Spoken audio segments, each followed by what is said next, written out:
teleport. Where are we going? No job too small. Right. Oh, thank you for the Oh, she.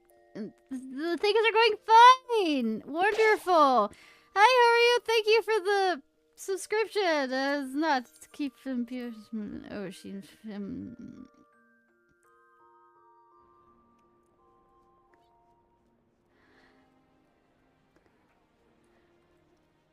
Were you playing Bug Fables? Or anything with the card game? Or the Archipelago with Drunk Vulture?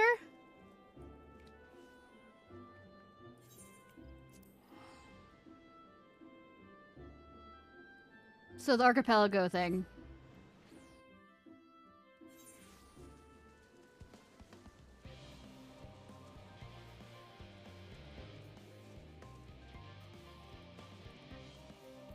Now we're about to help some scholars.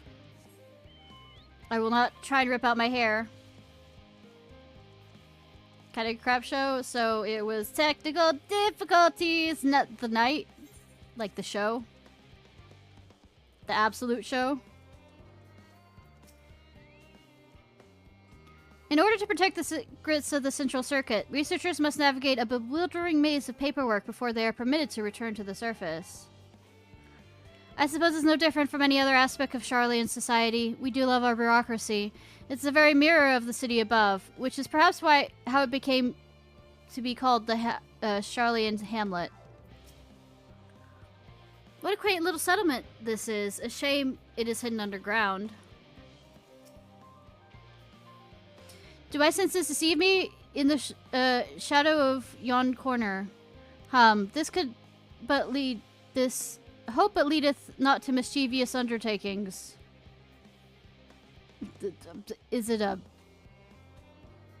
Are we talking about Pudding Way? You have my interest. Is that Pudding Way over there? Is that the reason why you're worried? Is that a Pudding Way over there?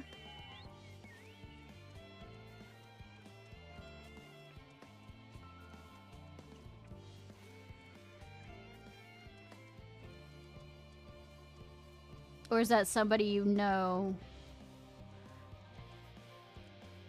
I don't see a Pudding Way. I don't see the Pudding Way. Also, has Pudding Way finally been given actual pudding?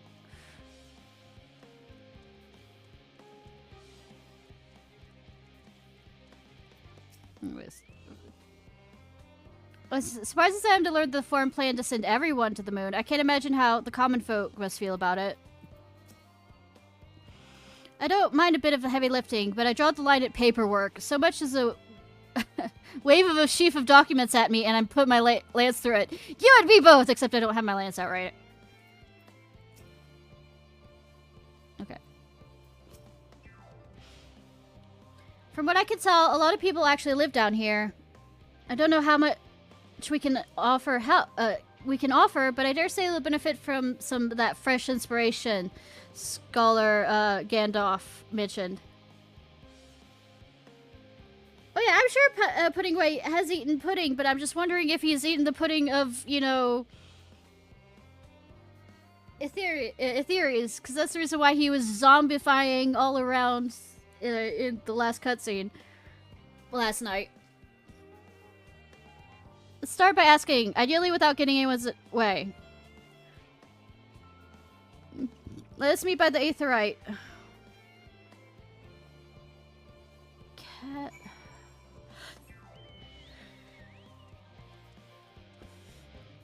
By the way, how's your new adoptive little daughter doing, Apocalypse?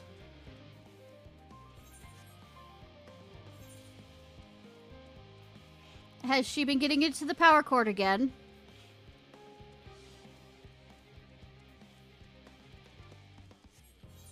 Steady current. Silken grin.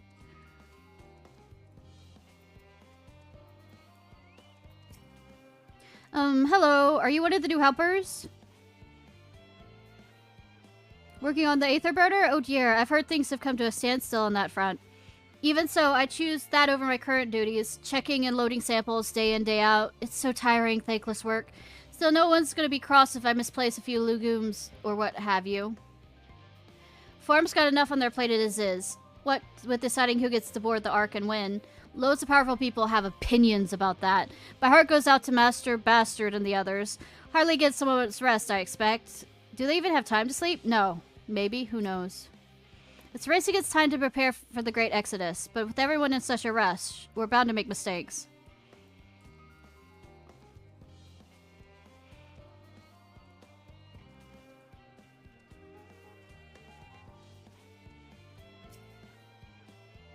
Helping with the Ark, even with all the power Master Kokos managed to squeeze out of...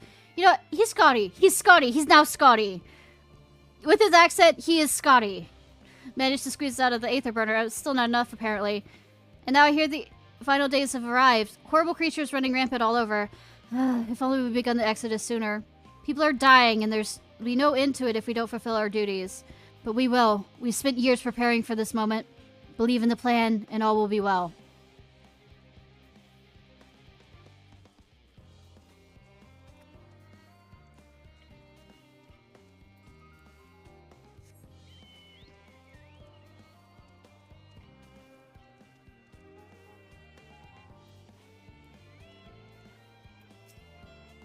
Offering to help, it is very kind, but I should be able to organize the rest of the documents by myself.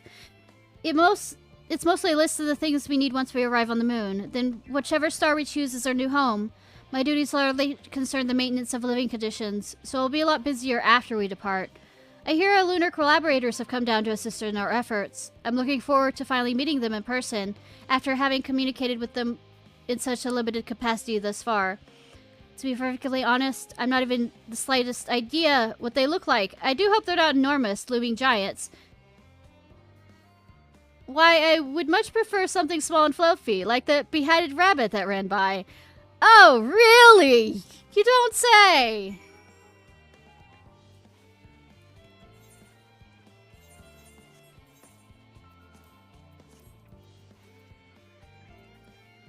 Pudding way? Living way? I haven't seen a Hemingway, so that was also a missed opportunity I keep on saying over and over again. You know, hymns your clothes. Up, there is a living way, growing way, singing way, living way, cooking way. Hey, Urianger! It would appear the Loporits have infiltrated Charlian's most heavily guarded facility. How, I know not. Rabbits are sweet.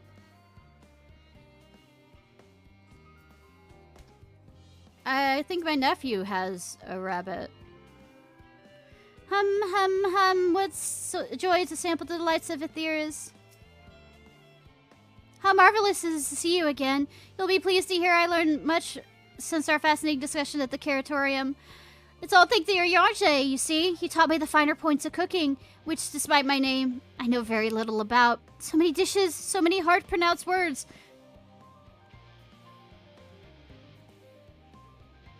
Actually, I was rather hoping he'd show me how to bake an Arkan loaf. They're quite popular, I hear, though it doesn't sound like it contains any flavor to speak of. Still, if that's the sort of thing your kind enjoys, I shall take enough to last the whole journey. I will say, isn't that hum from Final Fantasy IV? That singing way is humming, or one of the earlier Final Fantasies? Crikey, I wasn't expecting to see you here, Ishnai. I get everywhere. I'm sorry I don't have the chance to say goodbye. And for those other Loporits attacked you, a terrible misunderstanding that. But not to worry, though, as all since recovered from a rather savage... All have since recovered from the rather savage beating you administered. They bear you no ill will. Well, perhaps a little on account of the savagery, but time heals all wounds. Most, anyway. Look, don't blame me! You decided that I looked like you could take them on.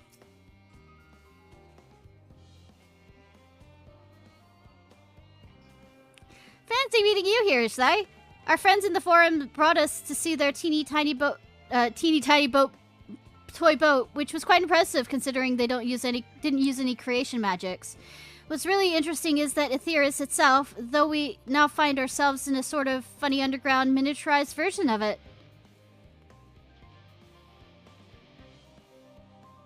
We were hoping the forum would give us a guided tour, but it appears they're rather preoccupied. Honestly, all that time prepared and they're still not ready? Anyway, you have nothing to say on that. Well, I suppose we'll just have to show ourselves around, or at least that's what we were planning to do until we chanced upon Urianger and your good self. Since you're both dwelling around, engaging in idle chit-chat, perhaps you should show us a few points of interest. Wouldn't that be fun? I mean, in Charlian or in Aetheris as whole? Because I am not a Charlian person. If you're too busy to show us the sights, we'll find other ways to keep ourselves amused. Don't you worry. That worries me even worse. Dawdling. Try as he might, Urianger cannot free himself of the Loporrits. A tour of Labyrinthios? Unexpected, yet prudent suggestion. Given the similarity between this artificial environment and the best ways burrow, it would be in our best interest to have the Loporrits acquaint themselves with those conditions deemed optimal by their Charlian collaborators. I fear, however, that the continued reliance on my limited knowledge would risk narrowing rather than broadening their perspectives. Mayhap thou art better suited to lead this venture. I know nothing about this. Let me go get Alphido. He's the silver-tongued person besides you on this team. I mean, Thancred also, but that's more or less to, you know, get in bed with people. What a marvelous idea. Might we begin with that great big what's-it over yonder? Ah, yeah, the what's-it. I shall leave the explanation to Ishnai. Chuckle. Urianger? I'm not sure if I forgive you still for, you know, you betraying me. I feel like this is a betrayal.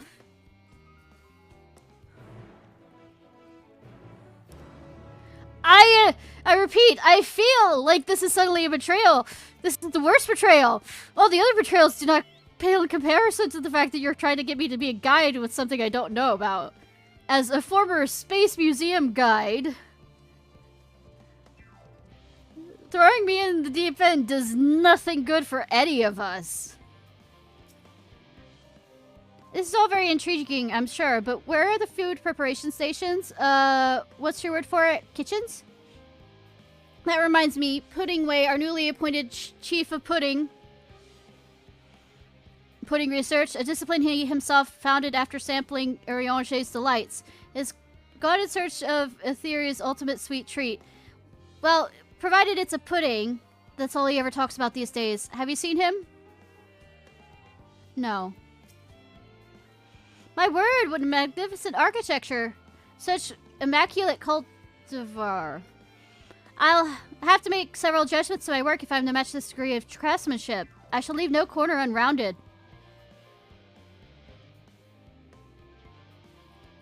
Or corner? Stayed as a corner? Considering Singing Way and Growing Way's specialties, I expect them to pay full attention to your explanations, which I'm sure will be the most informative. I'm not being paid for this. The Loporrits' technical expertise does outstrip our own. It would be wise to allow them to form their own conclusions as to the functions of various... No, this seems even worse! Make their own conclusions? You saw what they did with our fashion sense with their own conclusions?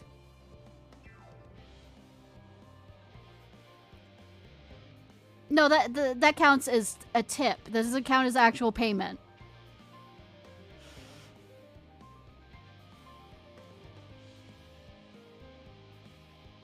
Rather... allow them to form their own conclusions as a function of the various apparatus, rather than offer an uninformed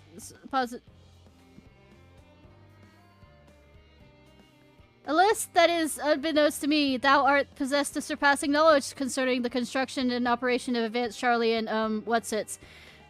Can we just get Alphino back over here? Goodness me, to build something so large without creation magic. It's positively stupendous. Words. Perhaps you could direct our attention to its most important features. I don't know what we're looking at. Is this...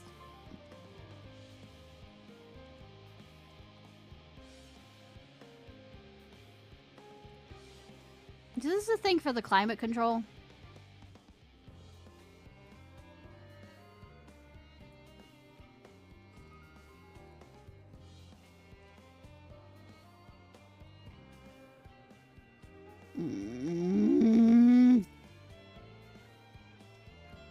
Camera and zoom in. I repeat, this is actually probably going to make it worse. Observe the mushroom-like thing. Observe the tank's metallic tubes. Yeah, I think this is the atmospheric control thing. Is that the water I hear from inside that great big tube? Must be because of those cogs and giant wheels at the top. Oh, I see. That's how they drop the water. There's probably some sort of spiral-shaped mechanism inside, too. You mean... Hermes... what? Hermes... it's a screw. It's a type. It's a type of screw! Ah! It's from the Roman Empire.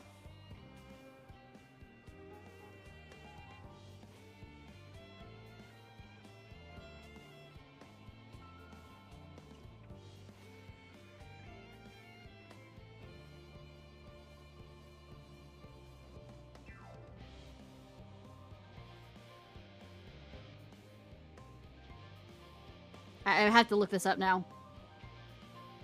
Why is it seeing a buoy? Why am I seeing a buoy? Adventurous and Burma's.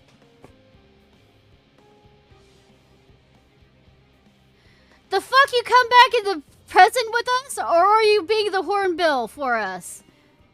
So especially Lily wanted that. It would appear the concept you observed in another time, another place was a proof for life in the wider world. Somehow. Or escaped.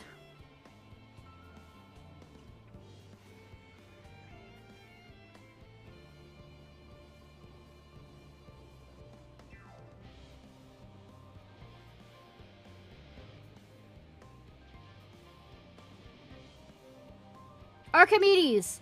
Archimedes screw! That's what it is! Archimedes screw! Close enough! Ah! I had to look it up. I am sorry. It's Greek.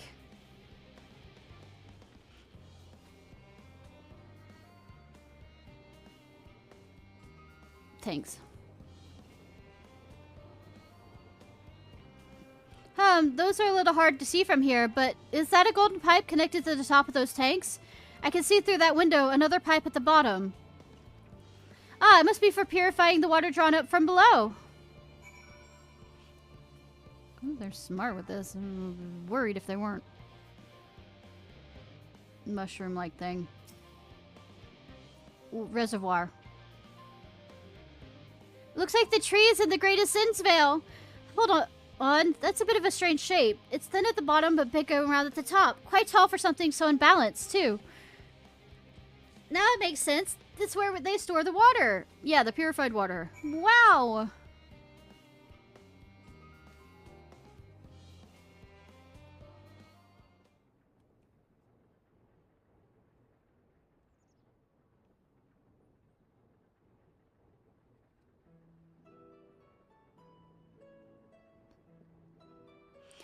Well, if I were to hazard a guess, the water drawn from underground, presumably with some other mechanism, is purified here and stored in that tower before being distributed elsewhere. I'm right, aren't I? I knew it! A design brilliant in its simplicity. I dare say it would only take a few moments to install even in the harshest of environments. For us Loperates, that is. Indeed, securing a reliable source of water is of the utmost importance for any fledgling settlement. Yeah, as somebody who's played a lot of, settlement games.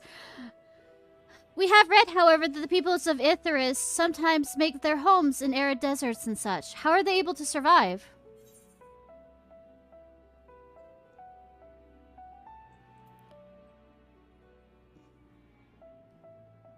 Many settlements in Dunland are built near an oasis. An underground... Oasis is an underground... So, Wherever you choose to live, you're never far from water. Oh dear. I worry we won't be able to procure the necessary amount. We can provide enough water to keep them from drying out completely, but it would appear they rely on it far more than we anticipated. A few adjustments may be in order once we calculate the average rate of consumption per individual. Well, we are 70% water. I'm not sure if that counts actually within, you know, this game, though. And also, hi, Drunk Vulture! Sorry you were having technical difficulties tonight. It may also be worth learning about how exactly they attain their water in the first place. Master Alphino spoke of the machinery responsible for the feat during our journey through Logisticon Alpha, did he not? Maybe the Loporrits would share in his appreciation for the engineering marvel. That's why I was saying go to him first! Ah yes, that sounds absolutely splendid. You must journey beyond the sanctuary of the Charlian Hamlet. I shall lead the way. We had to brave the untamed wilderness? It's not untamed. A valid concern indeed. We could not help but notice the many dangerous-looking creatures with big, nasty teeth lurking beyond the safe confines of the settlement. Were you not escorted here by burly custodians, I dread to think what would have become of us. Regrettably, to many a hungry predator within the aforementioned nasty teeth, Loporrits may appear to be a potential and rather appetizing source of sustenance. Might I impose upon thee to assist in securing a safe passage to Logisticon Alpha, but that would involve me murdering, you know, samples. For my part, shall escort to Living Way and Cooking Way. I entrust Singing Way and Growing Way into thy care. We'll get along splendidly. A more valiant protector they could not wish for. Godspeed. Good that we're both, you know, astrologians. If it's all the same to you, I'd rather not be eaten by some horrid beastie. Well, the thing is, if ever I do, you know, World of Darkness raid, I always usually get eaten, so it's not that bad if you're minied. And you stab the inside hard enough. Come along, Growing Way. To the water extraction, what's it?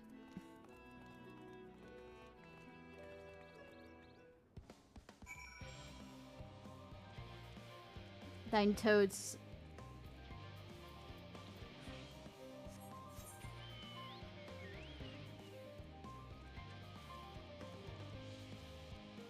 Anybody? If they never in the past, they now do because it's so easy. They adapted.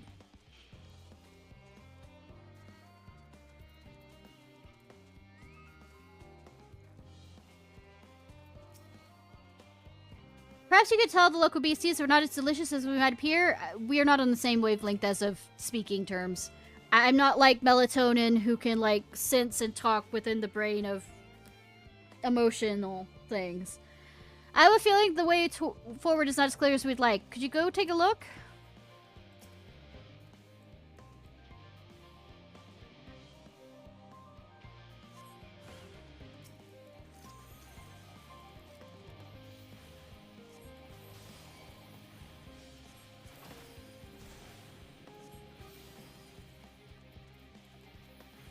Hi, Haru. You have your foodie? Sounds delish.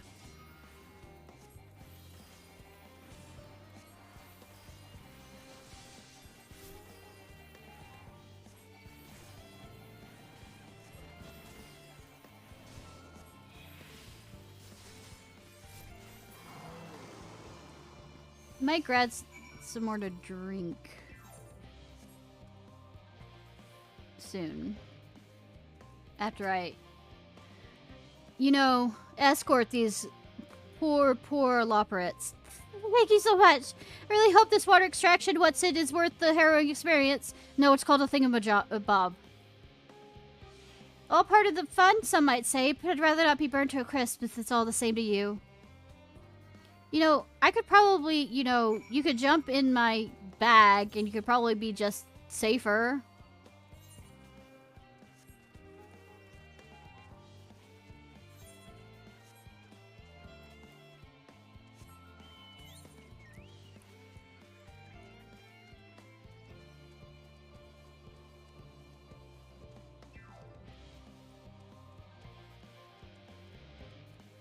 Tindy chickens.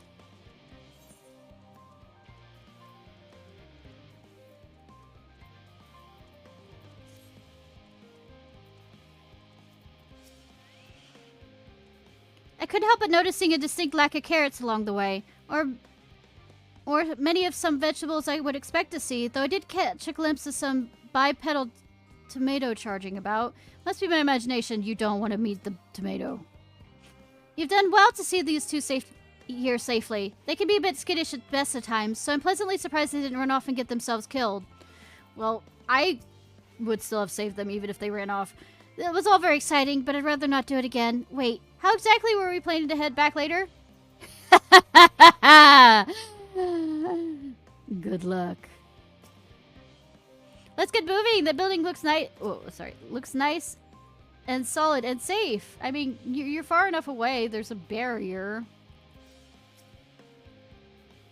My friends, I bid you welcome to the Logiskun Alpha.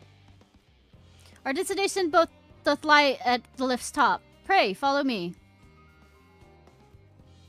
Follow me up the skirt.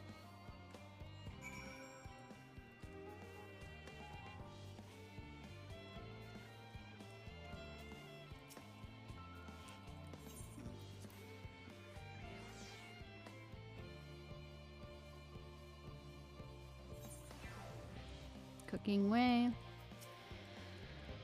Forgive me for asking, but are we any closer to the kitchens? Come to think of it, why am I even here? Atmospheric manipulators are hardly my area of expertise.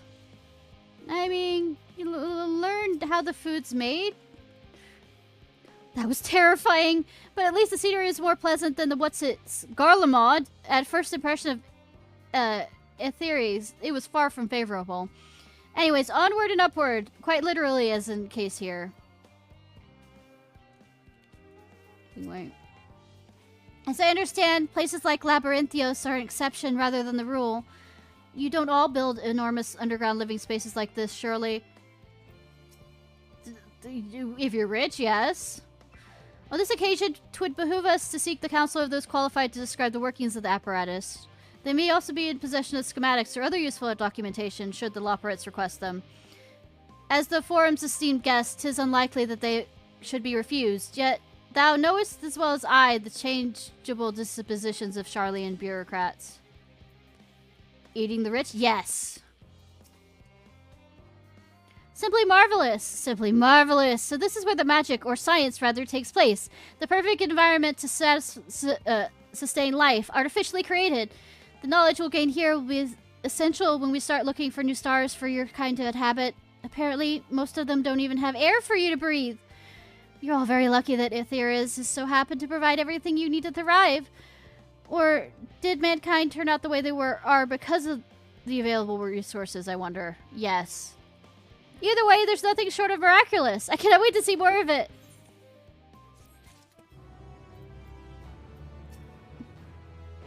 I should like to study this primitive yet nevertheless intriguing contraption a while longer, if I may. Though the Sharlayans were able to build something of this complexity with their limited knowledge and resources is most impressive. Same statement. Going away is a change of venue, or at least the change of what's it. It's all very wonderful, I'm sure, but I'd rather hoping to learn more about your nourishment provision facilities. In other words, where's the food? I mean, we might be teleporting all the way up to the whatchamacallit. Going along to the other what's it. I believe the knowledge and consumables you speak may be found at Morel Argonomics. Damn. I was hoping we were going to the place where they actually didn't make Arcan loaves. I imagine Singing Way and the others intend to study every considerable facet of this apparatus. So, wouldst thou be so kind to escort our visiting culinarian?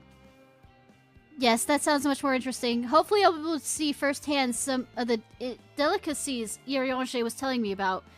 Even his incredibly vivid, if a bit too verbose, descriptions cannot compare to sampling them myself. Not to mention, Etheres will soon be no more, so I must learn all I can while there's still time. Let us brook no further delay.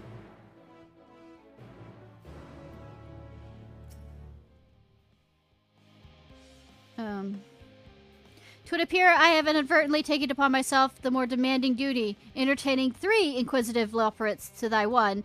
Yet, be it as it may, 'twould be my pleasure to impart what little knowledge I possess to our world to the savers. You know, there are other people around here. I bet if we, like, there's special guests.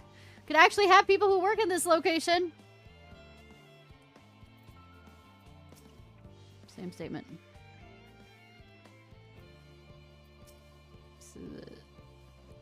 Yep, still stay safe. Same statement.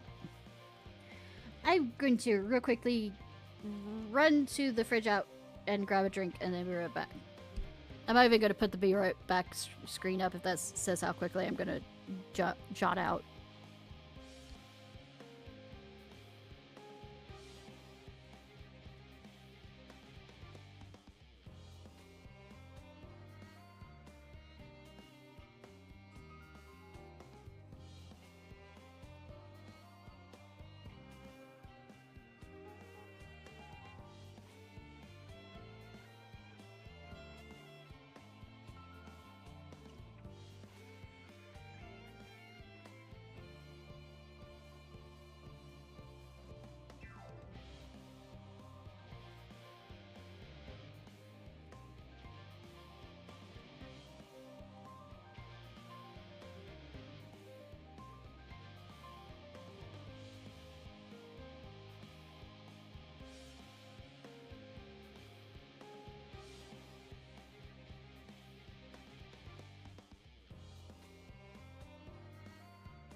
Back.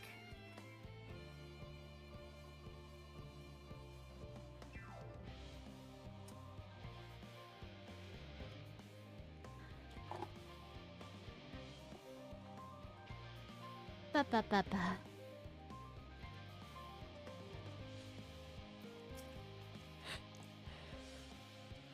Not to presume overmuch, but you have the air of an outsider about you. If you're indeed new to the area, I'd be more than happy to answer any burning questions you might have. Good that you're answering. I am a Sky Weaver. Now, I know what you're thinking. Surely you mean Sky Watcher, but rest assured, I did not misspeak. As you may have guessed, I do not watch the sky, but weave it. Kind of like Dreamweavers in Pinnacle. We in Labyrinthios are not subject to the natural world's tempestuous vulgarities. Instead, they are subject to mine. So, should you like to keep things sunny, do not cross me. Alright. Capricious hands of fate, motherfucker. What kind of place is this? Also, I feel like with the amount of bureaucracy y'all love, it's more or less, don't piss off the council more than don't piss off me. Here we have the Logisticon Alpha, a facility designed for the explicit purpose of controlling both air currents and the environment's moisture content, thus allowing us to manipulate the weather itself. By releasing vapor from the underground waterways, we're able to form all manner of cloud, including those capable of producing precipitation. Air currents, meanwhile, are caused by large fan-like devices located at the top of the facility. The specimens and materials located within Labyrinthios are paramount importance, and it's crucial that we maintain an environment that supports their survival and longevity. Furthermore, the structure serves as a gateway to the central circuit, where mostly a highly classified research is conducted. Access to said area is restricted to those who have obtained express permission from the forum.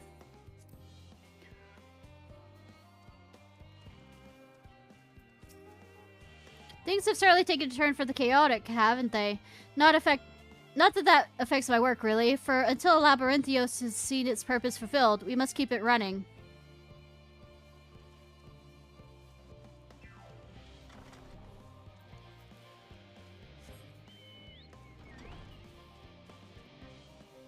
Running.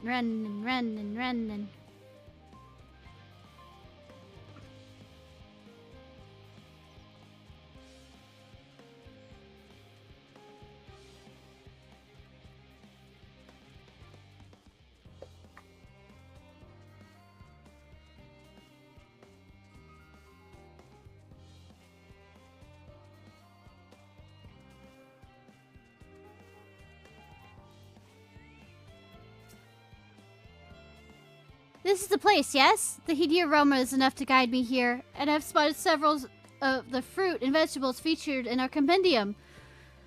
I'd really love to try some, but I read those who help themselves to a farmer's crops without permission are often caught and put into pies. Yes, yes, Peter Rabbit. You are correct in that. Perhaps you could ask whoever's in charge if they'd be willing to part with a few samples. Yeah, we're doing the...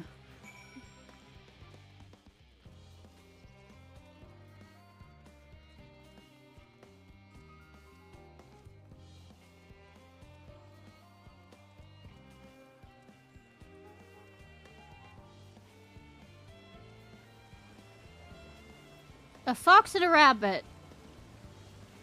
And a cat. This is a group, isn't it? And a chicken, a large chicken, a mutated chicken. What a fine mess this is. Hi. Ah, it's you, the one who climbed down the mine shaft. I do much dealing with shafts. I'll show you around if I could, but I'm rushed off my feet for preparing for the Exodus. And I'm not the only one. We all got to find ways to do what we do down here. Up there. First to the moon, then on whatever star the Forum decides will become our new home. Yeah, giggity. It's all so sudden, so unreal. You don't want to go to the moon? Well, it's better than waiting for the final days to claim us. But no matter how carefully it is all planned, we'll never be able to take every variety of flora and fauna with us. Even the ones we can take may not survive in their new environment. So many species doomed to extinction. Sorry, that's not what you came to talk about, is it? Not quite so dire, I assure you. We merely wish to sample a little of your produce, if we may. By all means, help yourselves. Much appreciated, my good fellow. So, where to begin?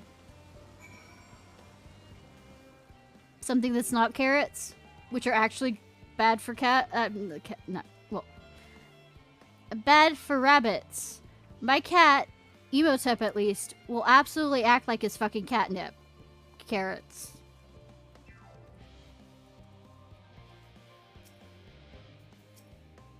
Oh, I know what these are. Grapes, yes? Let's see if they're delicious as they look. Letter from Producer Live will begin shortly.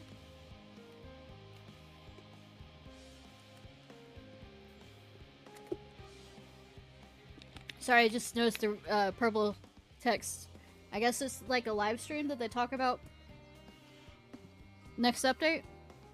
Got the game? So sweet, so sour. The taste is much like a ripe philosopher's carrot, and yet the texture is entirely different. The contrast between the outer skin and the fruit within is most peculiar, though far from unpleasant. Yes, I think I'll try another. Well, it's certainly giving me food for thought. Hardy har har. Though in a far less visual manner than any philosopher's carrot. But tell me, what is your opinion of grapes?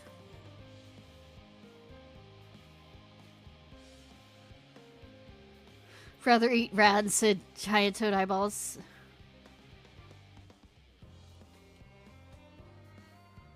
Is this a reference to my past character, the past ism that I was, that like saved a volcano in the excuse of saving good wine? Or grapes? I'd brave an erupting volcano for a choice bunch. Yes, they're rather Moorish, aren't they? And from what I read, quite versatile, too. Something about people stepping on them to make intoxicating beverages, I recall. Anyways, that's enough about grapes for the time being. On to our next treat.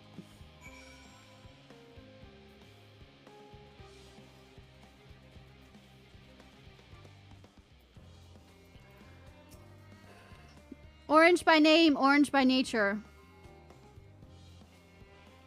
What came first, the fruit or the color? Who cares? Let's eat. Quite sure since it's a visual wavelength, the orange actual color came first. Yes, that's... Equal parts sweet and sour, as with the grapes, yet nothing alike. I may have to consult Urianger about expanding my vocabulary. I simply cannot find the words to describe it. Aren't you glad you have someone like Urianger around? I will go away now for that joke. How about bittersweet? Well, perhaps what I'm looking for is bitter. This is all very complicated. You know, so many flavors, so many choices, and each individual with their own personal preferences. Now I see why you all turned up your noses of eating nothing but carrots. Marvelous as though they still are in my estimation. Let no one say that I said otherwise. But speaking of carrots, I've yet to sample any vegetables. Let us see what's in that field over there.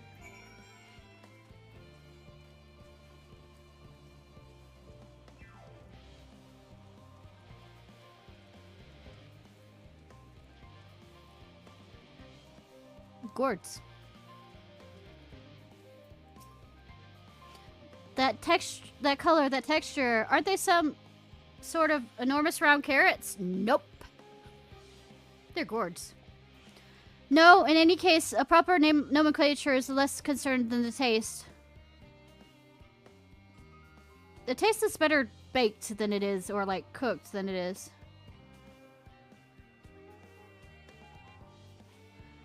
Blech, it's so hard and flavorless, I might as well be chewing a piece of wood. But it all confirms it. These are nothing more than misbegotten failures of masquerading as goodly carrots. Stop, stop, stop! Can't you see these are pumpkins? And no one with any sense would try eating them raw. You're supposed to cook them first! Do you not find it an awful bother? Far from it. Cooking is a joy unto itself. And what's more, it broadens the range of ingredients we may safely eat. But above all else, cooking allows us to draw out the full potential of our produce. Pumpkin stew has been one of my favorite dishes for as long as I can remember. Yeah, and pumpkin spice has been, you know, something that apparently autumn is made of. Then perhaps even these hard blocks of plant matter can be as delicious as the orange I sampled.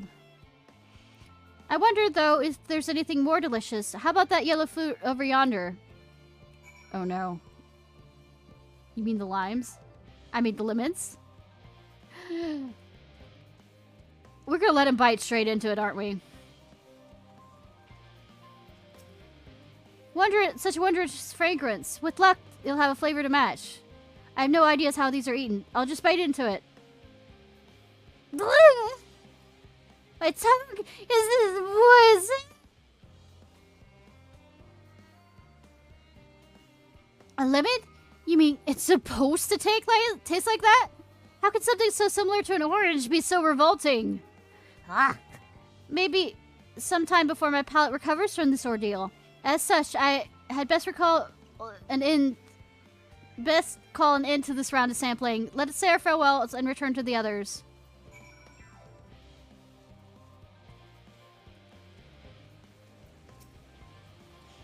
Finished, have you? I trust you found something to your liking. I'm rather enamored with the grapes and grapes and oranges. Less so the pumpkin, though I learned the hard way they're not to be eaten raw. Then there was the leaven, the deceiver. I feel so violated. Ha ha! First time, was it? I hate for you to leave with a bad taste in your mouth, in more ways than one. So I'll give you this lemon muffin I baked. If it doesn't change your opinion, nothing will. More lemon? Had I not suffered enough? Nevertheless, it would be remiss of me to spur this opportunity a bit of sick came up there. Learn more of your inscrutable ways. Very well. Lemon muffin, do your worst.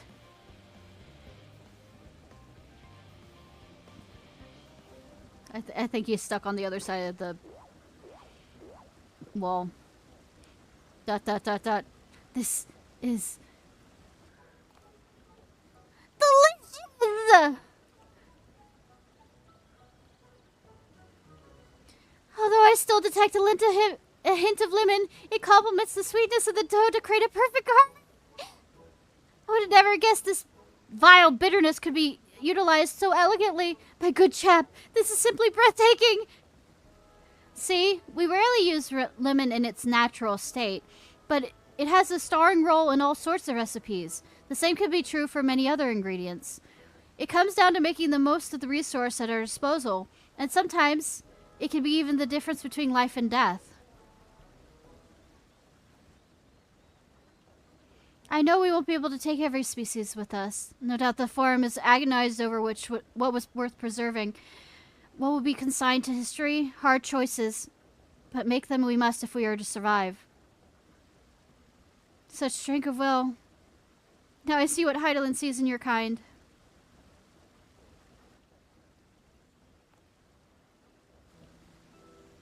Mankind, the Loprits, were both born from the accumulated knowledge of the ancients. They learned all there is to learn about the nature of sentient life and the fates of the stars themselves.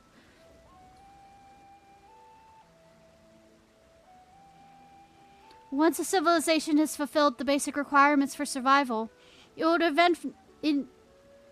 inevitably seek to eliminate all forms of negativity and achieve perfection. And therein lies its folly and its downfall. For perfection is not an unattainable ideal. 'Tis the paradox of the tis the paradox of the immaculate carrot. Yet civilizations since time immemorial have deemed the pursuit of perfection as progress. They pay no heed to the costs incurred in their futile quest, and all too often become the architects of their own demise, their dreams forever unfulfilled. What, then, is the alternative? The answer lies knowing that our existence can never be perfect, to be content with what we have and make the most of it.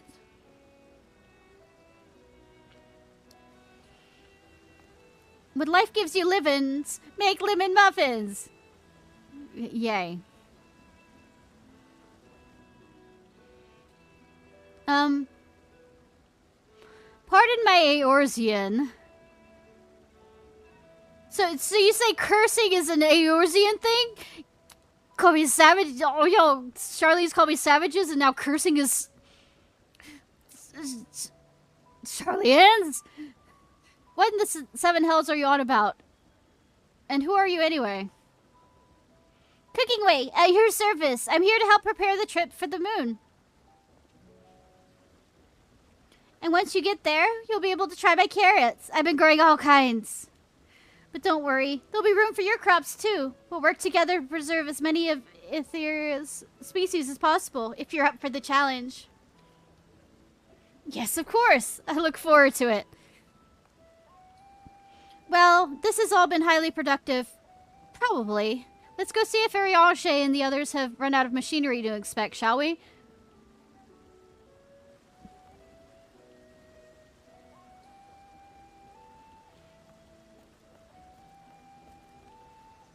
I find it interesting that he allowed us to sample that stuff without even asking really who we were. So he's one of the forum's lunar collaborators? Not quite what I was expecting, but he seems a decent sort. I'm glad he enjoyed the lemon muffin too. Hopefully next time he is one, he won't be compelled to wax poetic about the meaning of life and the immaculate carrot again. Well, at least he isn't going on about the immaculate virgin.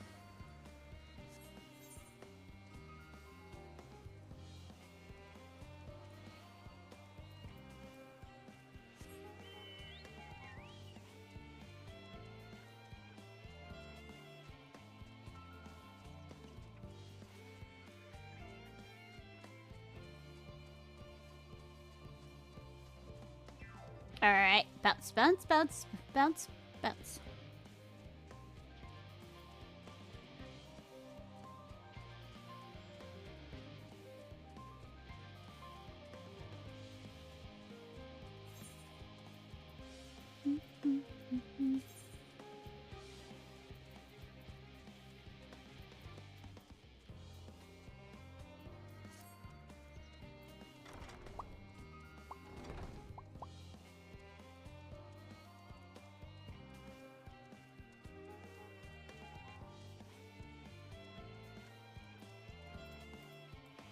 Good thing they let me ride my chocobo in here.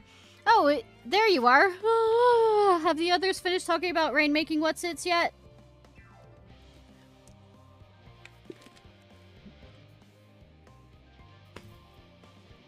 Living Way. Where have you and Cooking Way been? If the two of you... I mean, Growing Way should have been there, at least. If the two of you are engaged in the pursuit of an educational nature, you should have taken me too! I am the leader, after all. You can't be in both places at once, Living Way. Not to rub it in. Also, the thing about being a leader is learning how to delegate. Something I don't understand at all. Not to rub it in, but we had the most fantastic time while you were away. Urianger was able to obtain all manner of meteorological data for us to pore over. I'll be sure to put my newfound knowledge to good use once we return to the moon. It is my duty to make your journey as comfortable as possible, though there's no telling how long it'll be. 100 years? 1,000? Probably closer to 5,000, give or take. So, not in my lifetime. By Cooking Way's broad grin, I assume your excursions was a roaring success? That was most enlightening, especially the part with the lemon muffin. Actually, I was wondering, do you know of any other places famed for their cuisine?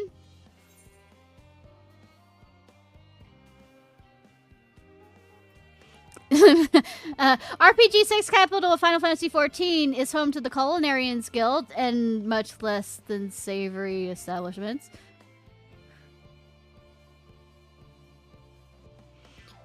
Would I had time to visit?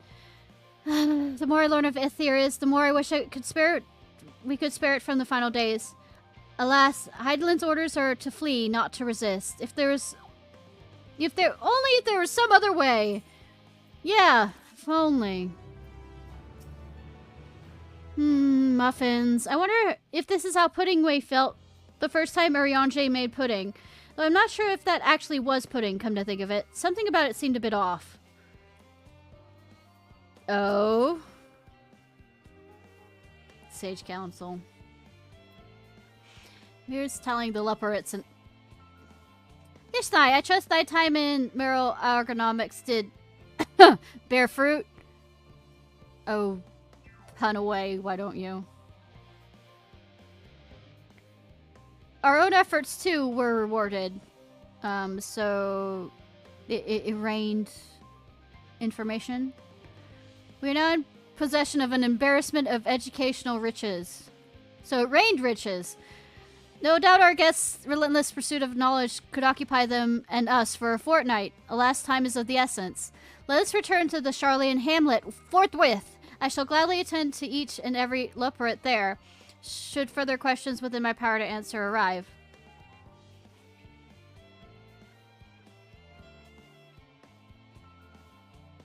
Oh...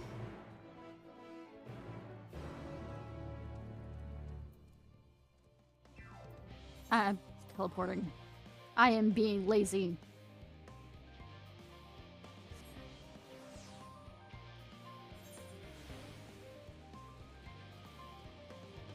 By the way, for those that are viewing, October, I'll probably only be doing really one day of Final Fantasy XIV streaming, because I have a bunch of games that are horror related that I want to get done. So, our Final Fantasy XIV streams will be packed. I just need to figure out which day I'm going to do them on.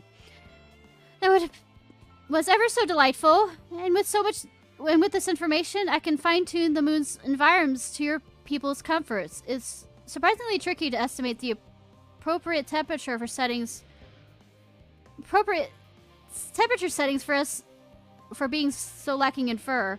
I mean, some of us have more fur than others. I have a tail that's furry and ears. Why did I not ask Jabuk how to make carrot muffins? We could have had baked goods bursting with happiness.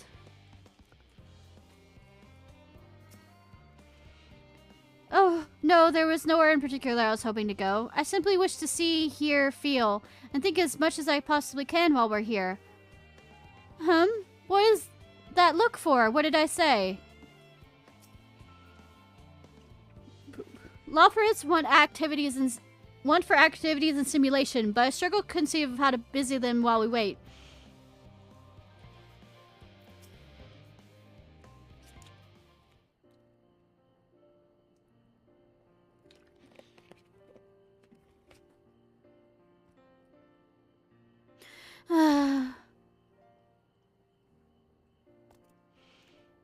Yes, Ishnai, that was indeed me verbalizing a sigh to express my emotional state. Do you want to know why? You want me to ask why? Because I saw the reconstructed environmental data for Aetheris at the Logisticon Alpha. That's why. A forest so lovely and so leafy. Are all your forests like that?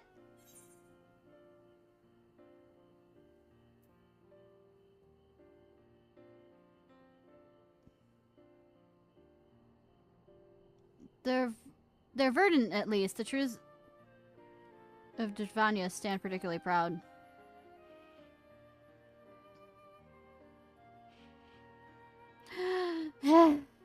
Gasp! Gasp, I say! With a star so wonderful, it comes as no surprise when you're reluctant to leave it behind. I was a fool to think otherwise, to assume that the moon was something worth being proud of. How ridiculous we must seem to you, trying so hard, yet achieving so little. Not at all. Thy works are no less worthy for their uniqueness. I thought I heard tiny voices. Thancred!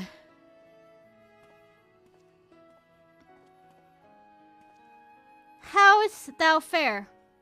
Oh, I was able to glean a fair bit from the researchers while helping move their cargo. Preparations have proceeded without interruption here, despite of news of the coming in. We have the forum's leadership to thank for that.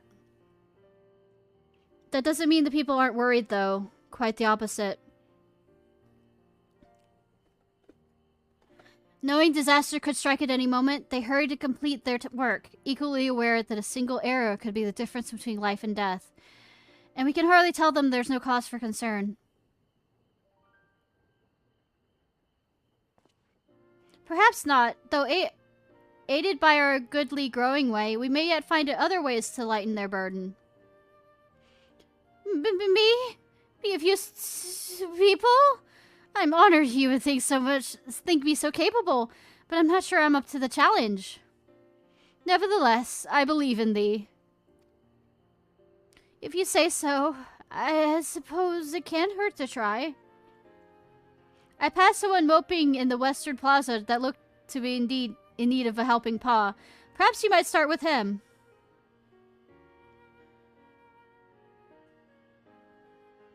'Tis a good place as any. Come.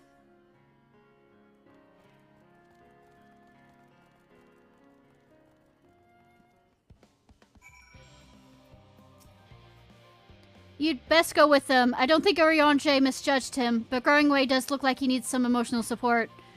I still have work to complete elsewhere. I trust you won't return to find any Loperits in tears. No promises. None. Absolutely zero promises.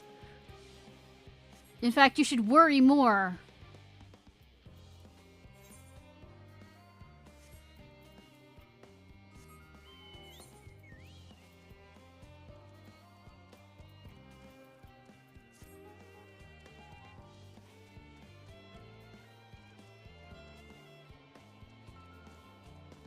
It's going around in a circle, going around in a circle. Or not. Get, yet! How do I... Chocobo, I trusted you in being able to jump. Though I can't get flight around here, I'm just too lazy. Also, probably there's some behind quests that are story related.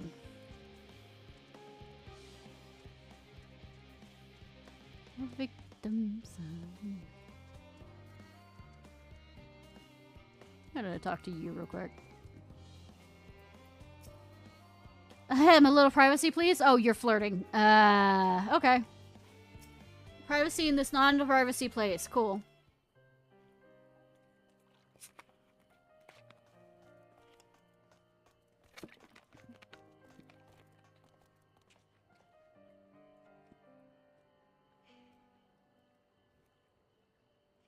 Oh, can I help you?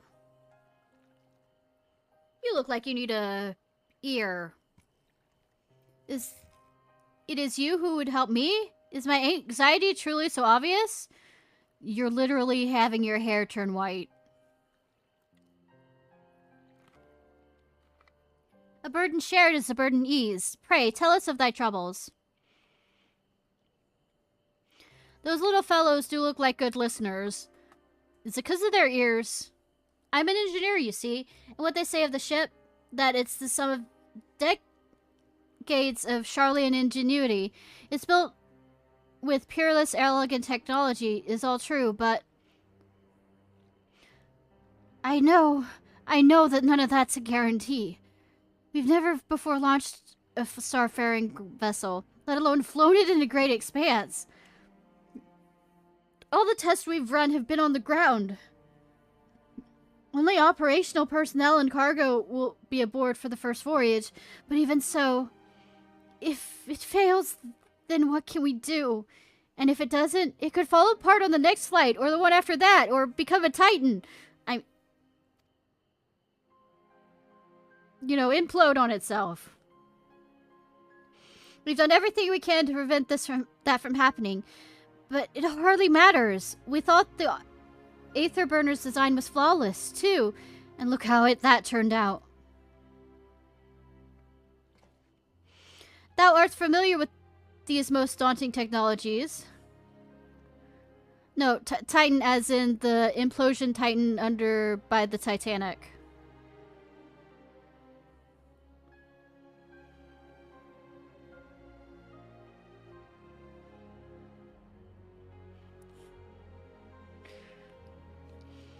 Thou art the most daunting technologies, thou art, and thus thou art hold the power to allay his fears. Oh, I'm not sure about that, but, well... Maybe you could tell me if there's any aspects of the ship's design that you're especially worried about. Our ability to walk about and perform our tasks, for one. I devised a means for which to employ gravity, a spatial temporal spell to re-elevate the environment, but what if that's not enough? What if everyone floats away and begins crashing into other things as soon as we left the star? Tie them the fuck down. Gravitation. Maybe I can be of help after all. Up there is not so different from down here, you see. The same rules apply, and if you consider them as part of one great big cosmos rather than as separate places.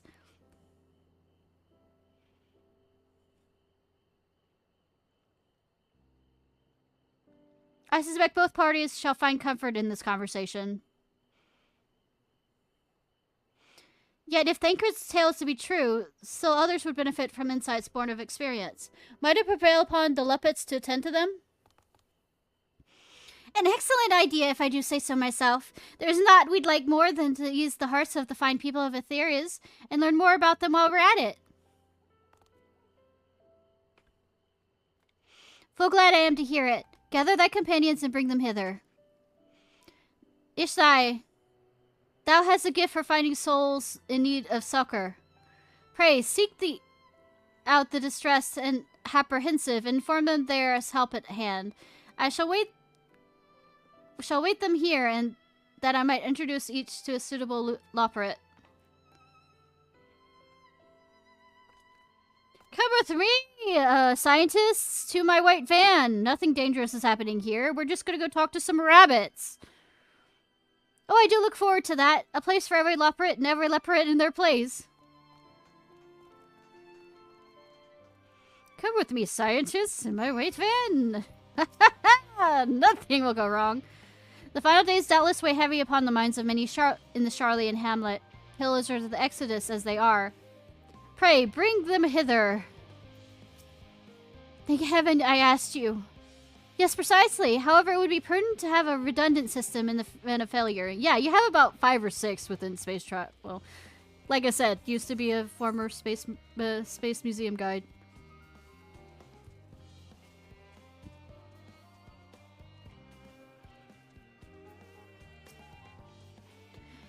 What am I thinking about? The medical facilities on the ship, of course. I designed them all with the assistance of our sages and doctors.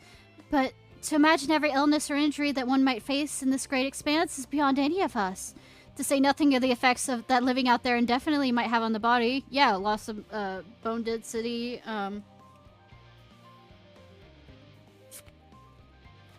Is one major one.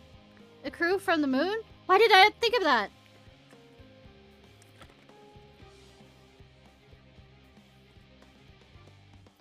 So basically what we really are doing, and the key of this really are doing,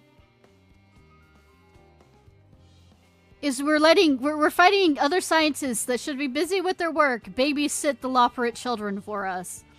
Concerns, nay, there's no point in worrying at this stage. It'll only make things go that much slower. This woman seems to be coping well. All we can do is keep at it. Capricious. Fickle.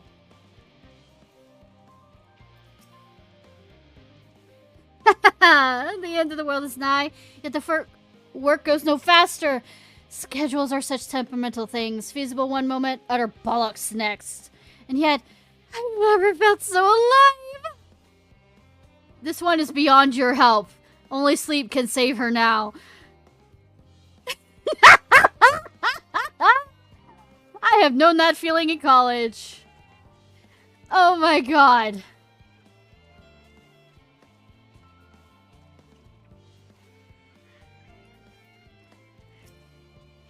"56 bunches of weeds on the ground, 56 bunches of weeds, ripping out of the mound, 55 bundles of weeds in the ground." I'm not neglecting my duties, I swear! I was in need of a little break, you see, but then I found myself unable to relax at all. So I went on a walk, and then I noticed these weeds. This is something I would absolutely do.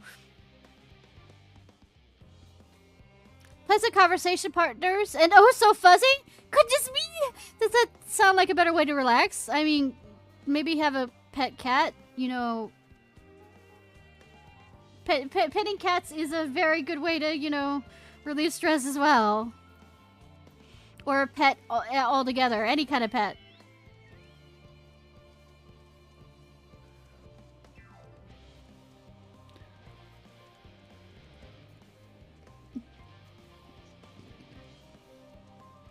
The fact that they have it all the way here means that we're gonna go pretty far. Yep, harried.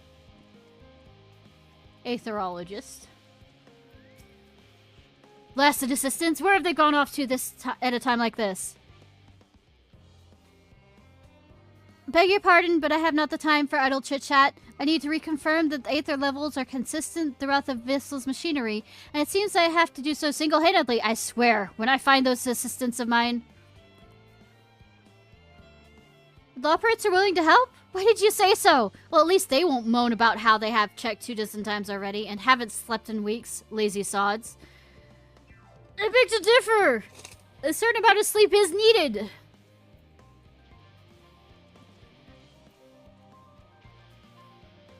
After all, we don't want to be in the Titan where, you know, literally college interns were the ones that designed it.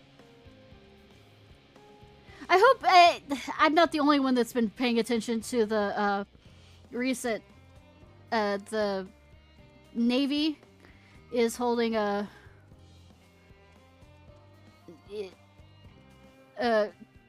governmental, like, court. Nobody's being charged with anything, but they're going over all the Titan information, and it just seems to get worse and worse and fucking worse the more you hear about it. Though, mind you, I think a lot of it, the people are immediately still blaming Rush because he's dead, therefore he cannot defend himself. But some of the things I'm quite sure he talked them into doing, but now that, you know, they're in trouble, they're saying that it was all his idea, or it was their idea, you know, kind of thing. How might I help you? My, what a lovely idea! I too noticed people becoming rather tense, so I rushed out to pick some fresh and fragrant tea leaves. Now I need only track down 100 or so more, or so cups. I didn't mean to hit that. This woman is doing better than you are. I didn't mean to hit that again. When plucked early, this particular cultivar's leaves are redolent with a scent that clears the mind and soothes the soul. Precisely what my hard work colleagues need. This woman's doing better than you are.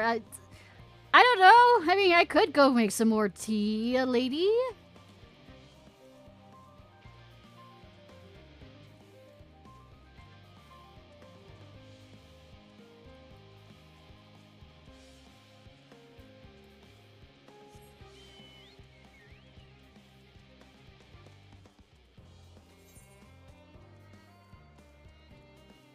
Calm researcher.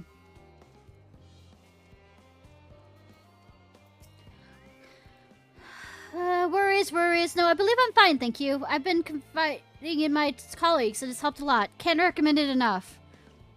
Oh, already has the support she needs. Next question is, are the colleagues wanting to do that, or end up being your trauma dump and holding it all on themselves? Skeptical researcher. Have you heard anything of what's on the moon? I have no doubt when we make it up there, but searching for a new star plan sounds awfully vague to me.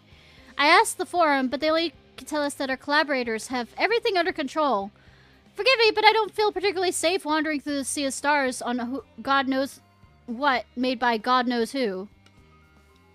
I mean, that is a very logical thought process. You mean to say that I can speak with them directly? Amazing! I hope they like questions. They sure do.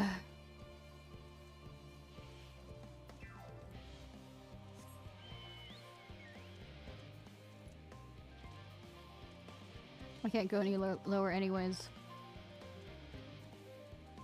I missed you back there, Vex Veterinarian.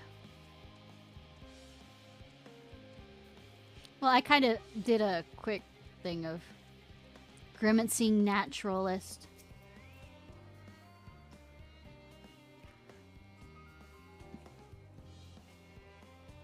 My face? What's wrong with my... Oh, perhaps I am a bit tense. I was tasked with ensuring the proper fauna, and only the proper fauna, are brought with us to the moon. However, the suitability of a few species is still under debate, and I can hardly make the decision myself when I know so little about the environment up there. Including the Lawprints in our discussions, which is a wonderful idea. I absolutely will. Perhaps their biology itself might offer some clue as well. I mean, I guess it could. No. Ponderous mathematician. Okay, yep.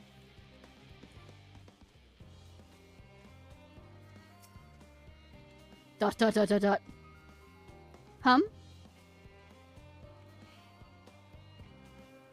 Consult our collaborators? I suppose that would be more effective than sitting here brooding. I wasn't gonna say it, but you said it. So, I'm attempting to calculate how much cargo we can consolidate into fewer trips. Should the Aether Burner make our original estimates unfeasible? But there are simply too many variables. I feel as if my brow will turn inside out. But perhaps our lunar associates will have more insight into how much weight constitutes too much weight for our purposes. Thank you for letting me know.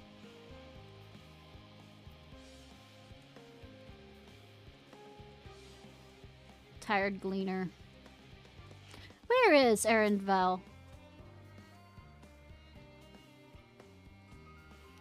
Is anything bothering me? Well, I've been loading cargo for bells now, so my back feels like a void since played it like a piano. My knees are as drums and cymbals too. This cleaner seems fine if needing a break.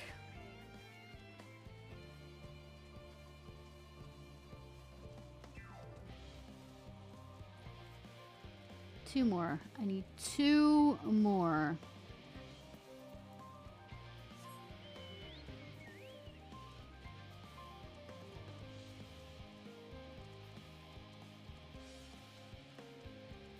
Can I go into any of these buildings? Thought all of them said do not enter. Inscrutable administrator. Is scribbable. You! Yes, you! You idiot! Have you seen an envelope lying around? Well, it's wet right now. This imbecile refuses to give me the alchemic I ordered without that bloody slip of parchment. It's Mr. Clean. Unless your friends have a spell for making me remember where I dropped my damn envelope, I doubt there'll be more help than you, and you've wasted enough of my time already. It would seem be unfortunate for all involved to inflict this man upon the Lafferets. Not wrong.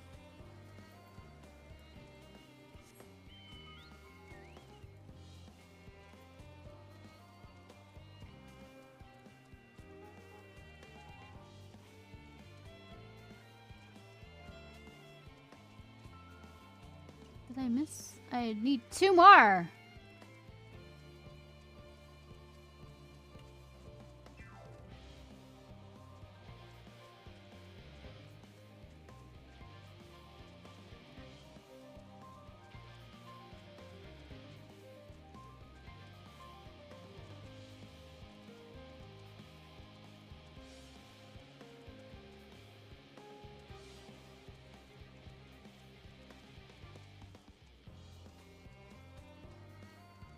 So it might actually be in that building if they let me in.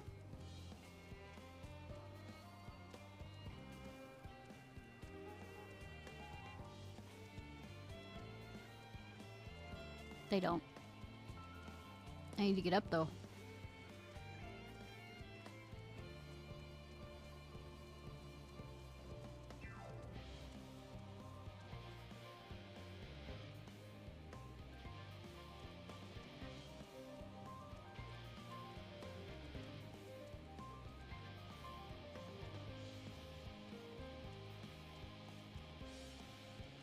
Ah.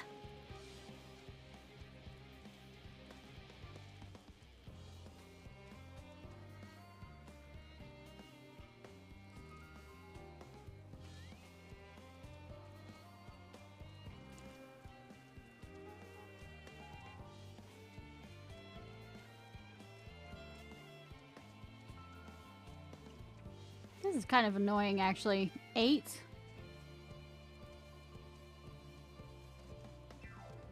Okay. Unconcerned gleaner.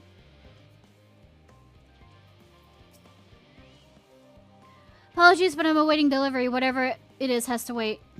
Too busy to chat for his benefit or otherwise. Probably run by it a few times.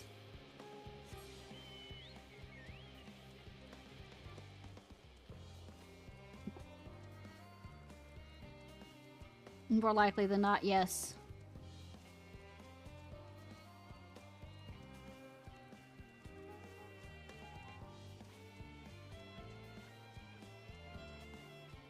Hyperventilating, I see you.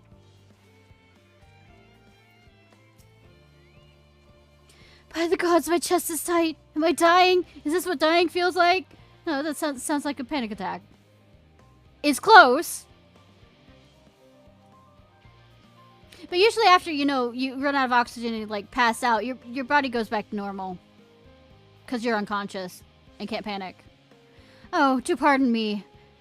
I'm not saying that out of experience or anything. Do pardon me, I didn't see you there. There's no cause for concern, I assure you. No cause for concern even though we may need to depart any moment, and if the whole of the design buckles in the strain, and the entire vessel may explode and launch countless lives, claiming countless lives and doing all mankind. That's unlikely, yes! Highly unlikely, highly unlikely. Breathe, sir. Our visitors can help me triple check for structural flaws, you say? Why, that would be wonderful. I'm breathing more easily already.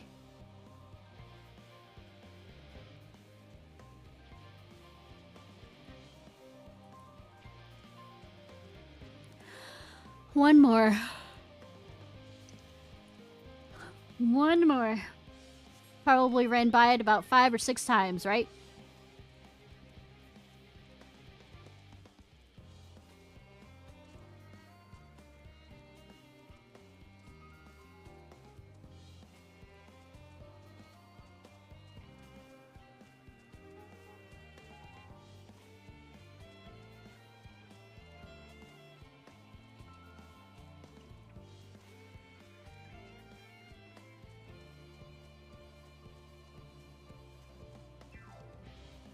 Back and forth we go. Back and forth.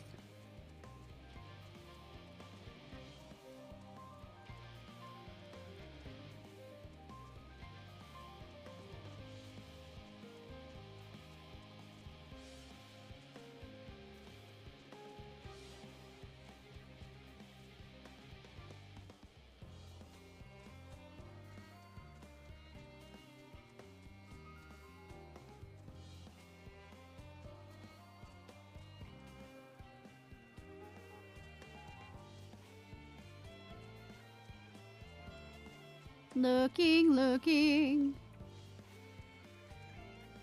There.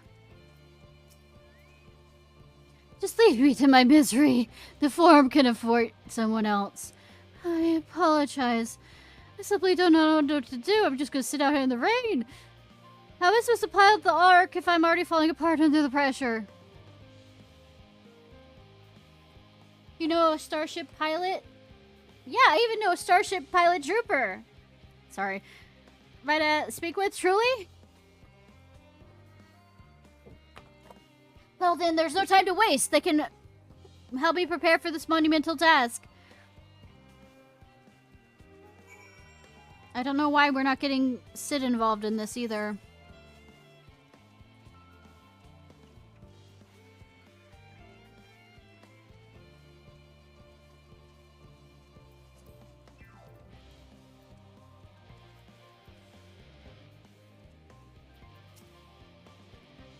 Ishnai, he said he was glad we spoke, and he thanked me. It was all worth it after all, wasn't it?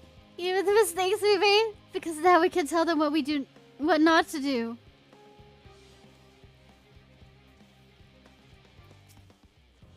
Growing Way has been a godsend. I can look upon what we build with clarity now.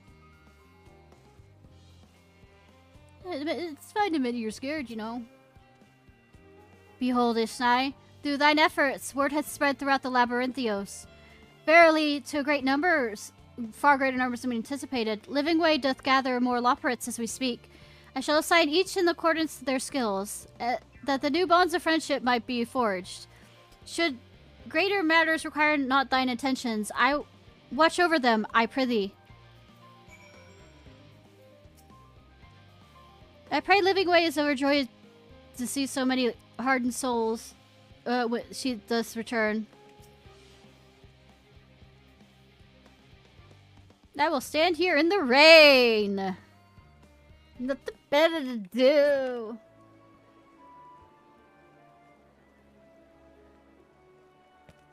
Oh yeah.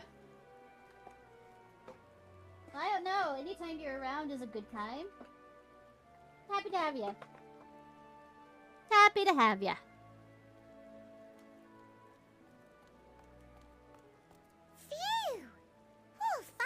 Some rest. Why, I haven't spoken so much in, well, in forever. Ulu. Yep. Lively, isn't it? The town is abuzz. Everyone eager to meet with our friends from the moon. Friends from the moon. 'Twould behoove you to consult with Sleeping Way. As our moon's pilot, his advice should be most pertinent. I would be worried. Falling asleep at the wheel. I'm impressed. Truth be told, I struggle to tell one from another. No offense intended, of course. None taken. After you and your friends left Mare Elementorum, we spent no small amount of time with your Urianger. We know. Oh, the conversations we had. He told us all about Atheris, answered our every question, no matter how trifling or trivial. But I mean, he is the type that would know all that stuff and also be patient enough to deal with it. Look! Every page filled to the margins with knowledge. When I first arrived, I was struck by how little I knew. It was daunting. But then I realized that were it not for Urianger and his teachings, we'd still be stuck on the moon, gazing at your world and wondering what we've been missing. Everything. Yeah, I know, right? A year. That was a little more than a year, wasn't it? It wasn't just a year. It was a little more than a year. What would they think if they could see Urianger now? I dare say they'd be more than a bit surprised. And impressed, no doubt. Moenbryda or Moenbryda? Master Louisoix, Minfilia, Papalimo, and not to forget...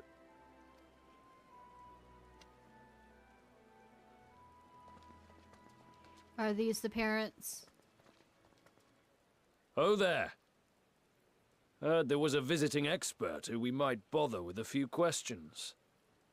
I take it no. you'd be the one.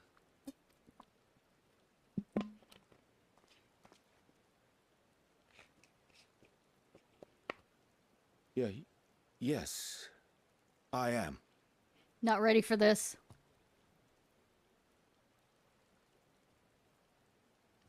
Vilfson and Blovida, Sharlayan's foremost researchers in the field of teleportation magic, and Moenbryda's parents. I figured.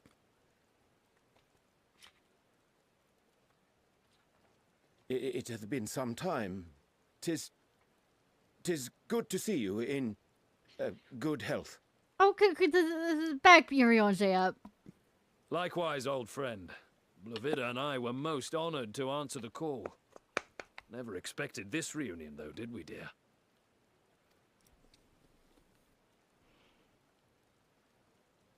I'll say, the nerve. Sending that letter, then running off to the gods know where.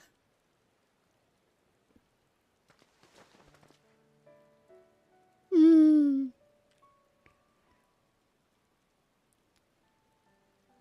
Do you have any idea how worried we were? Oh. Night. I'm sorry. 'Twas remiss of me. Hug her not back. to deliver the news in person. No, more than that. Think through. 'Twas I who... Our daughter was disillusioned after Master Louisoix left her behind.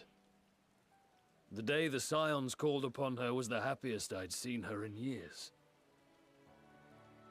She made her every choice of her own free will. No one could have Hope you ever sleep forced well, her to hun. do otherwise.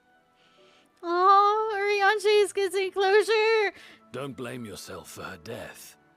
Celebrate her life. You know that's what she'd want. If there is one thing we resent you for, it was that we could not be there to mourn her with you. Oh. Reading the words you penned in that shaky hand, we must have cried as much for you as we did for her. Hug her back. Good boy. I'm sorry. I truly, truly am. Oh. I knew not what to say. Knew not how to express my feelings. The poems and platitudes of wiser men, musings on sadness and loss, studied and memorized, and meaningless in the moment. Yeah, they tend to be, yes. Silly boy. We are all powerless before such grief. Even now, try as I might, the words escape me. But in our hearts, we know. We always know.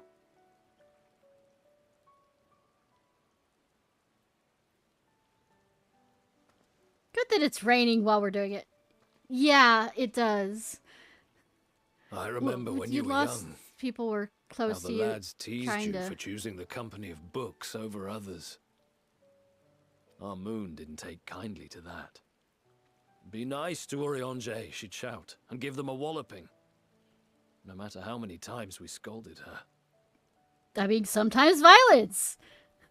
So But we offered a someone who's suggestion. lost a lot is Rather trying to than find the right starting words. fights, why don't you be the bridge between Urianger and the others? She had to mull it over for a while, arms crossed, brow furrowed in intense thought. Surprised that being in academia, especially like Sharlayan, where he was being bullied for being more interested in books than other people. But from that day But then on, again, she never let you be alone. She'd drag you outside to play, pepper you with endless questions, read the same books you read, all to try and understand you that much better. I'm sure it was annoying and exhausting at the time, but she only ever had the best of intentions. and it doesn't... You don't realize how much some part of you enjoys it until it's gone. And look at you now. At the center of the crowd. The reason there even is a crowd, having brought these people together. Yeah, Urianger! Come on! You've no idea how proud we are.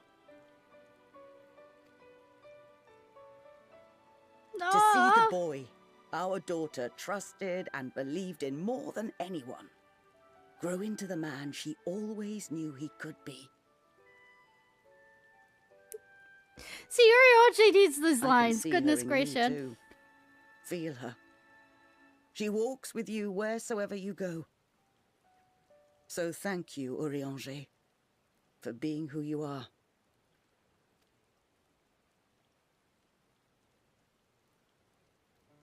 Come here.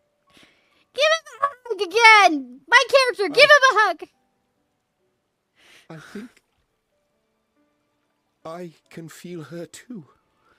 Oh, sweetie! Baby! The truth of her life. Not sorrow, but hope and love.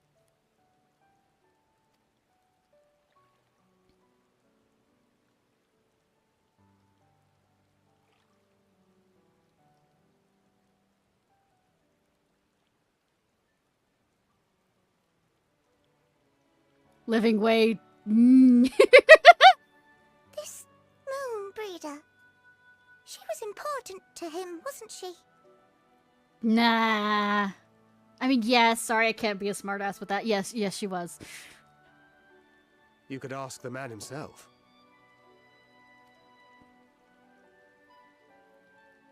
Oh, no.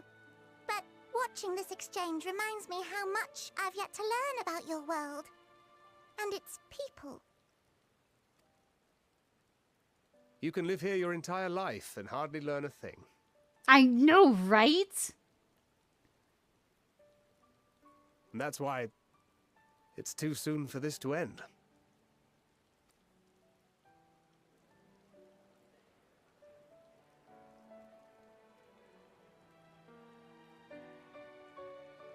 Looks like they're kidnapping some of the Loporrits. I'm joking.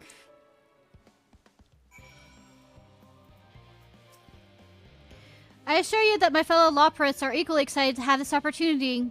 They were humming the whole way here. I was so busy asking questions about Aetheris, I never thought to ask more about Urianger.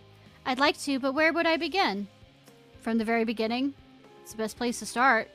Goodness me, I never felt like there was too little time before. There were so many people to talk to, so many things to learn.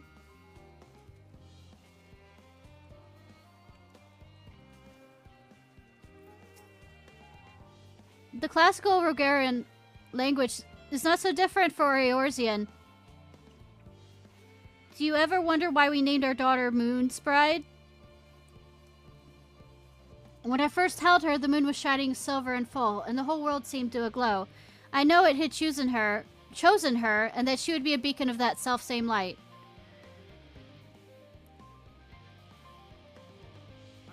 Of course, we'd later hear our fair share of jokes about how we ought to have gone for a son instead, with how bright and stubborn she was.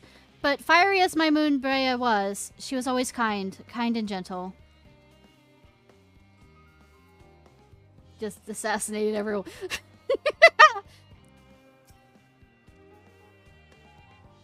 Oh, you must be one of the Scions, correct? I was there with your daughter when she died. I might have should have put that in worse terms. Thank you for caring for my daughter. The time she spent with you was all too short, but I know she was proud to have you as comrades.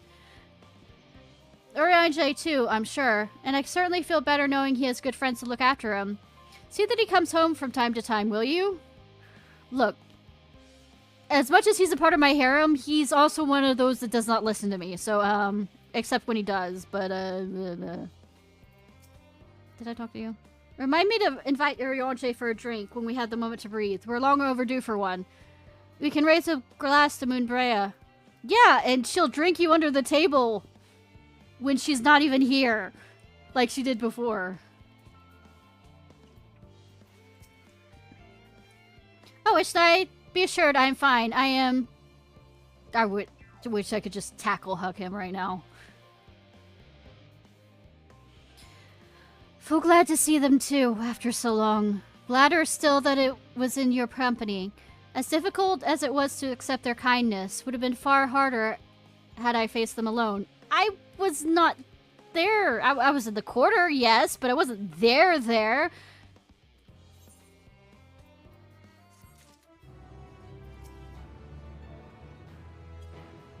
Hug. No. Side hug. You know. Anyways. The pall of anxiety over the Charlene Hamlet has thinned to more manageable levels. Ahem, and I love that the weather is now, you know, not raining. Thou hast my gratitude for lending courage to the Loperates. Not disposed to the rest on their laurels, several of our guests have elected to accompany my countrymen to their station. Still, some few may still come hither seeking counsel, so I shall remain to aid them as need be. If thou art needed elsewhere, do not let me detain thee. As a matter of fact, I was hoping you'd check in on Alize. Last I saw, she was struggling to carry an enormous pile of boxes out of the West Gate. I could go myself, but we both know whose help she's less to scorn. Not to mention that, much to my misfortune, I can think of several other things I ought to be doing. Until later. I feel like you're just pulling things out of thin air so you don't get to see her. Same.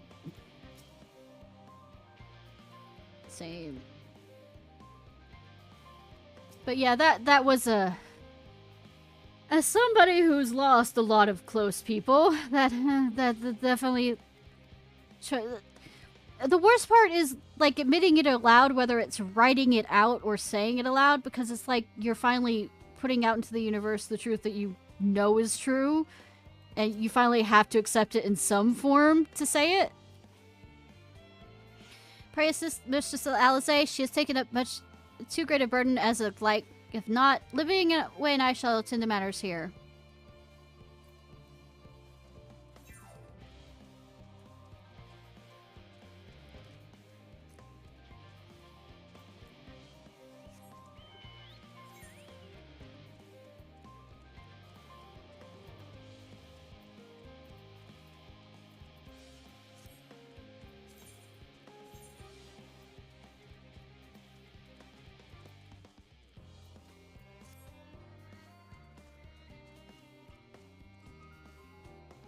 What is this? Well, let me get up there closer. I guess unless I'm flying.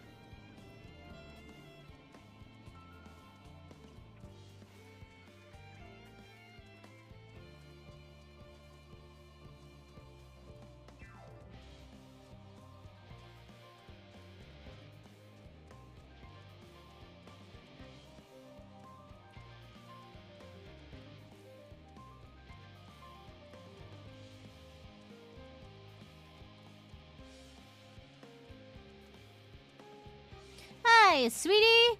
Just gonna say this now, because I know your father hasn't yet. I'm proud of you. Why is the box squeaking?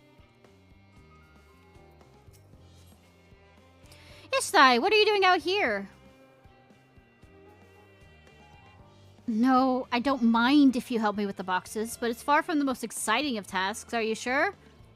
Well, they aren't letting me go into the shards to get the pieces of titanium or whatever.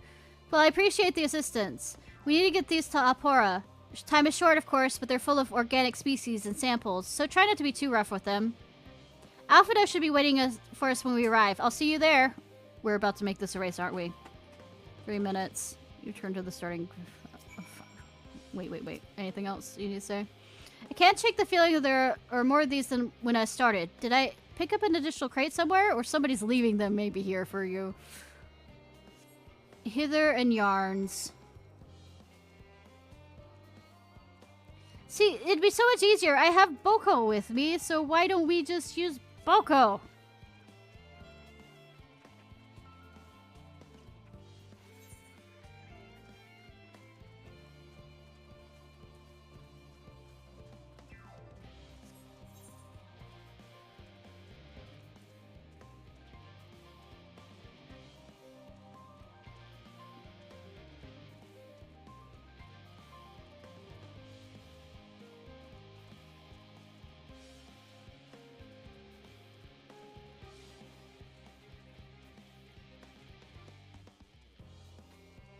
Running, running, running.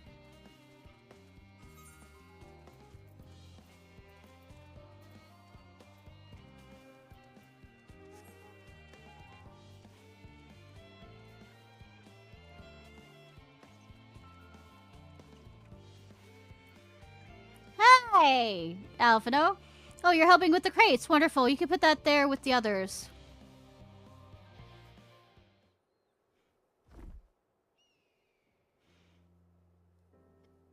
Yeah, my gratitude. But how did you come to be involved in this? My adventuring skills of looking for people who need aid. Ha, then I suppose I have Thancred to thank as well. If you're wondering why we were tasked with bringing these boxes to Apora, to begin with, so was I. It turns out this is the base of operations of sorts. To those with the final say as to what is included in the ship's manifest can be found here. Father included, I suspect. Is something about to escape? That should be everything. You carried that all at once? Are you trying to injure yourself? Oh, hush. They're lighter than they look, and not everyone's is... not everyone has your delicate arms. Alright, twins. Or children. Siblings. I suppose we should let someone know we're finished. Theo Palin is in the courtyard. We can report to him. Why didn't you come along? You should get credit for your assistance at least. Are we going to leave this here without anybody standing guard? Considering where we are, we might even learn something interesting. Got nothing.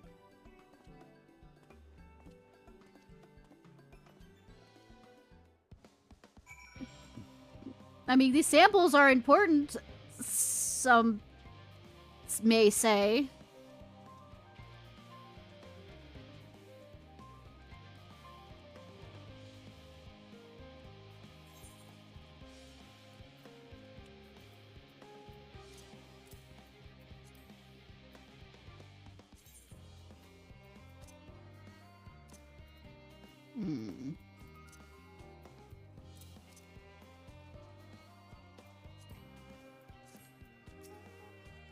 Well met, traveler. Might interest you to Chocobo Porter. Ba ba ba ba ba ba ba ba ba ba ba. Touching Aetherite before I become stupid and, you know, not.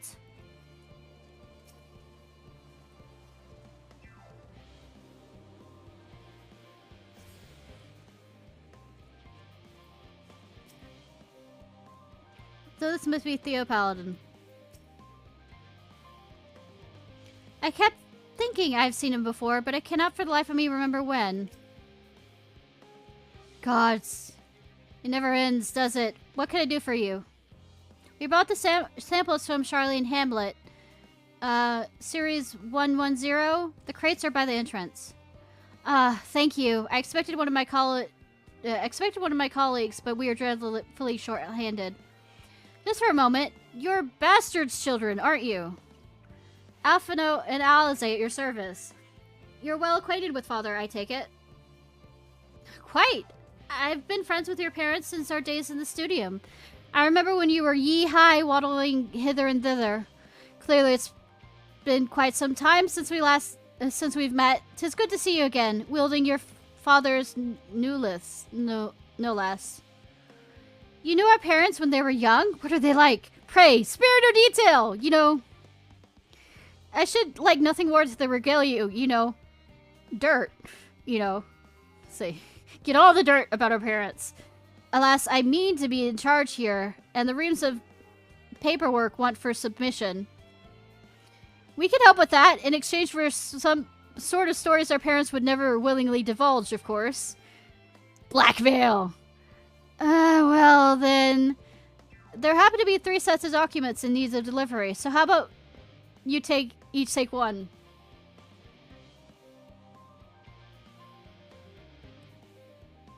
Apparently I'm getting dirt on their parents too. Wait right there.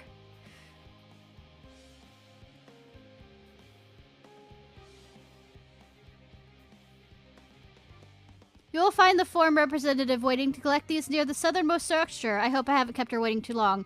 Never mind Alphanome and Alizé. I'm sure they'll be back soon enough. Yeah, I was about to say, they're probably going to actually outbook me on that.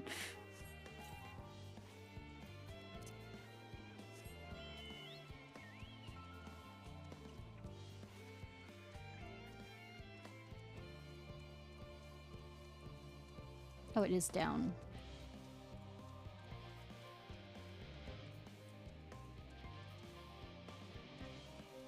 Reserved representative. Are you not one of the Scions of the Seventh Dawn? I thought you were meant to be working on the Aether Burner. It's a particularly well-guarded secret, but duly out. Though it's to read, you'll know the rest remain largely unknown. Therapid's paperwork. I was beginning to worry he'd misplaced his quill. I appreciate your help in seeing these documents to my hand at last. For your other task, try to keep this between us, but I sincerely hope you succeed. Scion succeed. The Exodus is without a doubt the most monumental undertaking in the history of the Forum, and so we must be circumspect in all respects. Risk is a privilege we cannot afford ourselves. At its heart, however, Charlian has ever been a nation of the curious. 'Twould be a tragedy indeed if we were the ones to stymie your pursuit of the truth.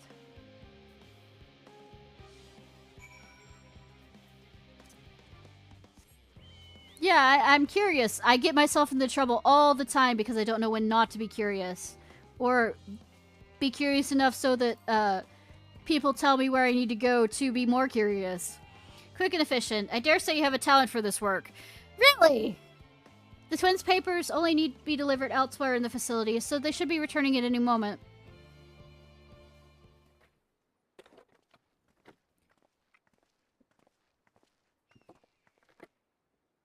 You return with not a scrap of paperwork remaining on our persons, you will note.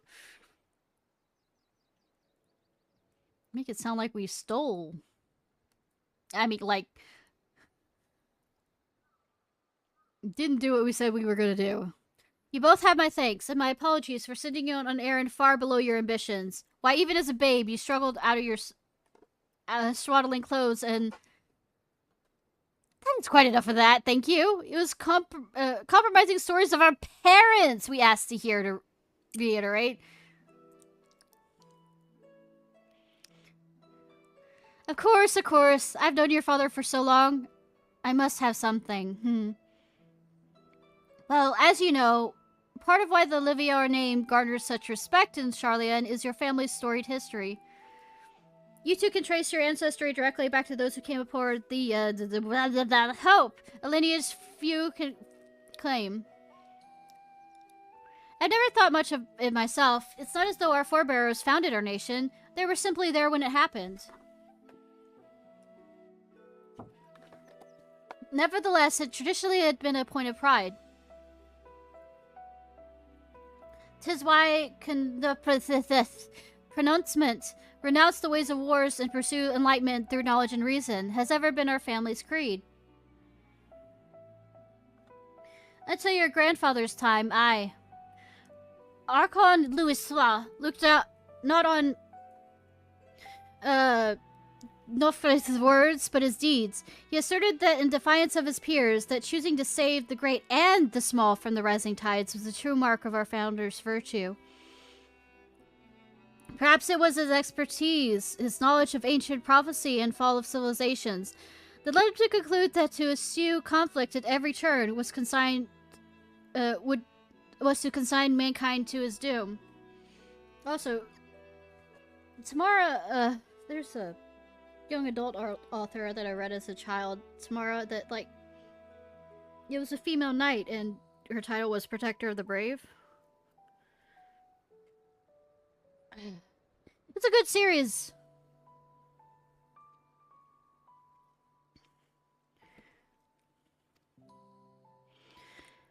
There will ever be conflict, and calamity will follow. Thus, to ignore the plight of those who might conceivably save is not wisdom, it's indolence. You remember his words well. Indeed, Archon Louisoix lived by that personal creed, and used every means at his disposal to bring succor to those in need, Charlian or no. No one loved and admired your grandfather more than his son. Yet, Bastard could not reconcile Louisoix's deeds with the philosophy of their forebearers and his peers, a philosophy in which he believed so fervently, yet made a pariah of his father. Bastard agonized over this contradiction for much of his life. God's father. A son may carry his father's blood, but his choices are his own to bear. Is it not always thus? Gods knows the bastard, a cranky old goat. So I'm sure you butt heads often enough. Yet even so, you must know that you are consistently in his thoughts, every moment of every day, and that's not an exaggeration in the slightest.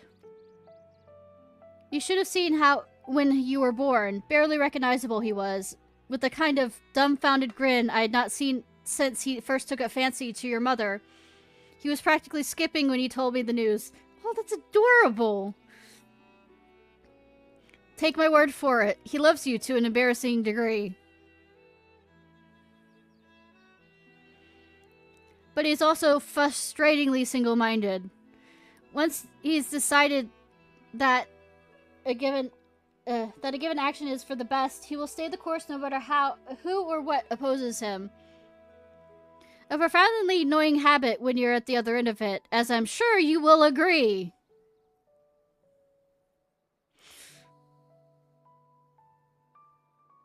I mean, sound familiar? I'll say. Thank you for your insight. When next we meet our parents, I shall mention that we spoke. Try not to get me into too much trouble now. I need the forum on my side. Speaking of which, I don't get back to work. I have to make sure the specimens you brought make it to their proper places, or the cranky old goat will have my hide. We can speak later. Again later.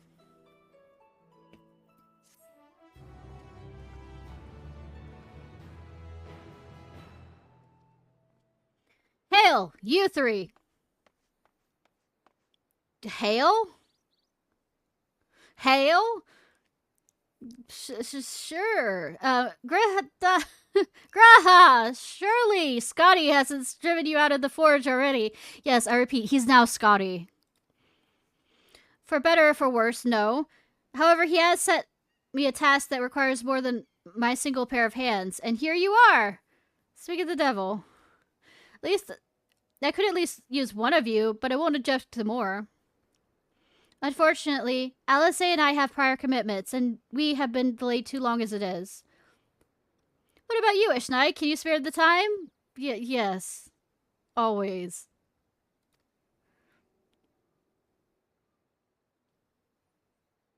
Perfect. This shouldn't take long.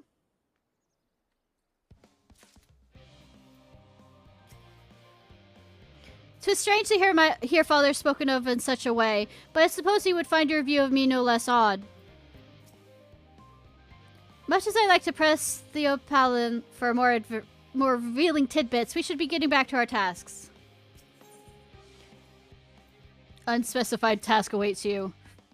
In the event that our, and I quote, promised heap of ammonite falls right out of the bloody sky and into my lap, Scotty wishes to be ready to put the proverbial hammer to the anvil at a moment's notice. To fabricate these parts, however, he needs the flame of Scotty's forge to burn hotter. He sent me to increase the amount of aether being funneled to his furnaces. The flow of fire aspect aether and Levinthios is regulated by an elemental reactor south of here, to which I have borrowed the key. Do I have to beat up an elemental? The adjustment will require 2 people to carry out safely, but I can explain the process when we arrive. I'm beating up an elemental. This is the part where we part then. We'll see you in the Charlian Hamlet after the Animendite arrives, if not before. This way then.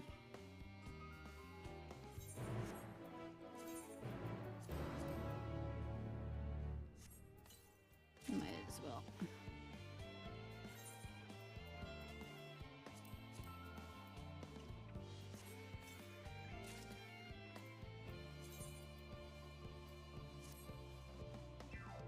Actually, that's a kind of cool boot setup.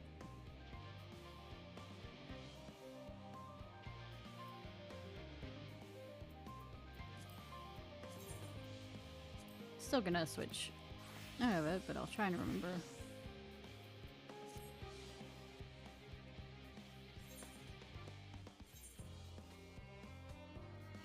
Keep going south.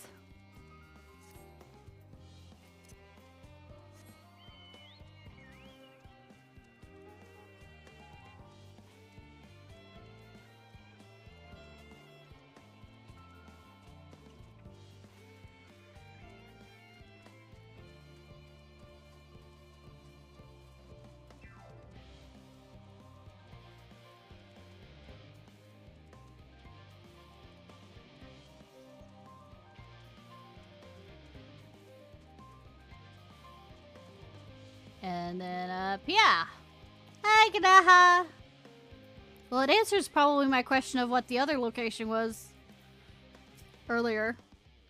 This reactor is housed within the facility. I'll be the one to go inside and adjust the fire output. When I do, a rather large amount of water aspect aether will issue from the vent at the top. I expect this to attract at least a few elementals, which we would both rather not be drawn to the reactor itself, trust me. Can I ask that you put it down any that draw too near? They pose you little trouble, I'm sure. Murder, murder. Wait here if you would.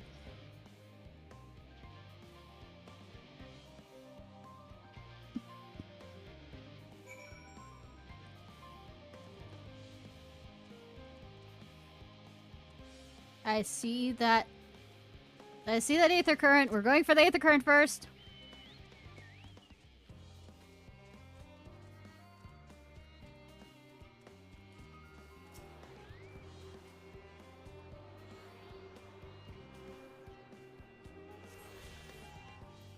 We are playing Distraction, the game.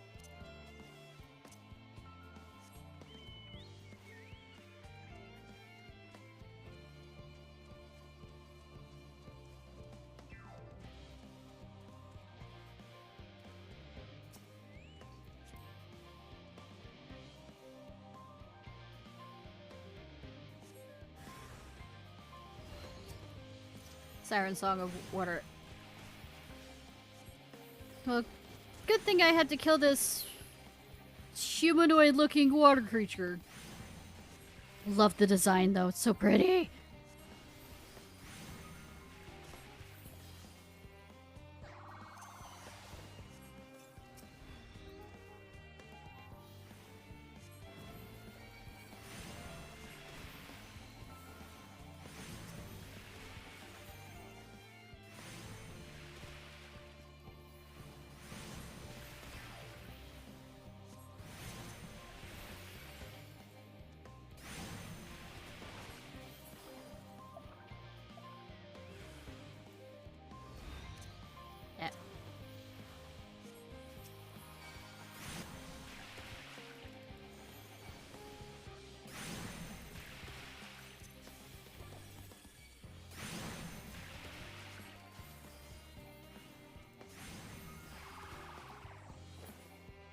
Good that Scotty assumed that he would find a second people.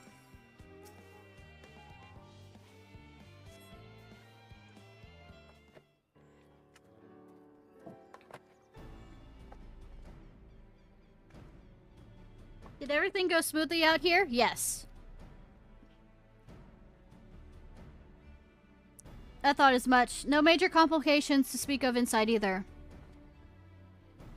And the water aether appears to be venting properly. I expect Scotty will have seen a difference in his forge flames by the time I return.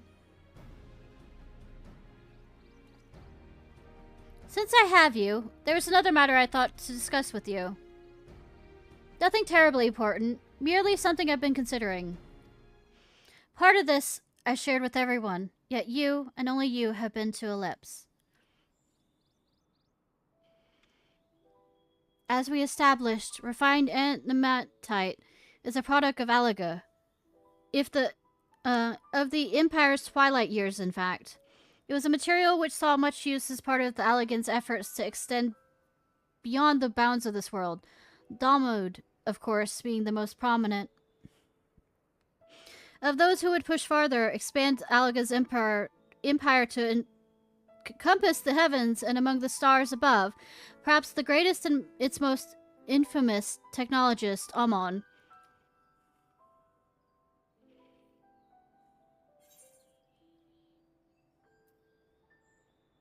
Did he remember his life as Hermes? I believe he had his own reasons. There's no evidence to suggest he retained memories of his former life. Yeah, but usually when they become, they retain or brought back to their seat or whatever, reawakened by the Unsundered, they get it back. He only joined the Asians once the Empire was all but dust, as you know. If not his memory, though, what drove him to pursue the idea with such fervor? This may seem far-fetched, but what if souls like minds have a personality, so to speak? A natural disposition towards which they are inclined. So he's naturally inclined to nihility? We know what a relative certainty that it was the gross decadence and exonerable decline of Alaga that moved Almond to resurrect Emperor Zidane. The Empire's people spoke lightly of death and destruction, experimenting on those they deemed beneath them to fill the emptiness in their hearts. In facilitating Zine's return, Almond proved that languished souls with the means to free themselves from the mire of their own insolence. Or would have, had Zidane not been convinced by his own death that life itself was meaningless. Almond's desire for his countrymen to conquer the heavens could only be a means to the same end, to instill the people with a new purpose. Like Hermes before him, Amon was appalled by how those around him lived, but could never bring himself to believe that those lives were devoid of meaning. Both of them sought that meaning and that hope in distant stars. Such is my theory, anyway.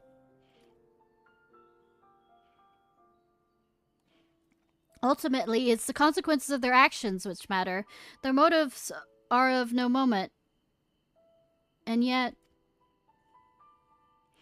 to reach those stars on wings in Emodite, to travel to the ends of creation and beyond, the promise of hope everlasting, how much I do understand. But enough musing for now. Why don't we see how Scotty is getting on? Scotty doesn't know! So that's an old song.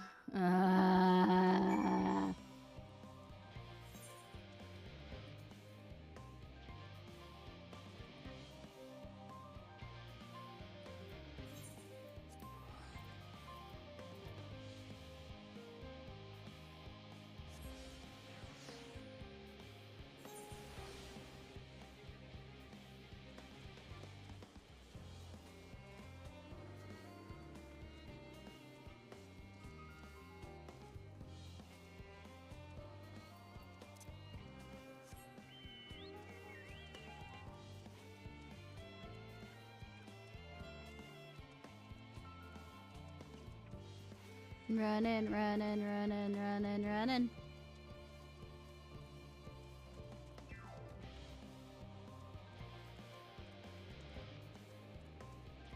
Cat, what are you doing? Cat being cute. Meow, meow, meow.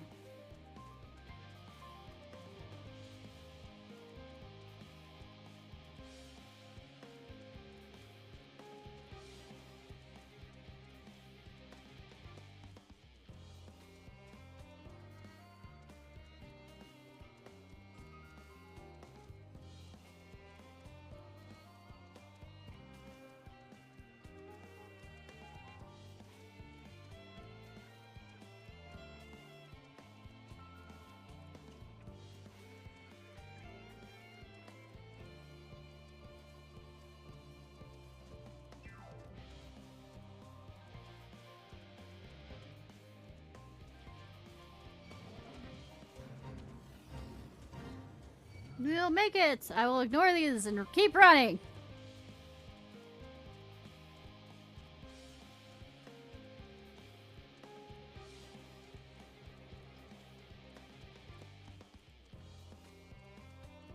Graha. I did thoroughly brief Scotty on refined adamantite's history. I only volunteered to go to the reactor because that was finished and there's little else to do. Hopefully that dispels any misapprehensions that I had that was kicked out for prattling on. Whew! I can feel those flames ablazing around here. Glad you found someone capable, Graha, but there's not much left for you lot to do. Unless you could conjure up that refined adamantite any faster. I don't know. Speak and I will maybe provide? Okay, same statement. Scotty, as usual, is worked up over the Aether Burner. I do trust you delivered on your prophecy, only... I hate waiting! I want that adamantite and I want it now! Don't know why I go with the accent. We, share your impatience, I assure you. Is there nothing else we can assist with in the meantime? I wish. The city about is unbearable. Pity the foreign frowns upon recreational explosions. Well, as long as it can't prove it was premeditated, get you gone. I've got mistakes to make. In that case, I suppose I should go and return the key to the reactor. I'll have one more look to make sure that nothing has gone wrong, unintentionally or otherwise. I'm certain there are better uses for your time, however. I'll join you in Charlie and Hamlet anon. Bonza Amethyte. Ha. And you spoke my safe that the building behind me will be entirely unrelated to what I didn't say, got it? Of course. Other pyromaniac at heart.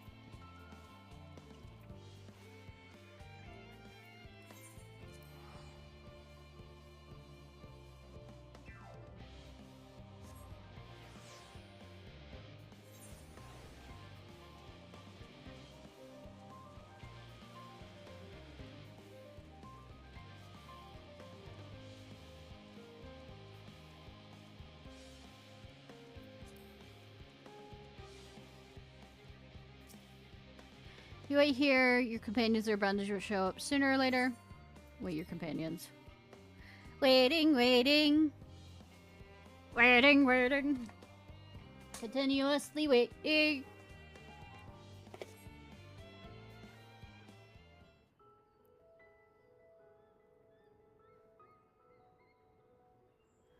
All set, I take it?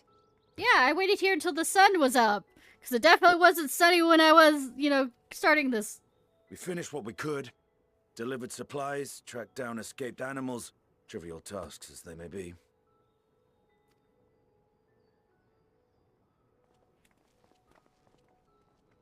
Gangs back together! That's enough, don't you think?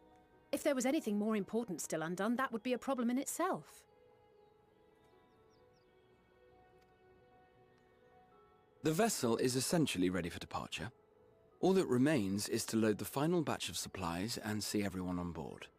Once we've readied the ether burner, that is. I believe in y'all. Ah, had a feeling we might find you all here. Well, we are kind of not inconspicuous. Our consultations with the Loperites, too, have run their course. Pleased I am to say that our researchers' concerns have for the most part been allayed, though some insist on making adjustments to the very end. I mean, such for their as... part, Livingway and her peers have graciously offered to stay and keep the people company, lest any lingering queries go unanswered. All that remains is to wait for the refined adamantite. See, this is why I should just go myself. Alphino, are you there? It's me, Kryl. Hi, The Kitty. special delivery has arrived. Round up everyone and come to the harbour at once. Oh, timing. Speak of the devil. Let us go at once. Excuse you. Clearly is not the devil. Kitty is not the devil. I am. I'm the one that murders enough people for it.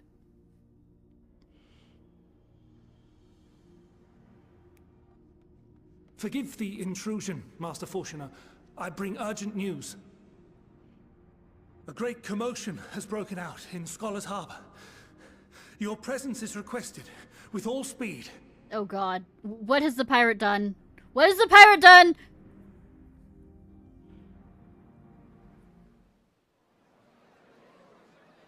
Now, where might this delivery be?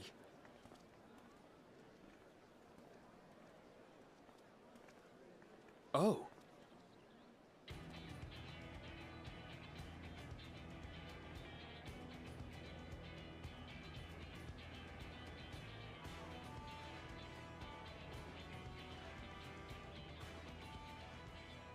Everybody, okay. I'm sure it's very important, but we cannot accept these without the proper permits. By the 12! Surely, these can't all be.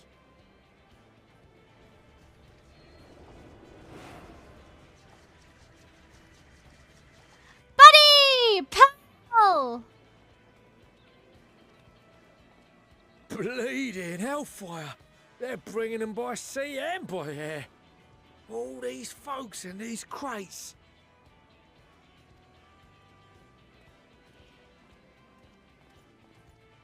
And more on the way. Got your adamantite right here. A bigger haul than any of these sorry bastards brought, and that's no lie. I don't believe you. Yes, because you were charged with seeing the shipments from Gridania and Uldar here, along with your own. Give credit where credit is due. Sounds like the sorry whinging of a sore loser. Whinging. And a hypocrite to boot. Ain't no way a scrawny whelp like you took a dozen steps inside a Dalamon shard. I'll have you know I went all the way to the entrance. Furthermore, 'twas my contacts that enabled us to enlist the cooperation of the Sky Pirates. You mean my contacts. Left you outside so you wouldn't get anyone killed, did they? Well then, credit where credit's due. You did a right fine job sitting on your ass. Look, I am the only one that can insult this boy. Got it. Take that back. Make me. I will not stoop to your level. You both are. My, what a grand welcome party. Fuck off, Hancock. Hancock? And Saraban? We come bearing relics both sacred and Allegan, as well as a few other gifts that may be of help, to be presented with best wishes from the Eastern Alliance. Can I have that sword? I myself have come with a sacred relic of the Kojin. Upon learning of your need, Bunchin bade me deliver it on behalf of the Blue with all haste. Thank you, Zurvan. Fearing I could not swim here with the necessary speed, however, I thought to beg our Confederate allies for aid. To my delight, Hancock was already preparing for departure at the selfsame port, and had space for additional cargo. We did, of course, need quite the impressive vessel to get it all here in time. Yeah, a theater vessel, perhaps. Fortunately, our majestic associates have been more than helpful. 'Tis an honor to join the Warrior of Light on another adventure, they tell me. Is he treating his sister better? That is all wonderful to hear, but what of the extraordinary cost? I shudder to think of the ransom we must pay for such a bounty. Fret not for your coin purse, young Alphino. For once. Lord Lolorito looks ever towards the profits of the future, and thus the East Aldenard Trading Company went to some lengths to reduce the financial liability. And since the Scions funded the entire venture, not a gill need be rendered up in compensation. Everything is already yours. We funded the venture? When? Hitaru. Don't let the name fool you. This coin keeper knows a thing or two about spending. Yeah, that's why we don't give it over to Estinian. When it Is that a comes new to outfit? capital investiture, a sprinkling of Or a gil new here and there outfit? will not do. You need enough savings to make waves when it really counts, which is why frugality is paramount. She was working multiple jobs while we were gone in the first. We also had the benefit of a generous patron. Generous being rather an understatement. Lolorito. She has supported us from the shadows since the very founding of the Scions. The mother? We even Oh my had god! coffers to fill. Mother!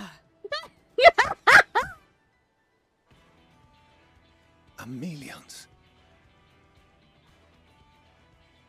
I remain, of course, an entirely neutral party. I simply thought our family's coffers were needlessly full. Yeah, needlessly. We can hardly take them with us on your teeny-tiny toy boat, now can we? And 'twould be a shame to leave all that hard-earned wealth unspent. She has her ears everywhere, damn! Waste not.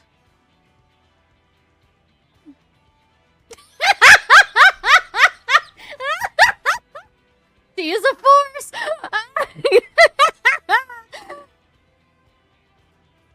However did you manage so much in so short a time, though? We expected word to reach only a fraction of our allies. Did I not tell you I have my ways? Kitty! Erenville! You were involved too. I received a letter from Cryle after we parted ways in Labyrinthos. She explained what the Scions were trying to accomplish, and why you might soon require the services of the Gleaners, spread across the world as we are. I pray you do not interpret this as a betrayal of Charlian. I accept that the Forum's aim in pushing us to our limits was to preserve what knowledge we have, and I bear you no ill will for it. Yet, in collecting that knowledge, what I came to appreciate most about our star is that there remains so much we do not know. That is why I chose to help the Scions, to combat the obliteration of those countless, undiscovered wonders. I held no illusions that they would be less demanding taskmasters.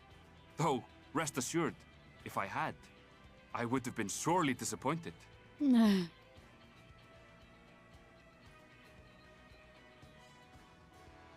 To make a long story short, the whole of the guild ship cooperated to ensure your call was heard far and wide.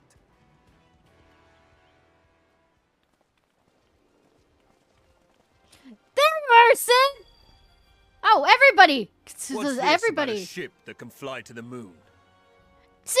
I told you you should call him sooner! And why didn't you mention it sooner? See? One time you don't beg my aid, your problem's a bloody ship that can fly to the moon. Sid, you brought the team. Of course. Garland Ironworks' finest. And you Nero need on the only back. point us towards my new favorite ship. As you like us not suspect, we've also brought adamantite for Mordona's Dalamud Shard. Oh, did you bring the sisters? You know, the ones that are absolutely not shipping you? Well, the sister of the sisters. There's two... Absolutely is fanficking you. I admit to some consternation upon first receiving Kryle's message. So few Scions remain at the Rising Stones now. Far too few for such an expedition. However, the Gleaners were able to secure us reinforcements. Idleshire's treasure hunters, not least among them. I know. How the Gobbyflock fought. Yeah. Being that I fought against a group of them, yes. Slowfix's gratitude for the safe return of his daughter has not waned, and he gathered his kin to our side with an astounding quickness. Dude.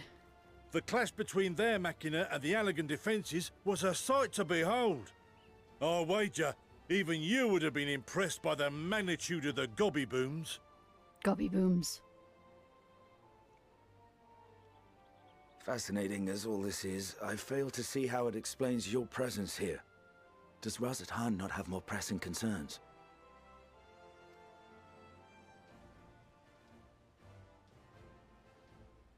We do. Yet averting the final days would be the most expedient solution. That, and I am indebted to you. Don't worry, you could pay up later.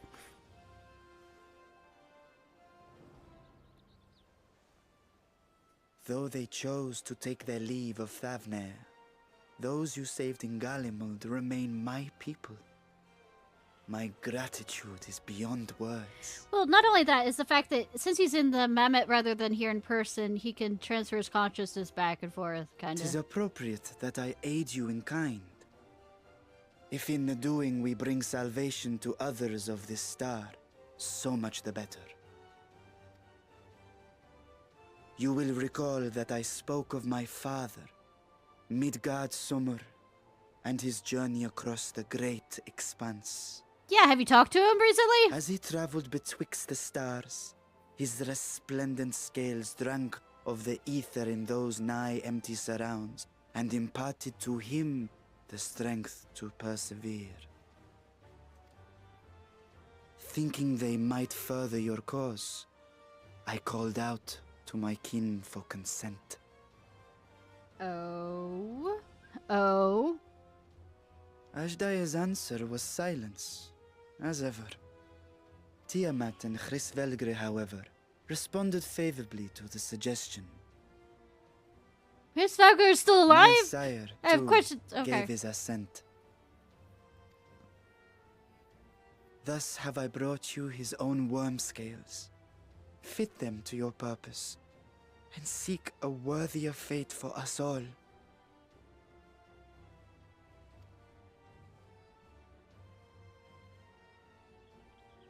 You'd be hard-pressed to find someone else so familiar with the unique properties of dragon scales. So I invited myself along. Did you bring Shy? Please, please, please.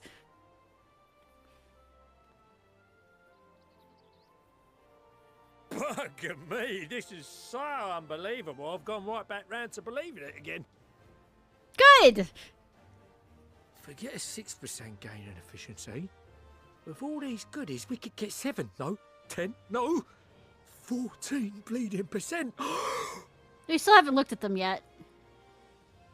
Think of how far we could go. What we could do with that much power. What we could blow up. Woo! If Kokol is duly convinced, then it must be true. In which case, the science end of the bargain has been fulfilled. Would you not agree? Bitchin'!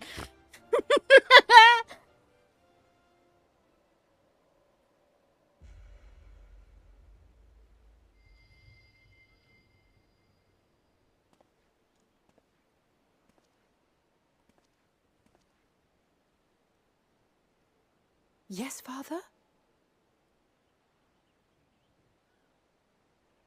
Say you're proud of them. I know not what you seek of Hydaelyn, nor for what purpose you would take command of our ship. Yet this much is certain. To do so will be to dictate the fate of this star and the lives upon it. The Well, how lives about of you each ask- and every creature, in their magnitude and their fragility.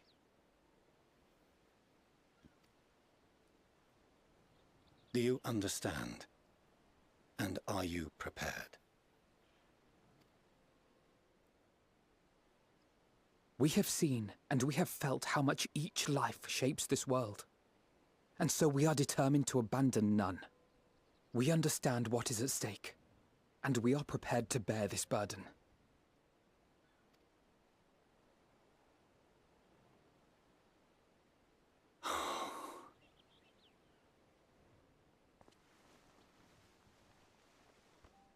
Then I will bear it with you. Damn! I beg you, share your struggles with me. As family. Damn!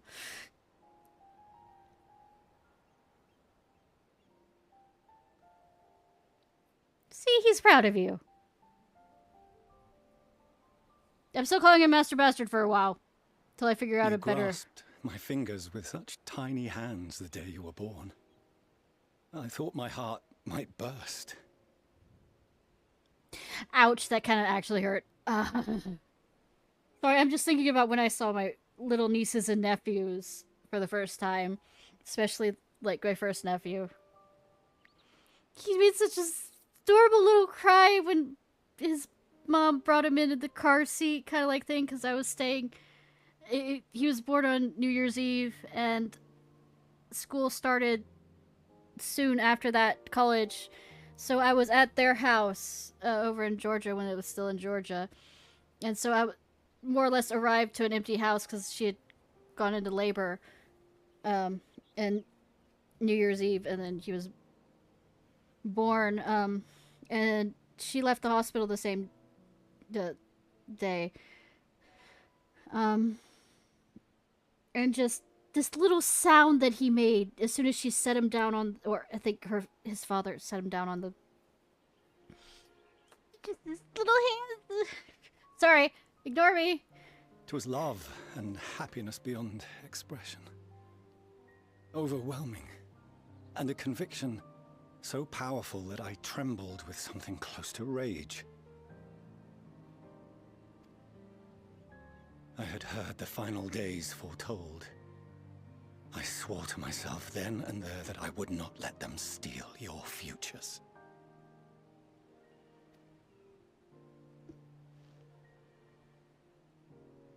The great exodus would succeed, must succeed. No sacrifice or sin was worse than the alternative. If anything gave me pause, 'twas mine own father.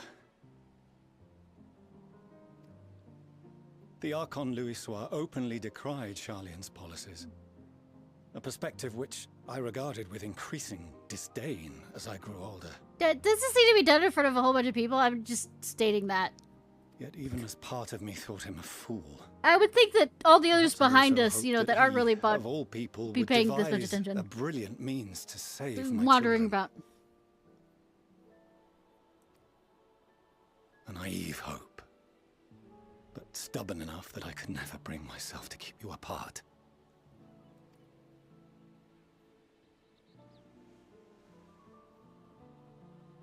No, that was his doing, when he perished at Cartano.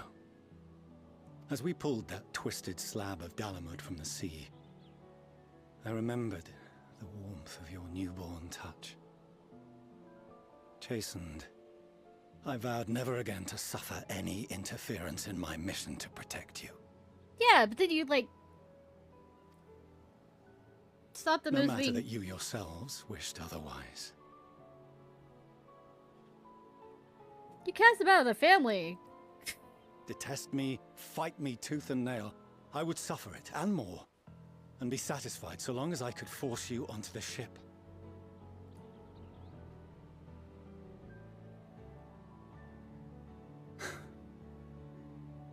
I was wrong. You two have grown so much stronger and so much wiser than I dared dream. You have earned the right to walk your own path, and already begun to do so. Good. Because there are things we care about, and people we love, and none of them is replaceable. Not a one. It cannot have been an easy journey for you to have come so far. Oh, really? At least you haven't heard about our souls being transferred, you know, like, forcefully yanked from this world to the first, yet? Yet? Oh, wait, Mother, don't kill me. We shall be glad to acquaint you with the finer details someday, once this danger has passed. All that we have seen and heard, that we have felt and learned in our travels. Ours is not a kind world, but it is beautiful. Always. Oh no. Are you quite sure that's wise? After all, someone turns pale and flees the room when he sees so much as an envelope containing word of your adventures. I feel like he's just been run over by a train. Whatever will happen if he learns what you were really up to. Oh no, is she really knowing? Amelians. Does she know you were in a different world? Please, neither of you kill me.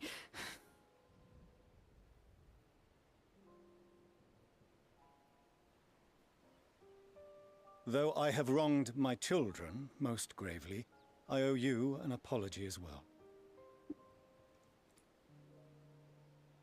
I assumed that it was the Scion's influence that made them so keen to charge headlong into danger. I mean... Yours, in particular. I got nothing. I got nothing. I see now that said influence instead brought them together with the many fine people gathered here today. In which case, I hope you continue to guide them.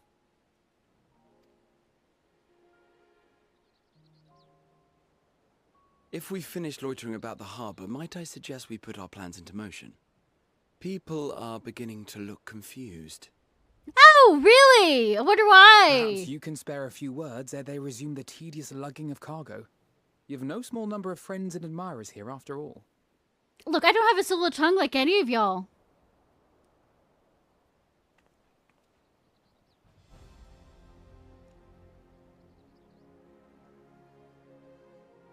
I don't do speeches.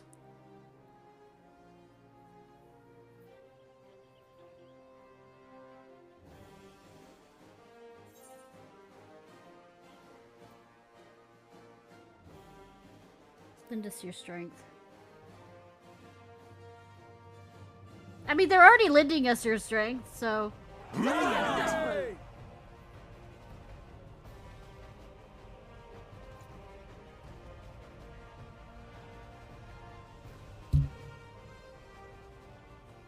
Your assistance is appreciated. Now, in an orderly fashion, if you please.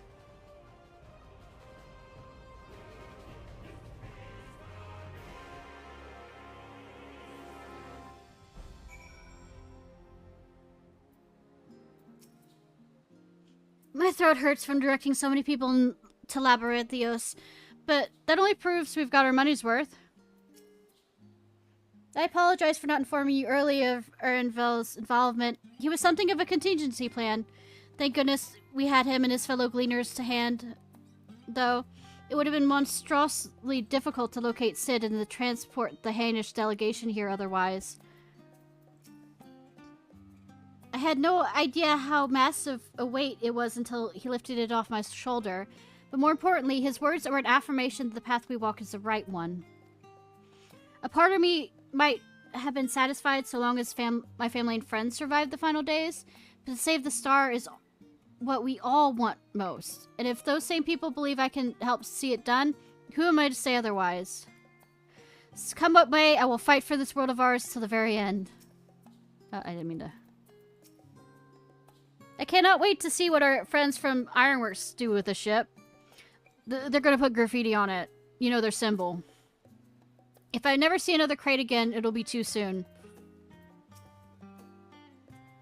Unaided, we Scions could never have gathered such a bounty. Refined adamantite, relics sacred and ancient alike. I find myself quite overcome.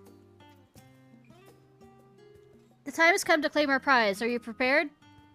Am I, though? Lies sent a letter along with Gridania's contribution. It seems she traveled there to aid the Amidite recovery. Evidently, journeying to Gridania was quite the trial, as was getting to the Dama Shard, as was reaching its depths. I suspect she will have a few kind words to say about the Alligans when next we meet.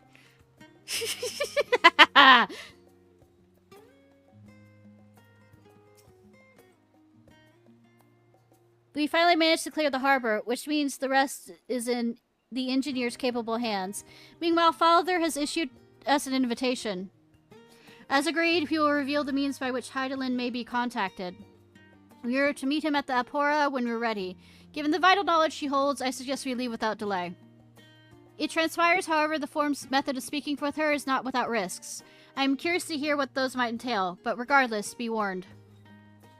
I have to murder things? Do I have to murder things? Most of those who arrived with the Amidite have offered to stay and see if there any remaining tasks needs doing.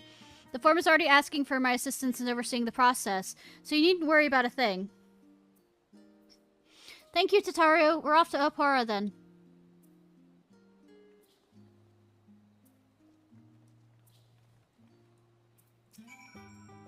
Get some tea for your throat, Tataru. Say, lots to speaking. I don't want any of you getting hurt, but I do hope you'll wring as much information out of Heidelin as you can. For all we know, this is the one and only opportunity you will get. Don't jinx it or anything.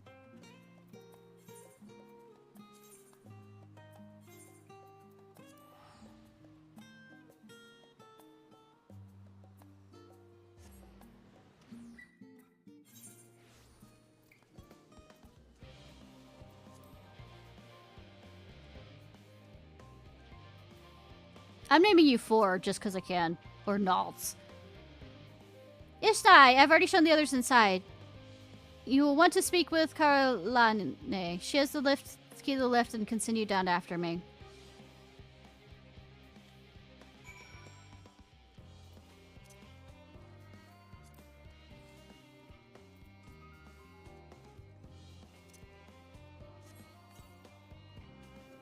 Are you related to... Please report on my plants are hardy, healthy, and happy. Looks like my cultivation seems well. To any of the sisters that are currently, you know, in Idleshire, you're with Master 4, yes? Please step inside the lift here.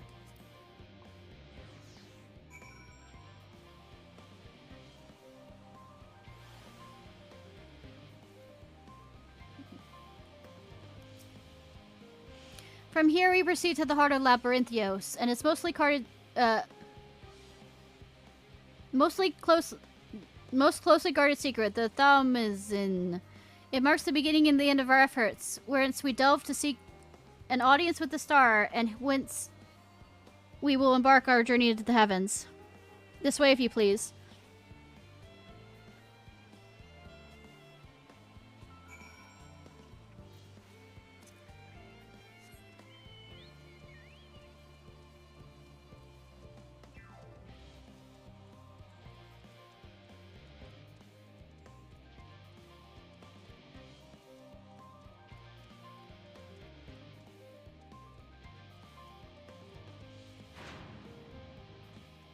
I shall ride my chocobo in here. Fa fa fa fa fa. Do not be angry at me.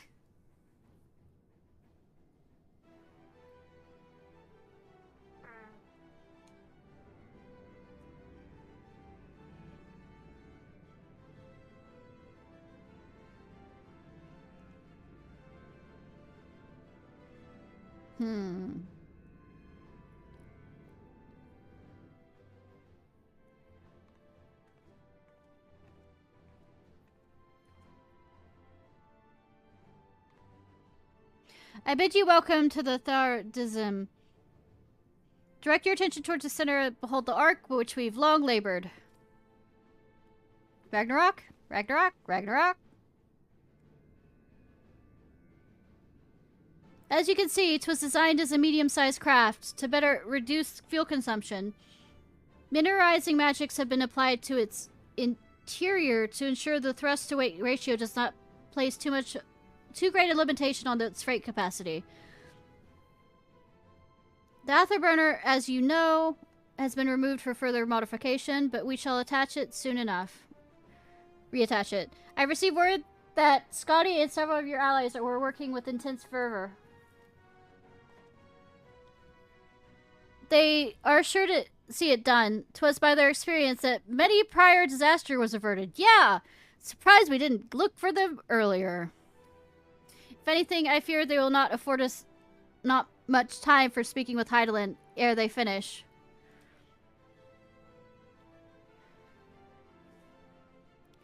Point taken. Let us move on. I must warn you again, however, that even the benefit of our device to treat with her is not a simple feat.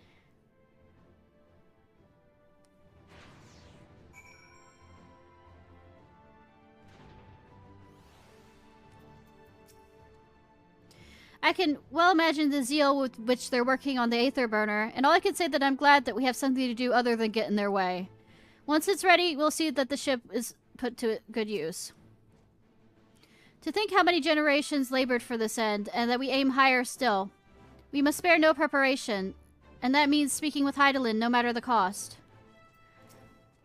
If meeting Hydaelyn proves difficult even for the Forum, then perhaps I...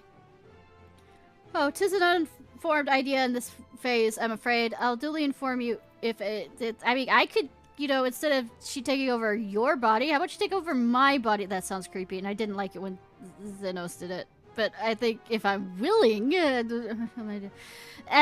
must learn of Hydaelyn's greater plan, and I can only hope she also knows the current location of the melatonin. Now we can do neither if we do not focus on whatever trial awaits us within. I doubt this is what Aaronville meant when he said that there remains much we do not know, but I still can't believe everything that was hidden underneath the city this entire time. It was the Alligans who first combined the mechanical and the ethereal science into a revolutionary discipline. Given that this ship is nothing short of a technological marvel in that precise vein, Alligan salvage should suit it well. Twould seem enchantments most advanced here have been woven into the ship's very bones. So, Wilstrun and Brunwinda were doubtless called upon for their expertise in teleportation magic. You feel it too, don't you? The ship is impressive, but it pales in comparison to the vast primordial power beneath our feet.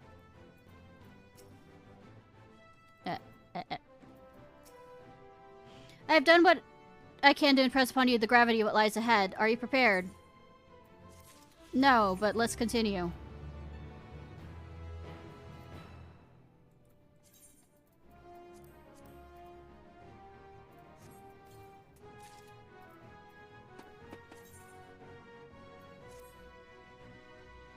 What does this look like? I hate.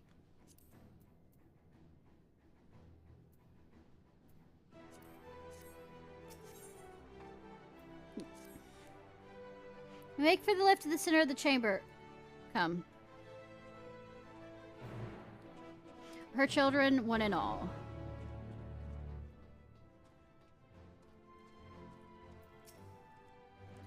Cecilia, I'm performing final checks of the parts of the Ark we're constructing. Even the smallest error can lead to a huge catastrophe, so we cannot be too careful.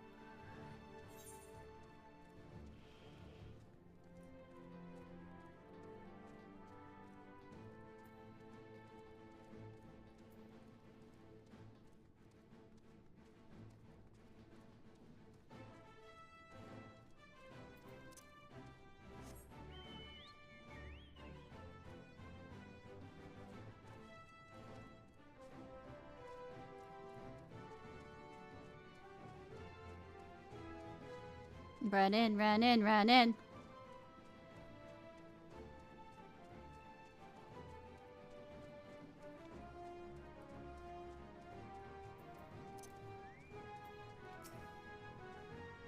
The Aether here is more brilliant than I have ever seen.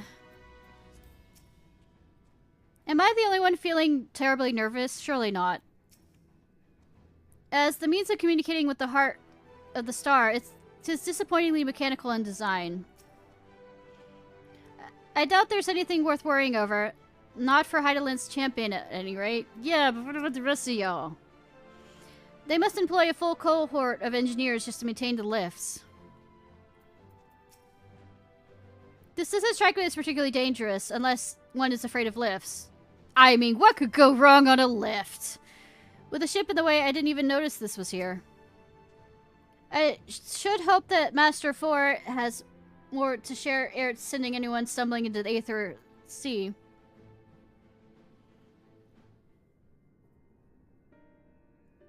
As you know, alongside our physical world exists an ethereal plane, what we refer to as the Ethereal Sea.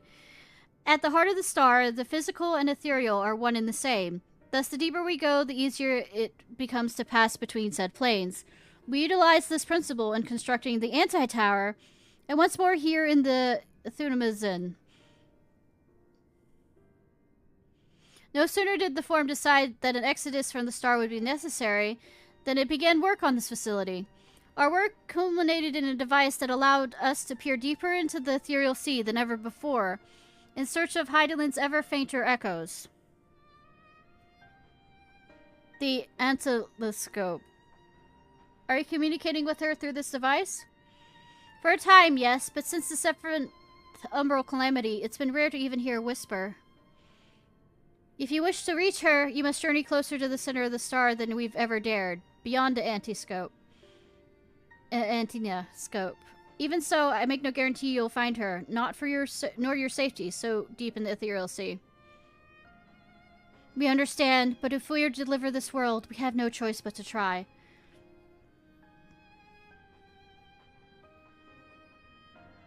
Is it going to be a dungeon? I know. I only wish they could do more than observe your progress from afar. The Antiscope's ocular lenses, by which we may peer into the ethereal sea without placing ourselves at hazard, lies above us. Through it we can watch and guide you. In those swirling depths, there are pockets of aether so dense and turbulent that they can unravel one's soul. If we determine you're in risk of coming in contact with such a pocket, we can recall you with the teleportation magics. To that end, it would be best if one familiar with the composition of your souls remain here to assist and assess said risks. Hi, Graha! How are you? Otherwise, there's an increased probability we distract you too early or too late.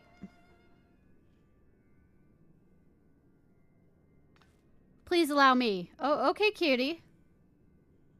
I have thought upon this much, and in truth, I do not believe that I am fit to join you on the trials ahead. Oh, the events of Tower of Babel drained me, yes, but even before that, your capabilities far outstrip mine own. This is not the time to have a weak link in our vanguard, no matter how much she may wish it were otherwise. If I insist in the matter that Master 4 has laid out, however, I may still be of use. Will you trust in me to do so? Do you have to ask? Yeah, I can think of none other I trust more. Compared to all the effort you put into keeping us alive when our souls were in the first, I don't think you did. The question is, do you know if your father knows about this? Preventing us from dissolving into aether on a single expedition, I propose no challenge at all. And even if we did, I expect you would hunt us down and restore us to health somehow.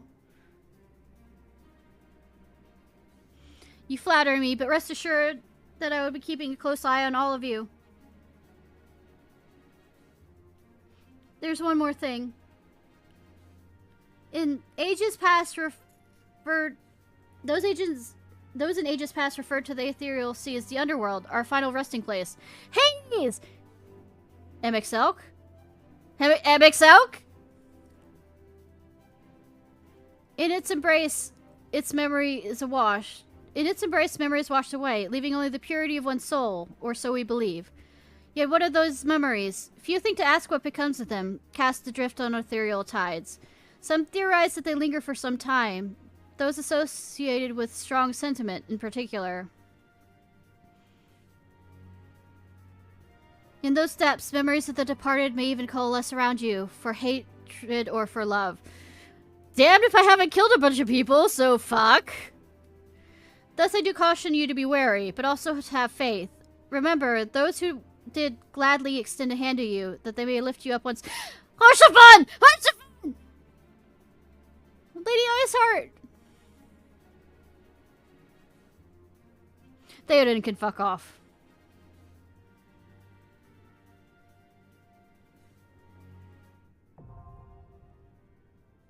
So it is a...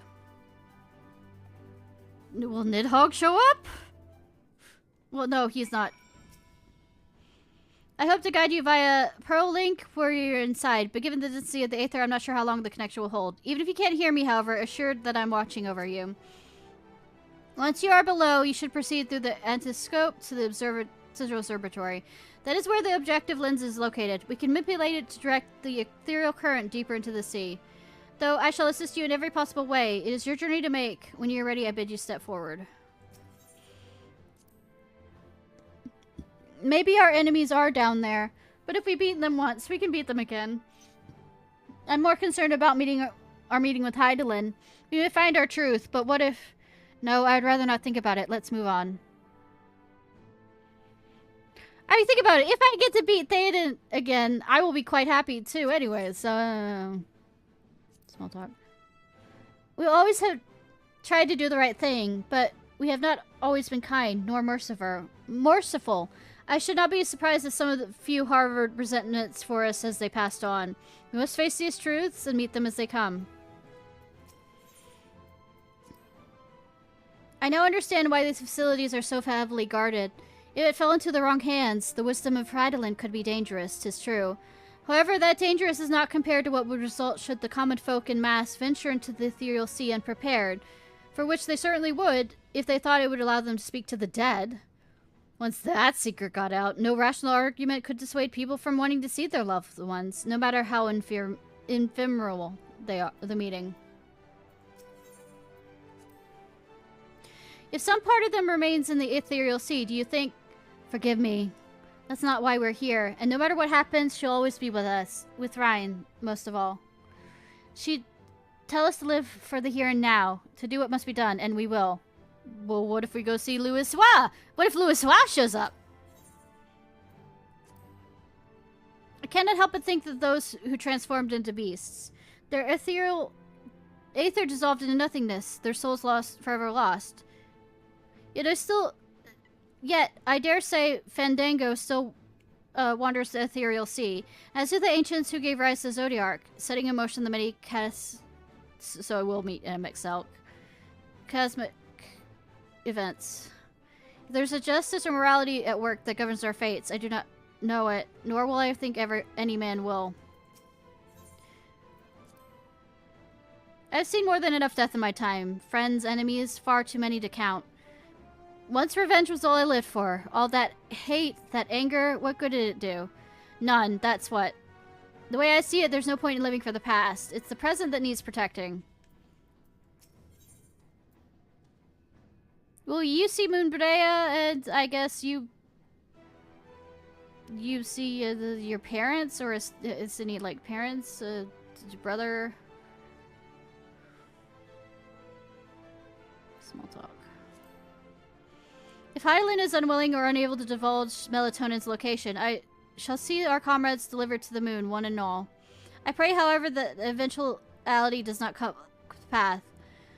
While even a slither of hope remains, we need to fight on. I wonder if we could have our own, like, according to who we bring as NPC, shows up in the whatchamacallit. But that wouldn't completely work if, it wasn't all NPCs.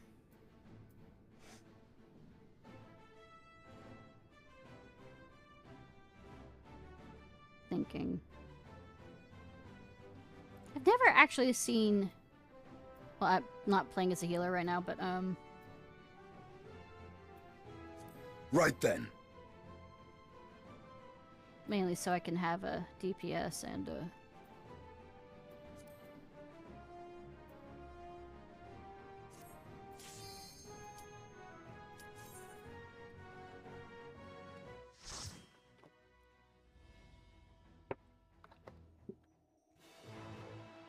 like, things that, like, shadows that show up here are more to do with other people's history.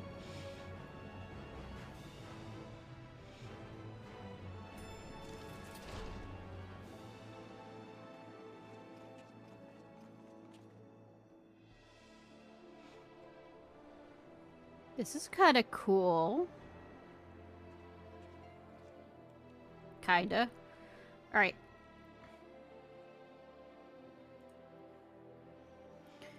Yshilla, do not have me regret putting my mark on you so that I could, you know, follow you around. All seems in order with the lens. And I trust you can hear me? Yes? Those things are pure malcontent. The residue of lives unfulfilled. Yes, malcontent.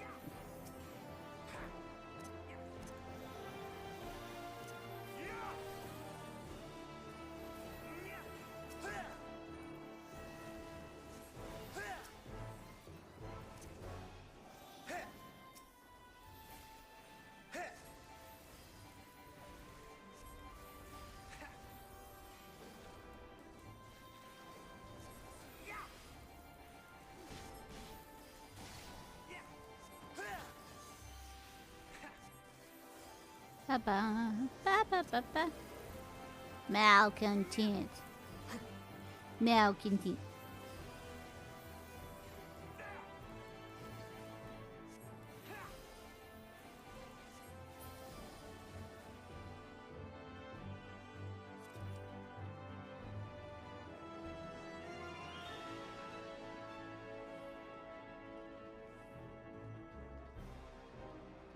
Sinking cynicism. Ha! Cynicism sink never rises to the surface. Sinking arrogance. Sinking arrogance doesn't sink either.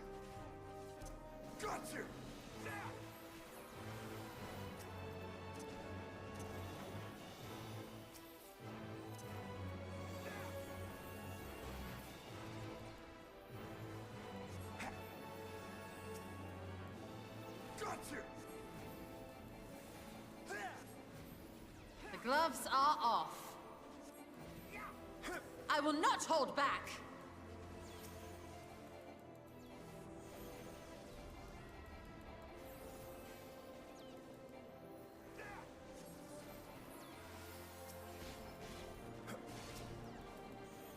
You're mine!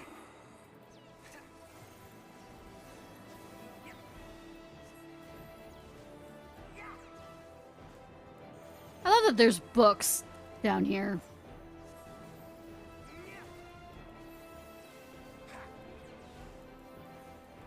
My turn.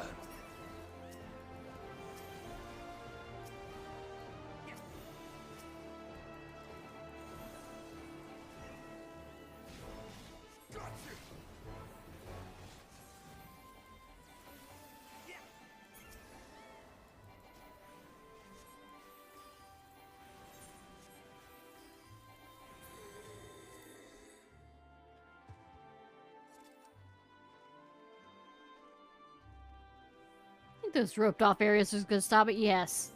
The game says yes.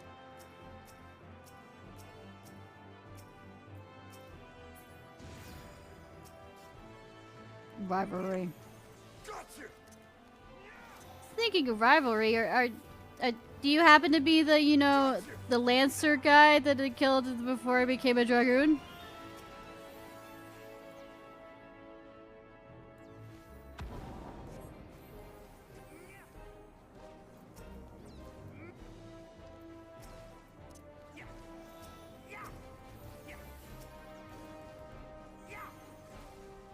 My turn.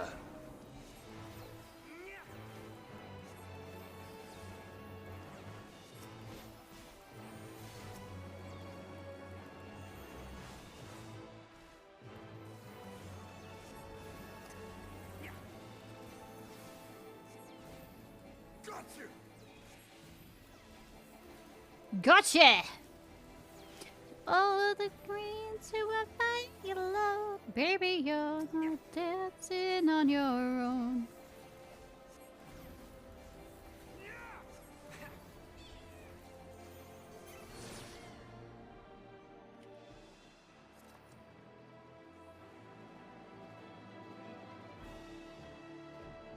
You look a bit flaming.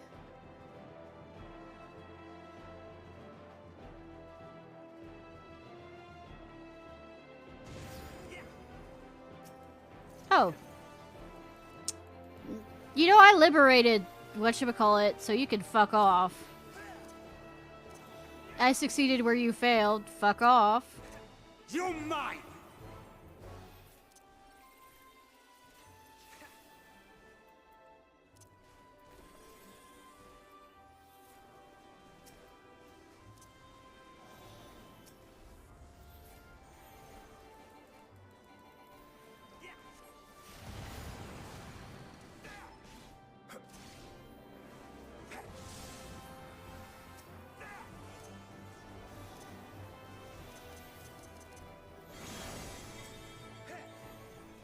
Existential dread.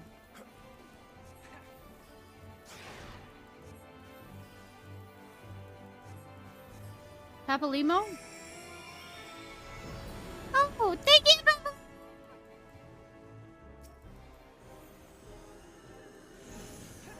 This Aether, Papalimo, you is well given form. Try as you might to conceal it. You always worried too much. Don't fret about Lies either. She's just fine. Yeah, she's become a good, strong leader.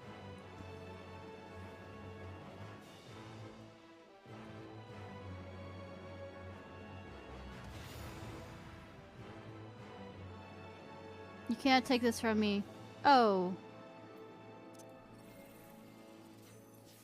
I will not take his love for you're the one that I keep having to, you know, the thing of, you cannot take me from you can have Gaius. Gaius can be yours. Gotcha.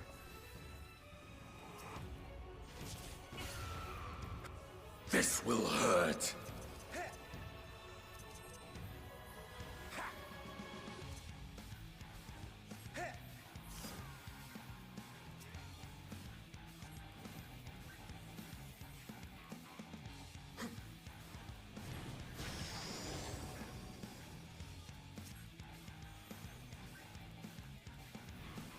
Okay, it's like that raid boss.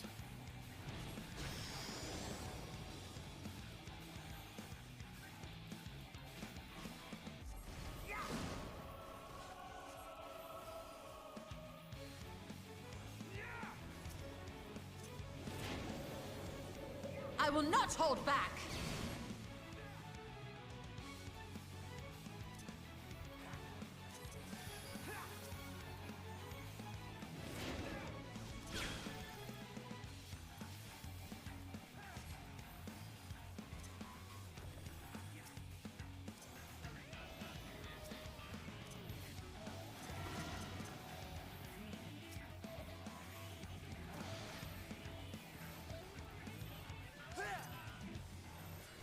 I will not hold back. You're tearing me. By the way, your sister is hot, and she's a part of my harem. How does that make you feel? Yeah, I shouldn't really be egging her on.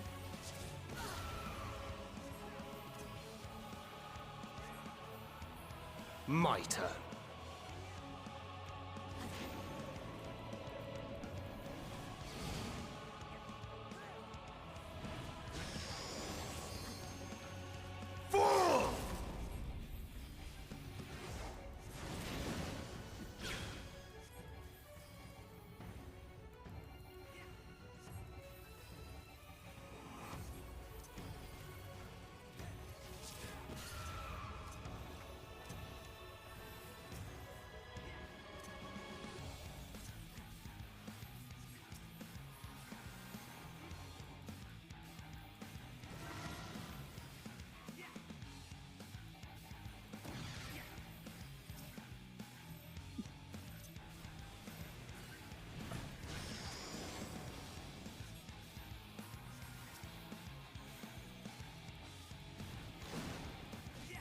You're mine!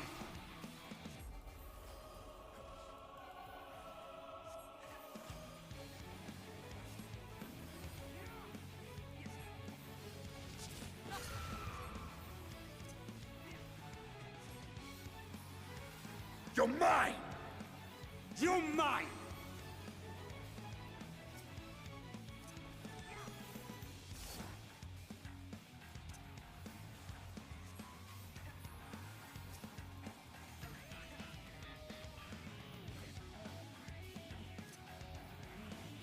Ba, ba, ba.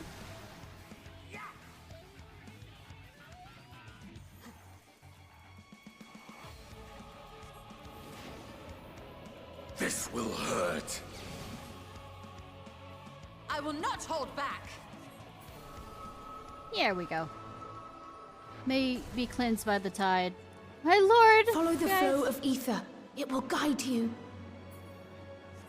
Touch the ether?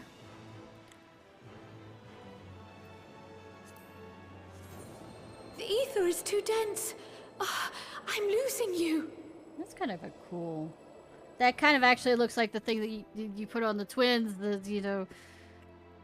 If they did anything with shock collar. Less shiny.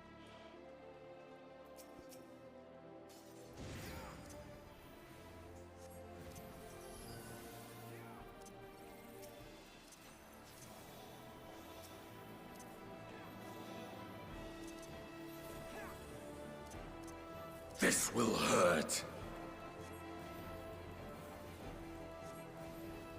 Of course, they always had to have tentacle monsters somewhere in the, you know, the sea. The ethereal sea.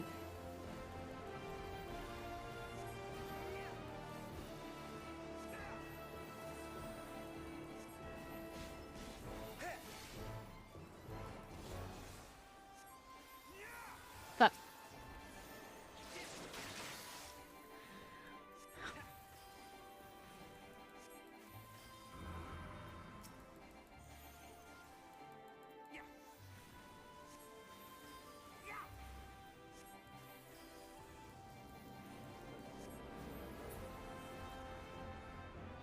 Ba ba ba ba.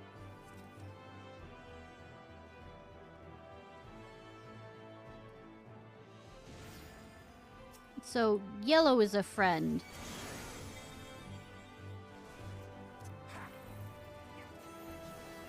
Familiar, Valiant Archon takes form. Moenbryda! Moenbryda!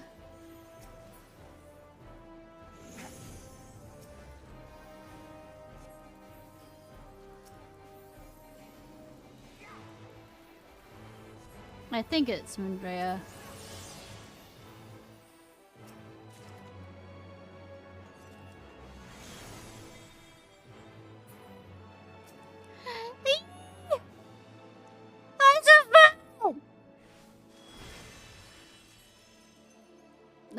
The people who scarred won't forget you.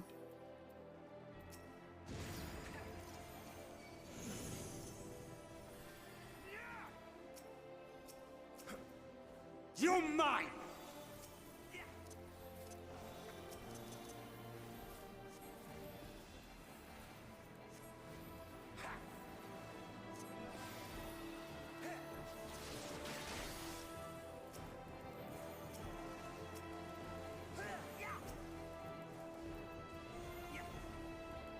I will not hold back.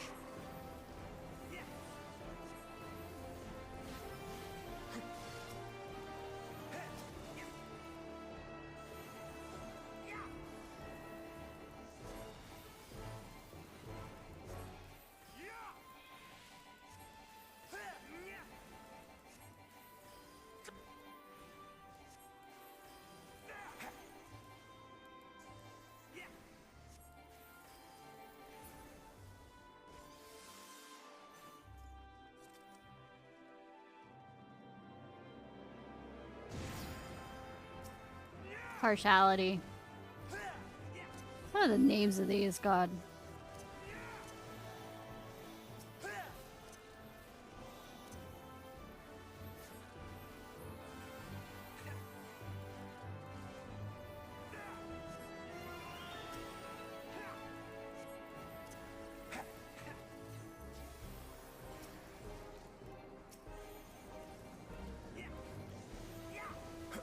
This will hurt.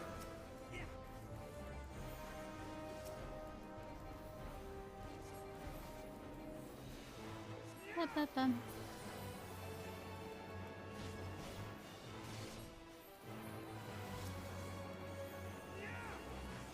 They like.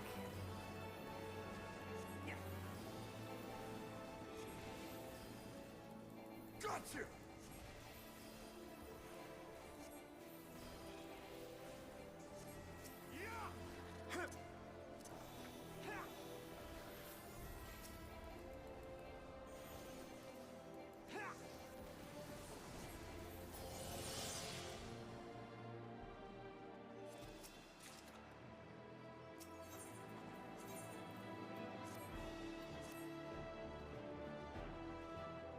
I wonder who this could be. Who have I pissed off? Is it going to just be all of the Garlean people? Still holding on to his principles in a way, I guess, yeah.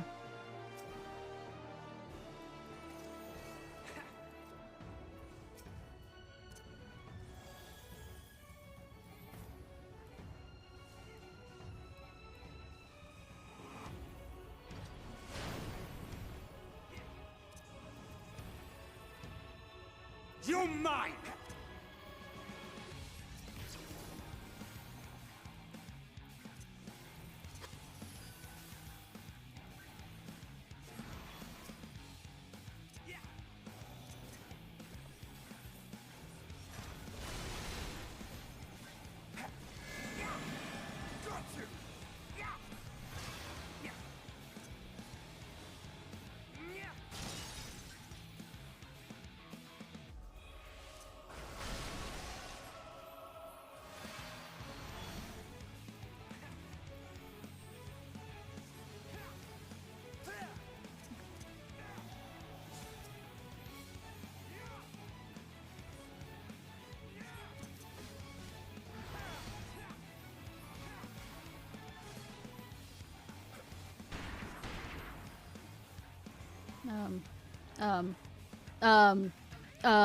I will not hold back. You're mine! Fool!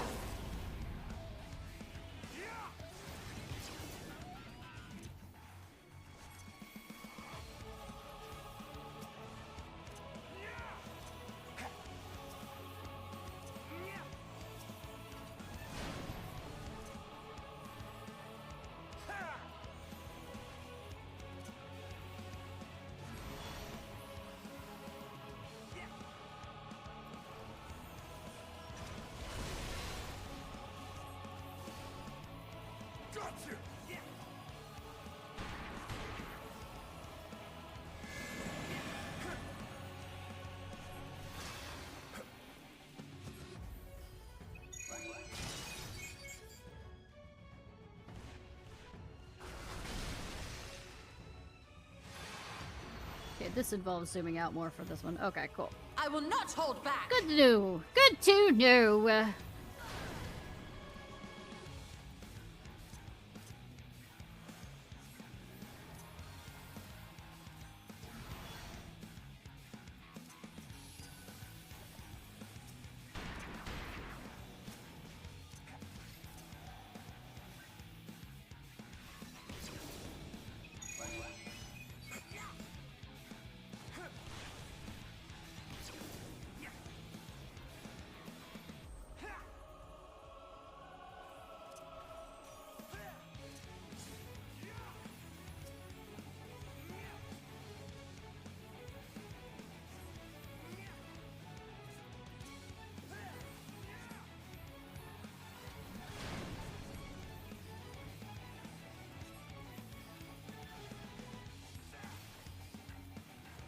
You're mine! The gloves are off.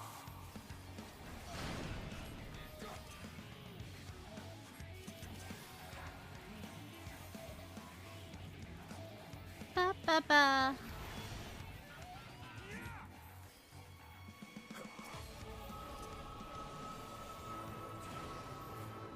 Rest, your fight is over. Yeah. Definitely. Your fight has been over for a bit.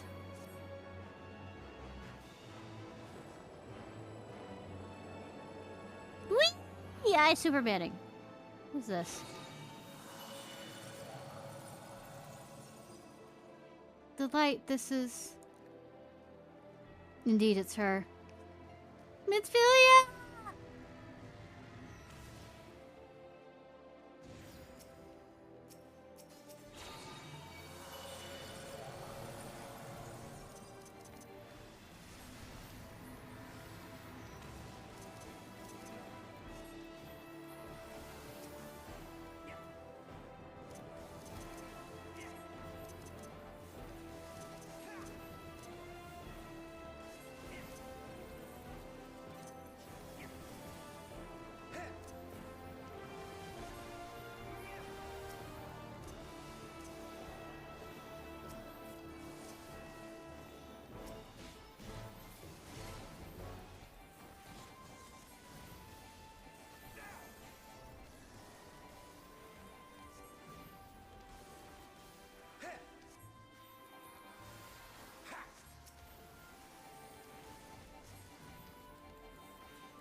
Oi.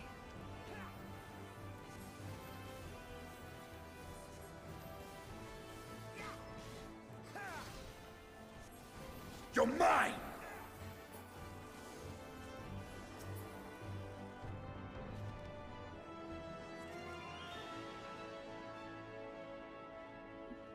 Treasure, treasure, treasure, treasure. I knew we would meet here.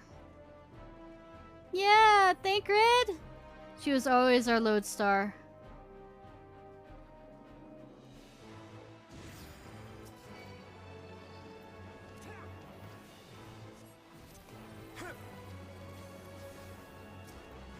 I think she needed to be here for you, Thancred.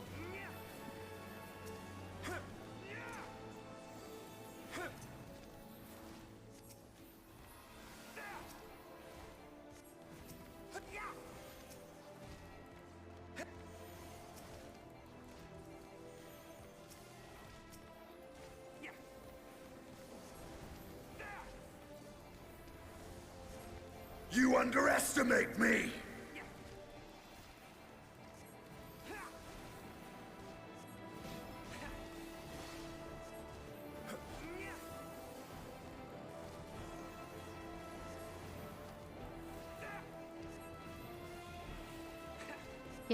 Killing.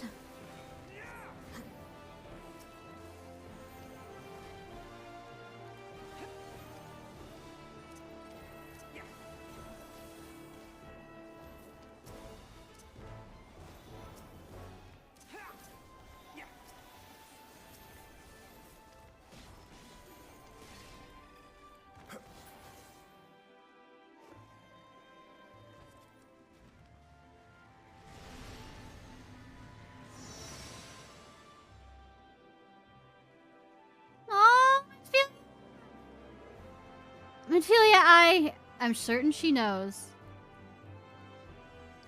I think she was there more for you than anything else, which I think you need it.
You're mine!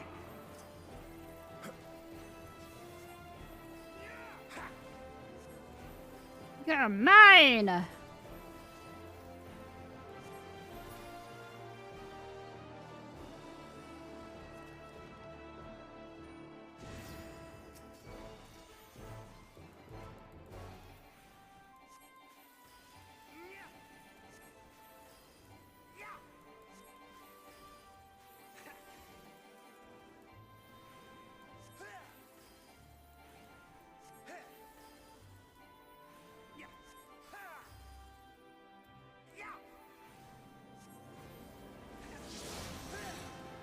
Gonna keep being a lost opportunity.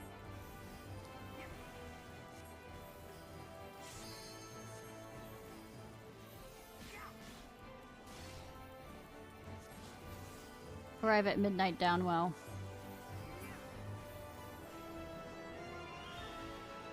Treasure chest.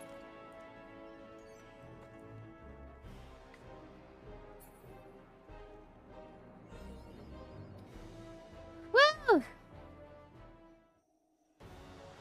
What shall it be? Fandango? Fandango? Fandango?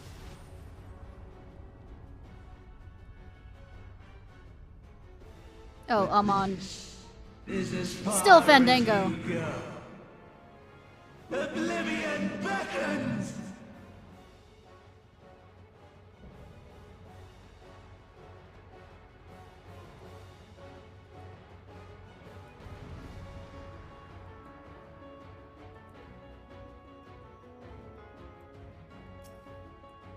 We might have expected this in retrospect. Oh, I was expecting it entirely. That or like, you know, Katie's. So, But this is my favorite by far!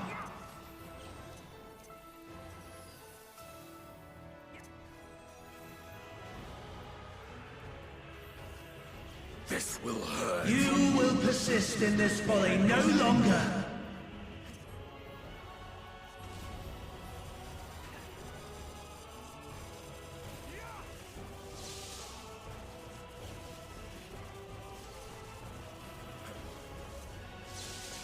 The stage is set!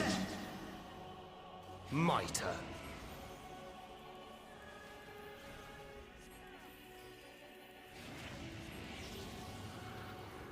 The fuck is that?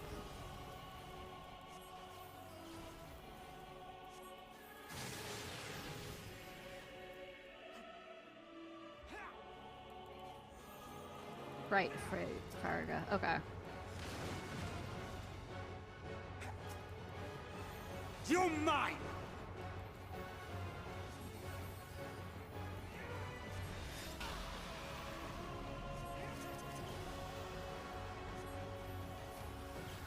Let the curtains rise for the main attraction!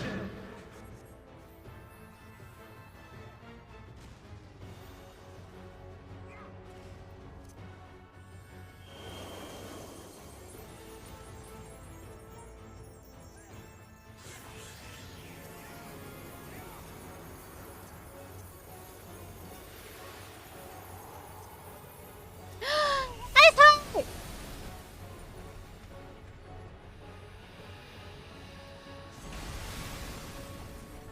My, what a boorish audience you are! I wasn't here to be thrilled by you, actually.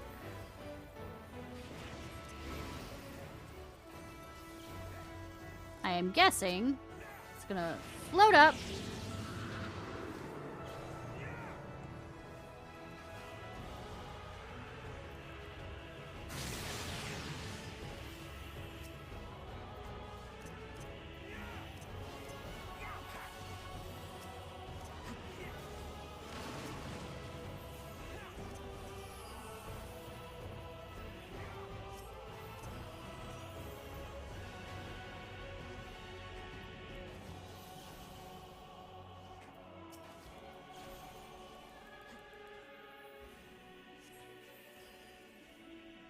Just following a Y'shtola.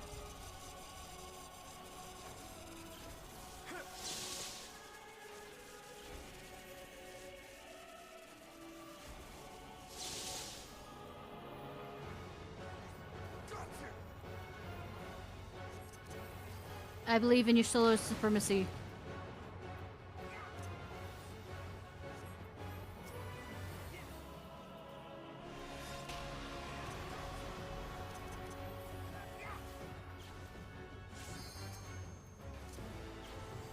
Time to end this!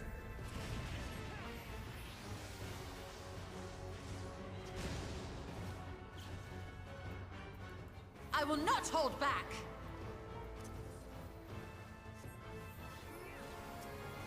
My turn. You're mine!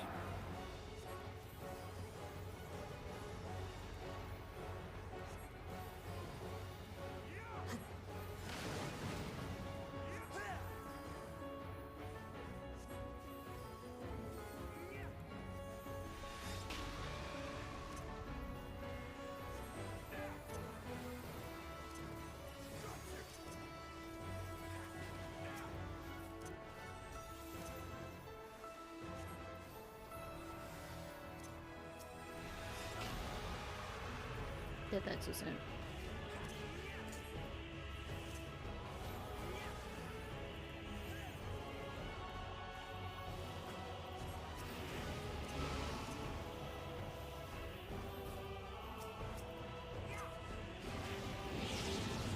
You're mine! You underestimate me!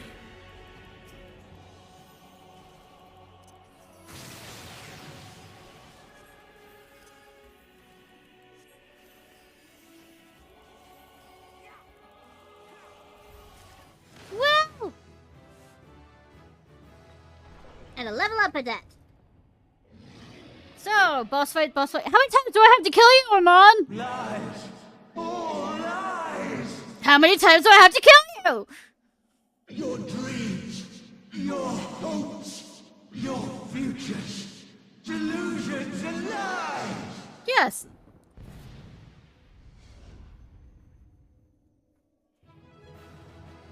And I don't feel like I killed him.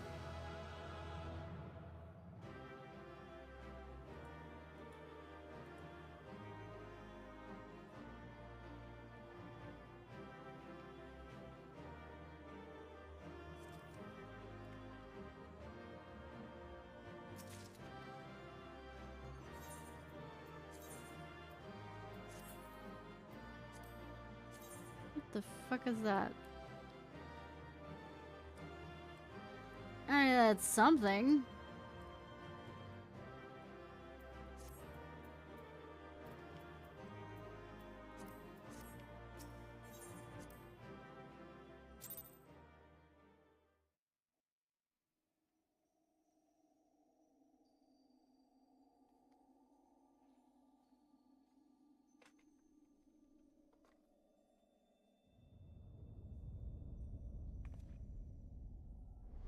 Oh look, he's back.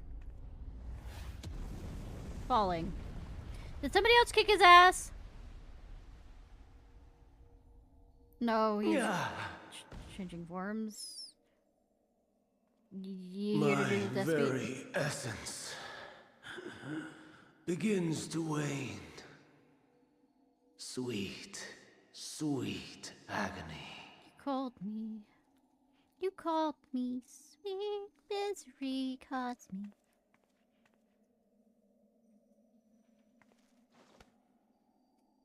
Leave this to her. Why though? Other than because of my echo. Come to deal the coup de grace. I mean, you seem to be doing quite fine on your own on that one.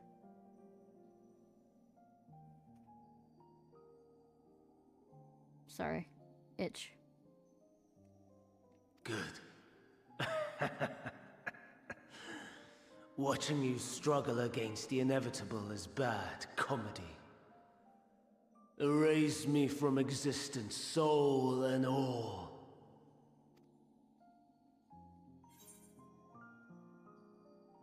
Have you any memories of melatonin?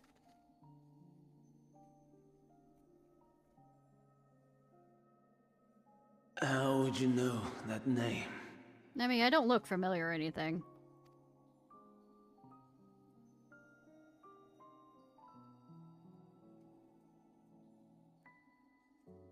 Giving time to explain everything.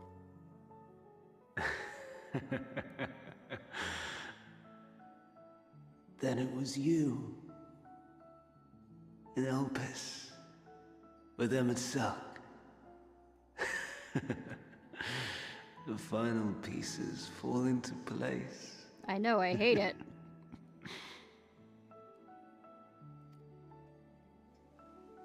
In my halcyon days, as the mortal Ammon, I was haunted by a dream.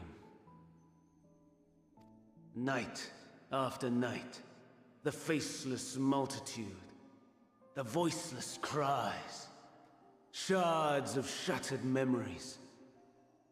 A cacophony of screams? But slowly, the fog began to clear. This was Elpis. And I was Hermes. Recurring though it was, I paid this dream little heed. It was only when I was granted the seat and memories of Fandaniel that I knew these visions to be true. They were the memories of Hermes that he himself erased using the power of Kairos. Or so he thought. In his attempt to burn away the events of that fateful day, he succeeded only in searing them more deeply into his soul. My soul. Fun. Death failed to expunge them. No matter how many times it came. Oh, didn't I wonder, is Emmett Selk adrift somewhere in this ethereal sea? In defeat, finally remembering your time together in Elpis? I'm guessing so.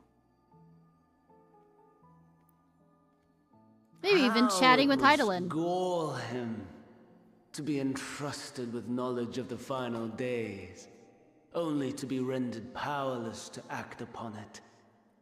So many lifetimes dedicated to restoring his beloved Amarok in blissful ignorance.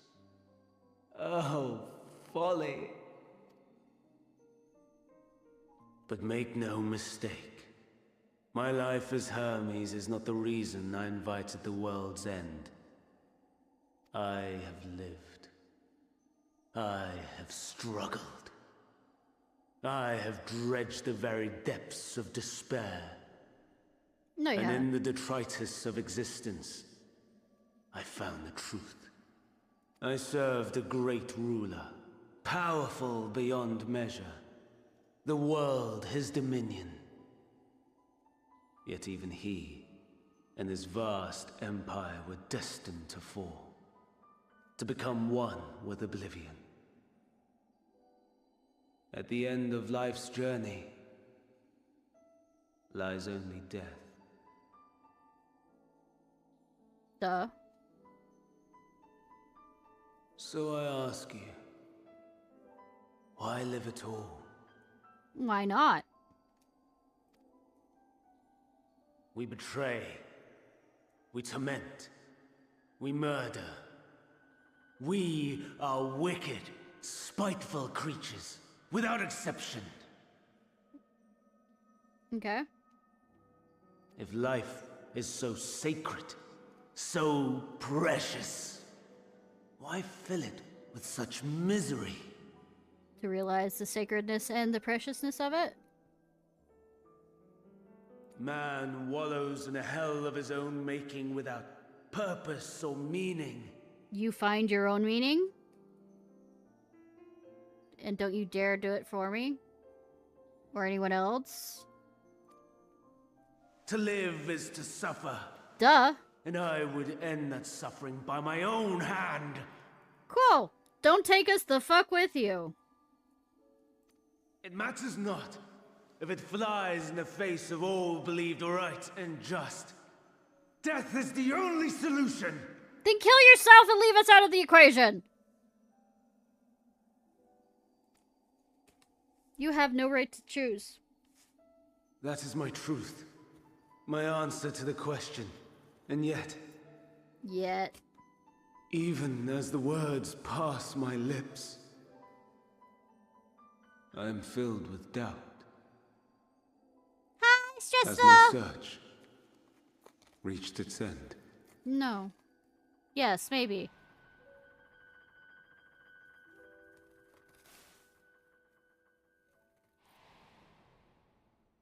Was this the only way? Apparently.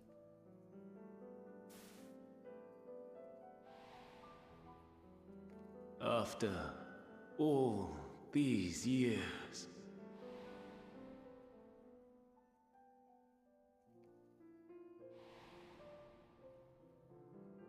Is this the answer I was hoping for?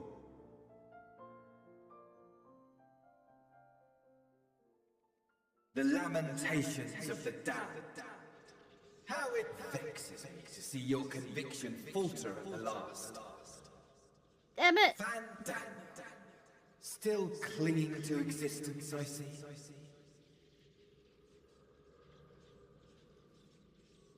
You, who champion death so fervently, unwilling to accept your own, refusing to be purified and swept into the sea of souls. No, wait, you're not. Do I. We prisoners to memory, watching as the world turns. You're not a mix-up. Are you, Though unlike me, you will be spared the ignominy of having your corpse made a puppet, dancing to another's tune. Is that Arcee? I was about to say, that's the other guy. How very astute. But let me be clear, I have not come to consort with the likes of you. I don't care, asshat. Go on. Nor have I come to bemoan the state of the world following my untimely demise. In fact, I delight in mankind's downfall and the anguish it brings the savior of the savages. Yeah. If I played some small part in the chaos, all the better. Not that I was in any position to resist. But Can your sister show up to kill you? To the betrayal of Lord Xenos. Oh, yeah. I would die 1,000 deaths to exact my vengeance. Okay. Cool. Whatever, dude. You can have him. Xenos can have your affection. Because I sure as hell don't want his. Now you are at my mercy. I shall drag us both into oblivion, and you will never see the fulfillment of your magnum opus. Even should you be reborn, your desperate search for answers must start again.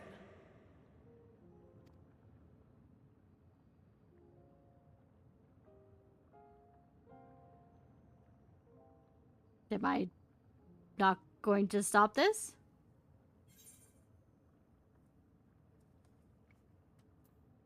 Next time we'll find the answer together. Even here, even now, you have every right to hate me. For the fool I was. For the monster I became. Look, that involves a certain amount of energy that I have better spent saving the world. But I will not beg forgiveness. I wasn't asking you to. The tale of Hermes, the man who knew so much, yet understood so little, ends here. Right, Icarus, let's go. Let's go, Icarus, let's go!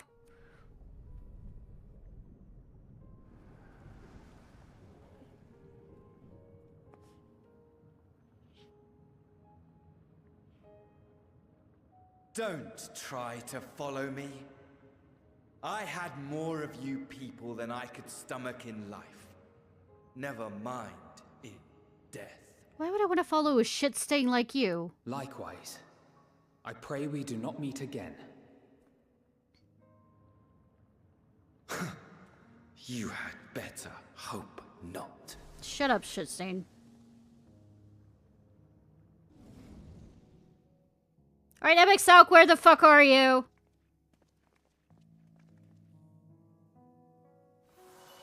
Or having tea with Heidelin? I don't know. Thank you, Bitphilia!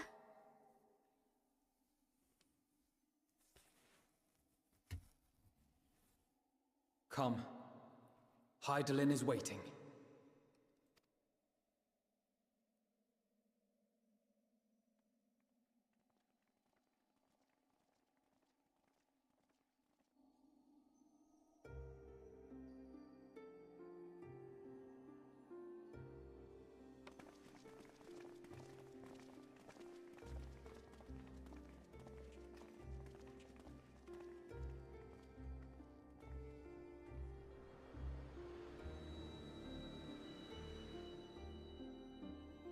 This crystal I remember.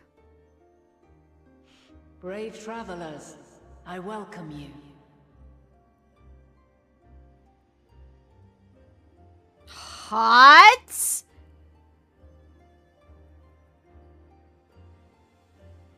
I mean, we meet again, Vinat.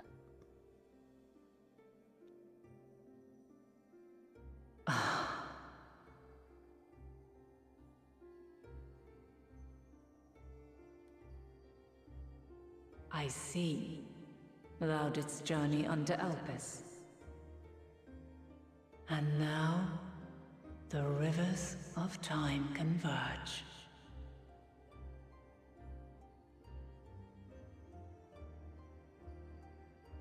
Yeah, Mommy, sorry. I know why you have come. Yet I would hear you speak your reasons all the same. I would say step on me, but I'm not sure if I'd survive. You created the moon to deliver mankind from the final days. But is that really how it has to end? We do not wish to abandon this world. We want to protect the source and all of its shards. To flee is but one of two paths. The other leadeth to Meteon, far beyond the stars, where she doth chant creation's requiem.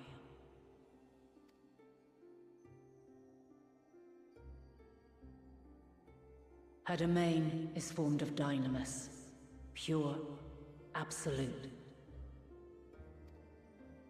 Where emotion and memory govern all, ether will avail you naught. Meteon hath gathered the pain and despair of countless stars, and to go unprepared is to go unto your doom. I mean, I've faced such odds before. We'll beat her. We'll win. I swear it. Is what I might have said once. After everything I've seen, all the times I've succumbed to my own anger and fear. I can no longer pretend that courage and faith will be enough. You just need pixie dust! But are we truly so powerless? That our only choice is to flee?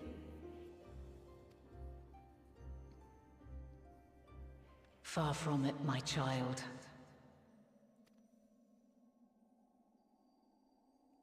Long ago, the inhabitants of myriad stars, many more prosperous than Atheris, sought to free their worlds from life's woes. Sorrow and anger, conflict and hostility, despair, and even death itself. But as Meteon reported, every attempt ended in failure. Darkness abideth within every living being, and can never be cast out. Yeah, Kingdom Hearts style. Neither reason nor faith can challenge this immutable truth. To live is to suffer. And in suffering, find strength, and purpose, and hope. As you have done so many times before. Thou dost pursue an impossible dream, yet knowing this, you pursue it nevertheless. And thou hast learned to depend on others as they do thee.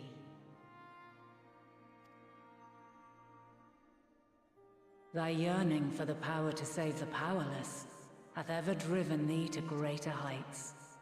Thou hast grown strong. Though those closest to thee no longer walketh by thy side, their love remaineth thy guiding light. For duty's sake, thou hast been bound by truths unutterable time and time again. Yet thy heart hath never wavered, as thy companions will attest.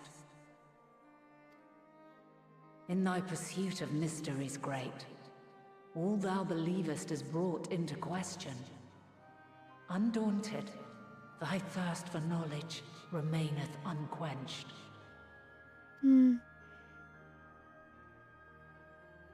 The fires of hatred that once burned in thy heart burneth no more. From their ashes doth spring the light of love, warm and pure. I mean, he is a part of my harem, yes. As witness to black calamity, thou despaired at man's helplessness. Resolved, thou didst unite a distant world on the brink of collapse.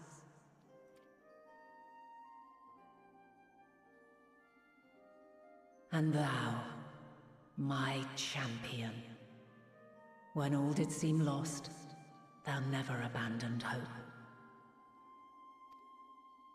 For every trial and every foe that did bar thy way, thou hast proven equal to the challenge, drawing courage from the many bonds forged on thy journey. 'Cause friendship is magic, yo! Sorry. I know this is a serious time. I'm sorry. You have all known despair, and though the end approacheth, you walk on, heads held high. Therein lieth your power, the strength to silence the song of oblivion.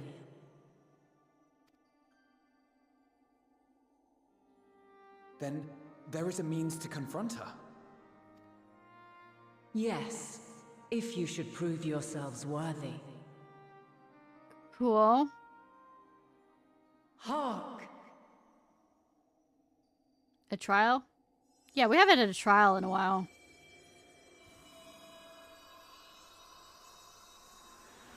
Sword in the stone. Nigh impossible is it to send mortals to the edge of the universe. Should you fail, there will be no second chance. It is a trial. As the will of the star, I ask of you this. Beat the living shit out of me, right? Do you possess the fortitude to stand firm when all around you doth crumble? Do you possess the faith to vanquish despair itself? Do you have the strength to step on mommy? Should you lack the strength to best a supreme deity, I cannot allow you to make the journey. You must leave this star and never return. I mean, look at her! Prepare yourselves. Prove ourselves worthy, eh? Sounds straightforward enough. I know, right? Aye. No room for confusion there. In any case, we've come too far to back down now. I am of the same mind. What power I have, I shall bring to bear. The three of you seem to be forgetting who we're up against. It's not every day we battle a divine being of untold power. Well, not quite every day. Oh, please. It's every day for me at this Do try rate. not to get underfoot. Needless to say, there'll be no margin for error. I love you, Y'shtola. Let us hold nothing back. For the people of this world and those beyond the rift.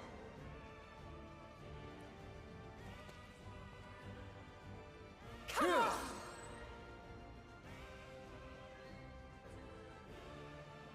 Alas, the question I posed to thee in Elpis hath remained unanswered these long years.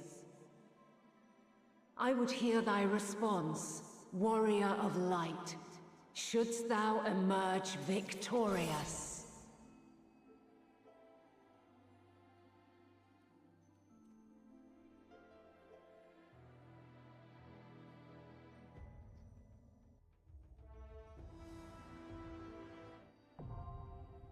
Mother Crystal. Ah. During this quest, while using, you have the opportunity to take trials of the party scions. Nice! Nice! When I am dead, I don't know. Small talk. MXL called us incomplete, pitiful creatures, he said, and maybe we are.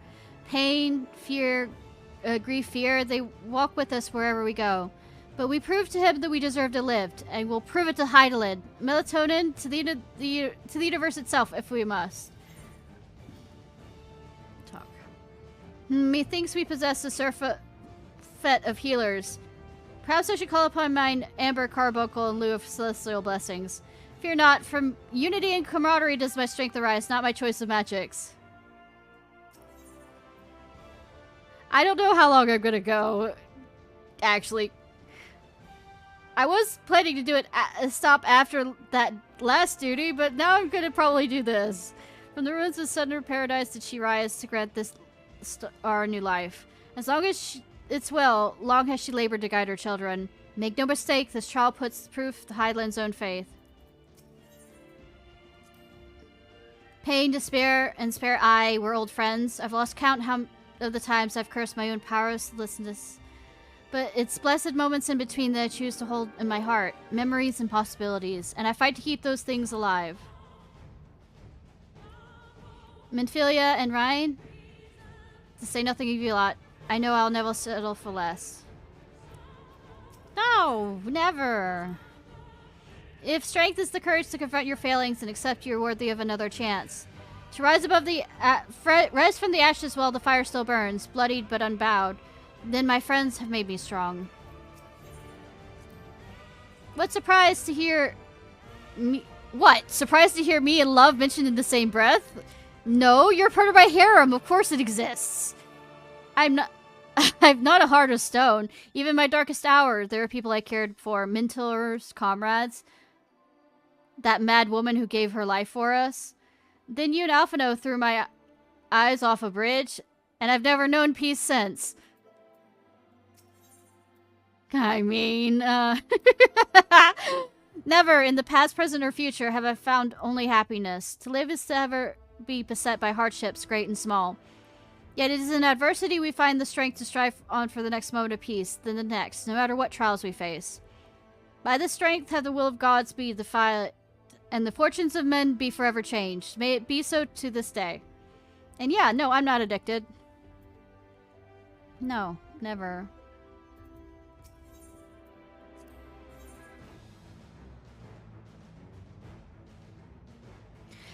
Urianger really does become Carbuncle! That's so cool!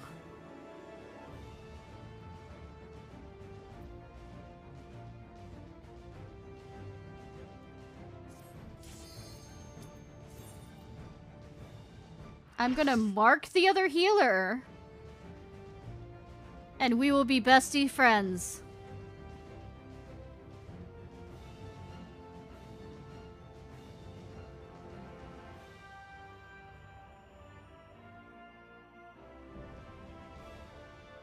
Do I need a death counter? Mommy hot! I, the last of my kind, shall test thee. Come, prove thy worth!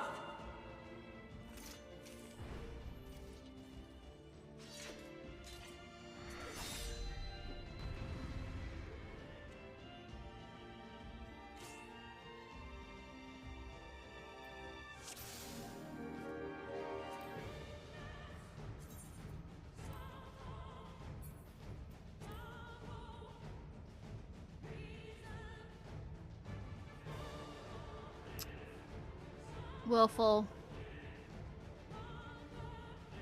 To ignite the will to live. Okay.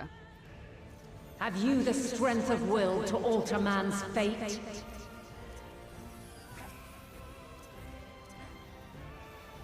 The gloves are off. Is this the only time that that a trial is actually supported? A like change this? of arms. May the test continue.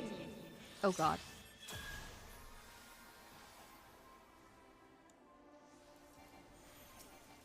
There!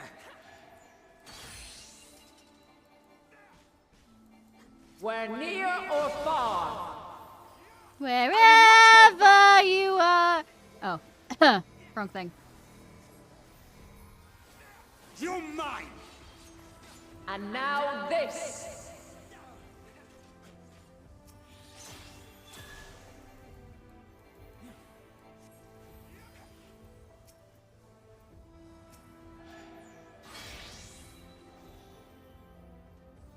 Light unyielding. Alphino, you have me worried on whether I should trust you on this. I'm feeling like I'm suddenly going to have to trust Urianger more.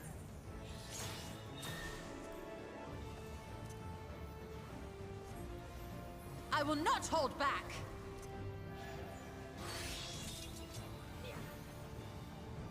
By blade.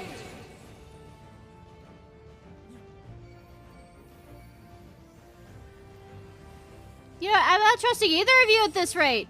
Raha!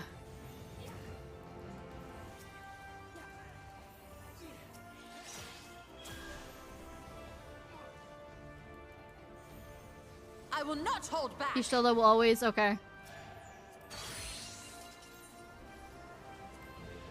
We're near or far.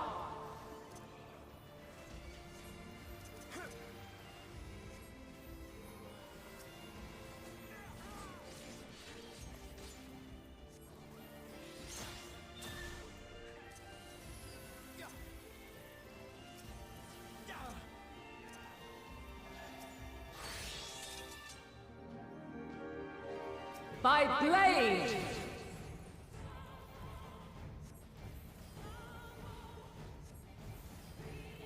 Crystals of light, to me!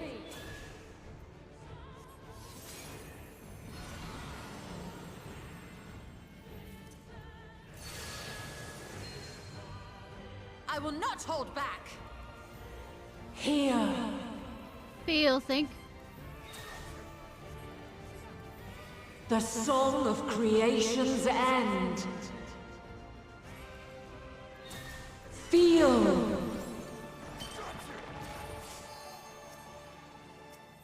The sorrow at hope's demise. Think! You're mine!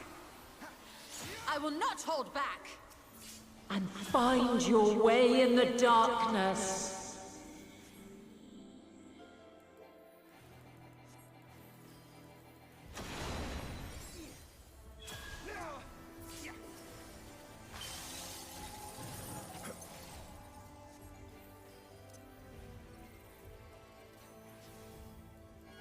I will not hold back!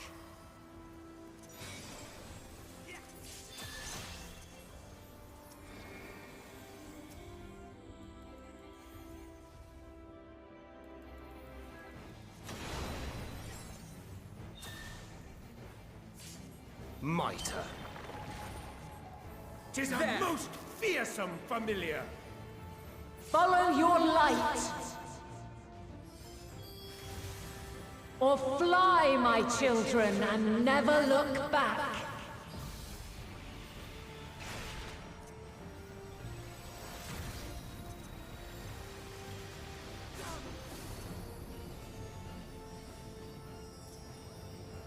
Then you are resolved. Something special for you! Away with you! Yeah, I think I'm But this pretty resolved. test is far from over. With heart and steel! With heart and steel! By crystal's light.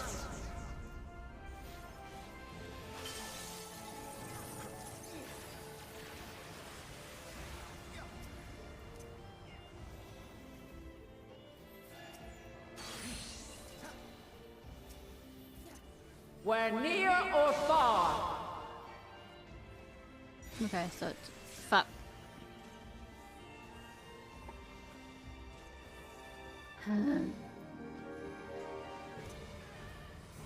Allow me.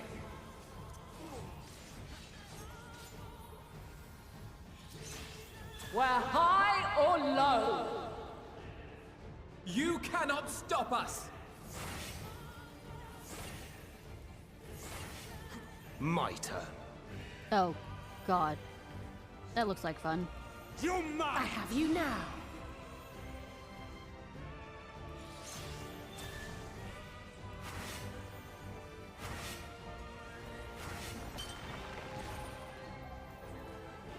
All or nothing!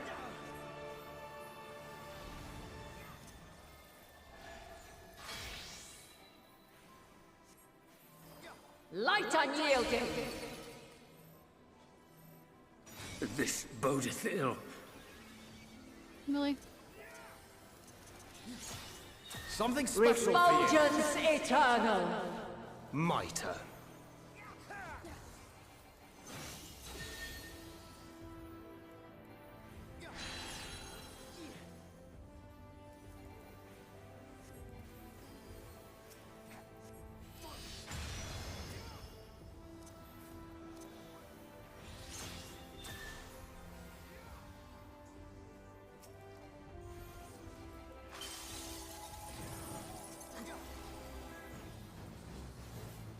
Hold still.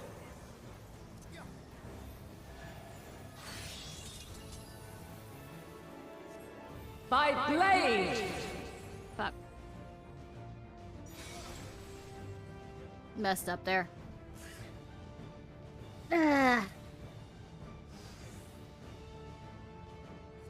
Part 2!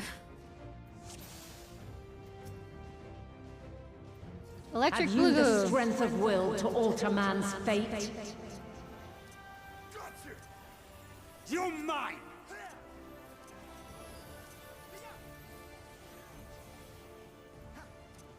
Oh, Ishtala is no longer marked. That would help. A change of arms.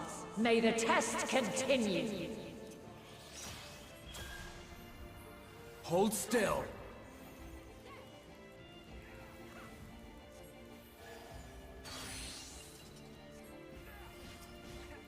We're near or far.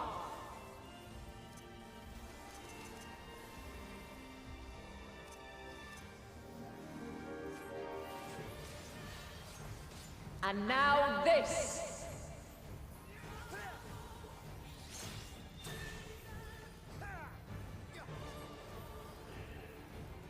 There!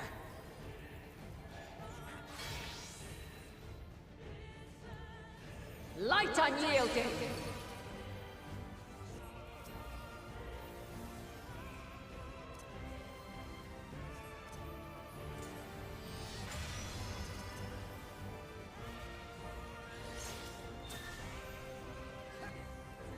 The gloves are off. Hold still.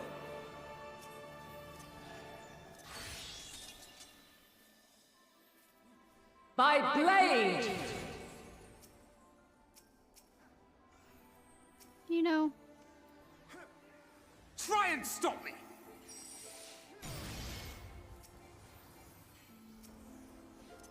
You're mine!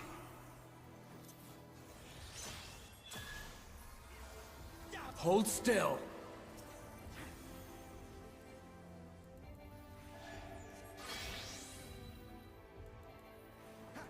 Light unyielding. I will not hold back.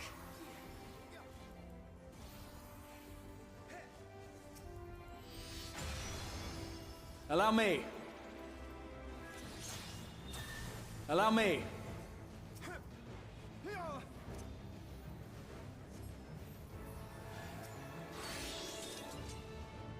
Sorry, I'm concentrating. My I can't make blade. quips. I will not Can't make hold back. quips if I keep dying. There! Crystals of light. To me.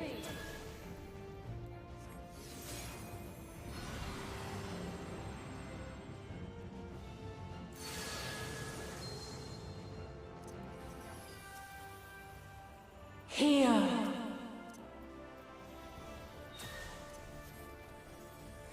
The song of creation's end.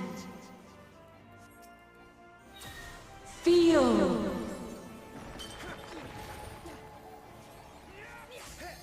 The sorrow at hope's demise.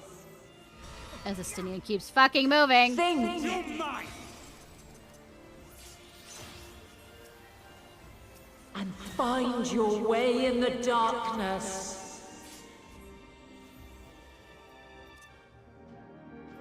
I'm not.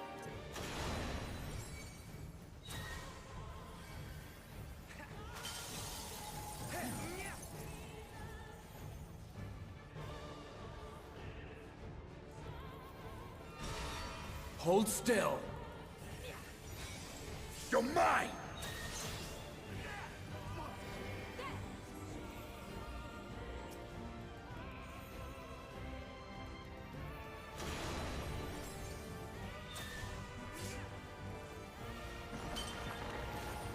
You're mine! Follow your light. Or fly, my children, and never look back.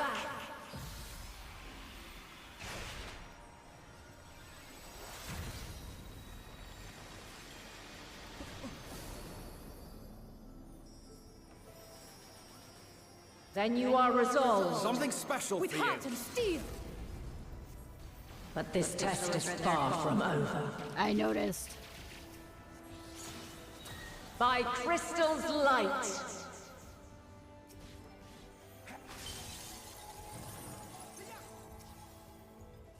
I have you now.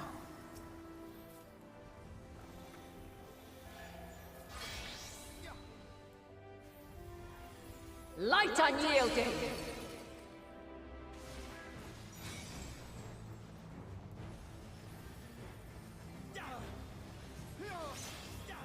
Refulgence eternal.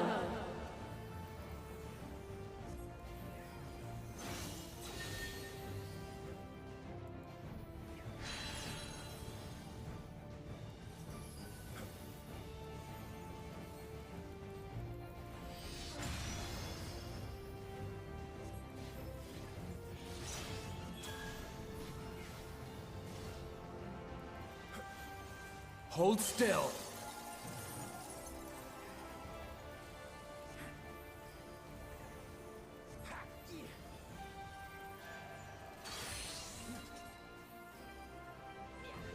We're near or far.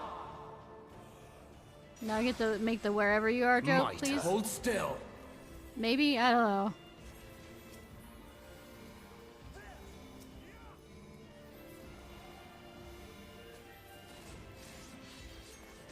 You might.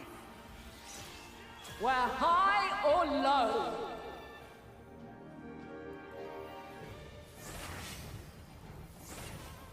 The gloves are off.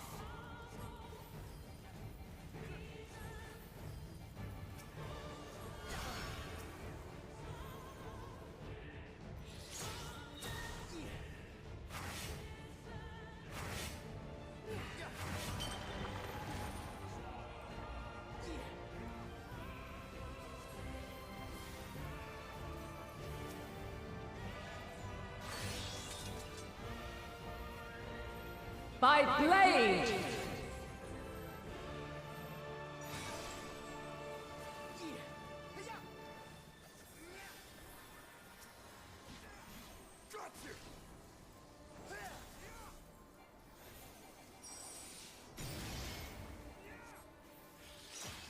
Succumb not to fear.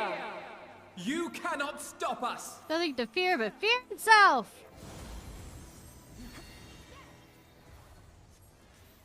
This was never like to be easy. I know, right, Yustola? Could this be a flood of light? You cannot Yes. stop us.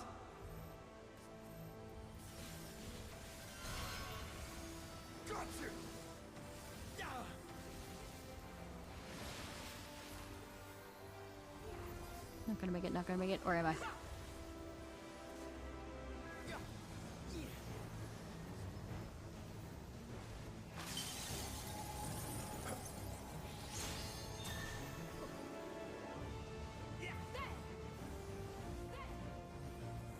The floor is so pretty!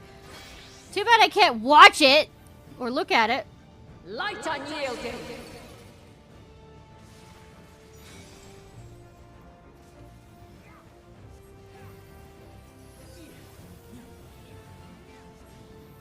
My turn.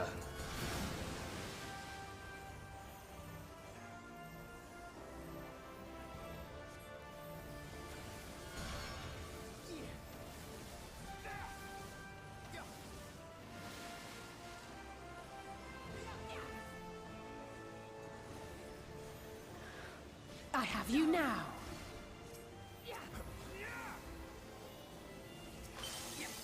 Away with you!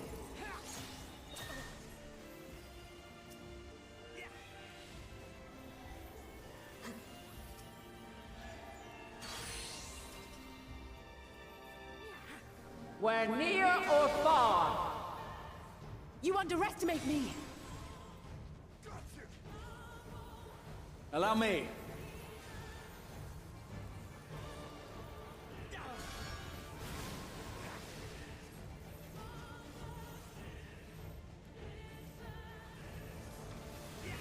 I have you now.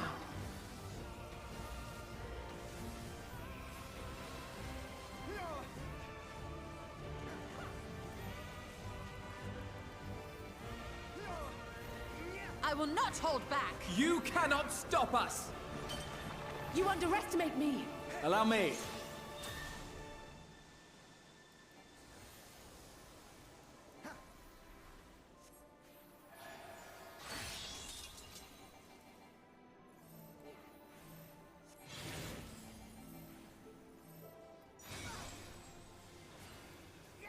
I will not hold back!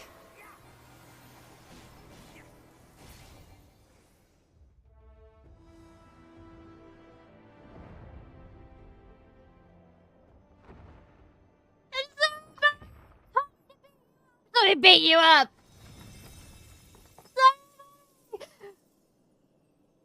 This is Toria all over again!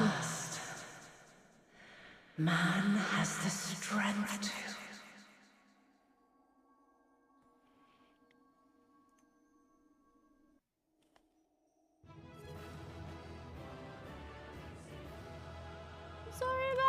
Sorry!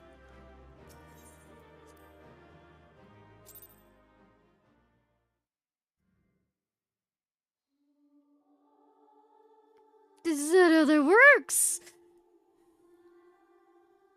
Hopefully. No, this can't be happening.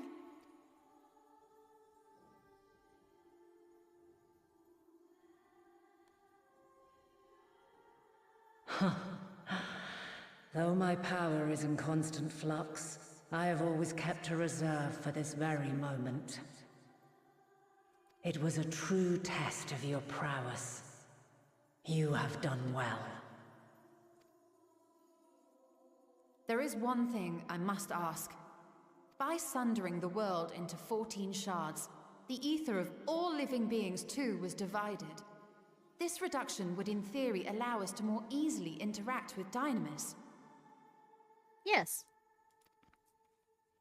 Having seen mankind brought to the very precipice of extinction, you wished for us to develop a means to overcome despair. You believed we had the potential, and sundered all creation to see it fulfilled, to deliver us to that swirling maelstrom of Dynamis in which our foe hides, and grant us the power to defeat her once and for all. Is this not true? It is as thou sayest. 'Twas the trial to which I subjected mankind, and it hath led to untold bloodshed and suffering. There was no kindness, nor justice in the tragedy I wrought. When confronted with the almighty Zodiac, my only recourse was rend him and the world asunder, that his power be diminished for a time.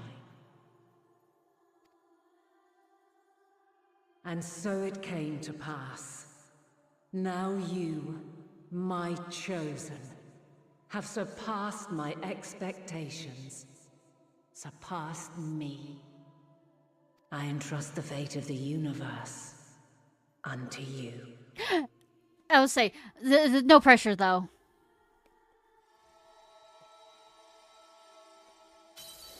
This crystal contains the memory of Meteion's passage through the stars.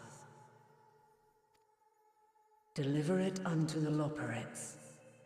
They will guide you to her.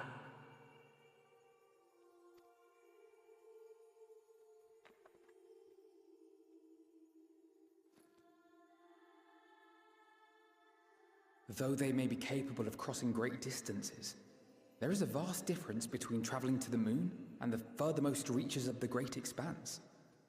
And unlike Meteion, we cannot simply soar on waves of Dynamis to our destination. Indeed. To make such a journey would require an astronomical amount of ether. But a solution lieth close at hand. Crystal Tower. Or Dynamis. Of course. Yes, my child. Ever since I became the will of the star, the ether drawn here had slowly crystallized. They who have answered my call know it well.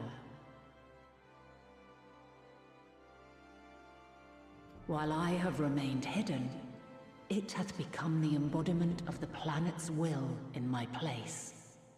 A faceless, omnipotent force of nature. The Mother Crystal. Our final hope. The Mother Lode.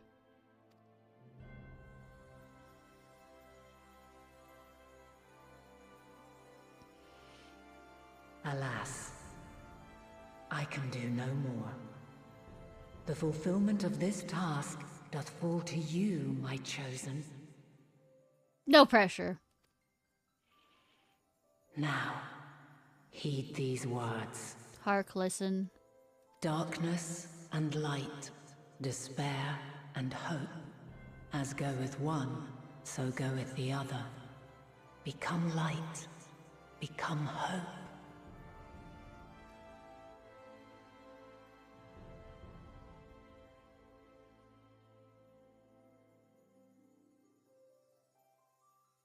I have a gift for thee. Come closer. Yes, mommy.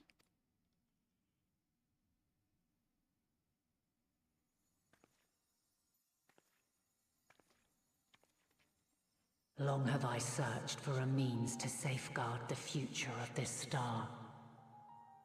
Lo, I knew failure after failure. By recalling thy tales and my promise to thee, I found the strength to carry on. Though the world is ever changing, thy thirst for adventure hath never waned. Nor have I actually learned the survival instincts. Yes, you're correct. Thine unshakable resolve never ceases to amaze, to inspire. As a mark of my gratitude, I bestow this final gift.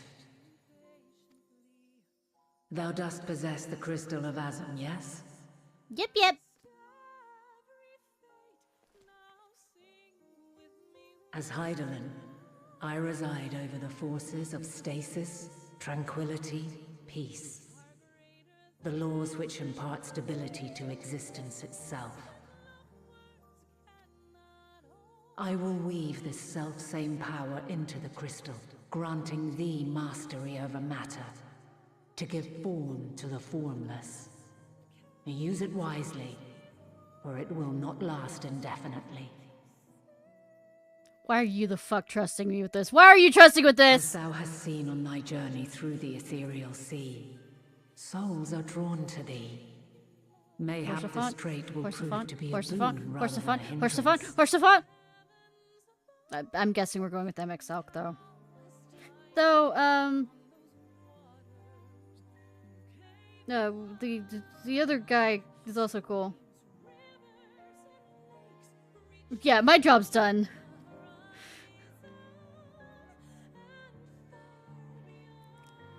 Continue to cause your own problems.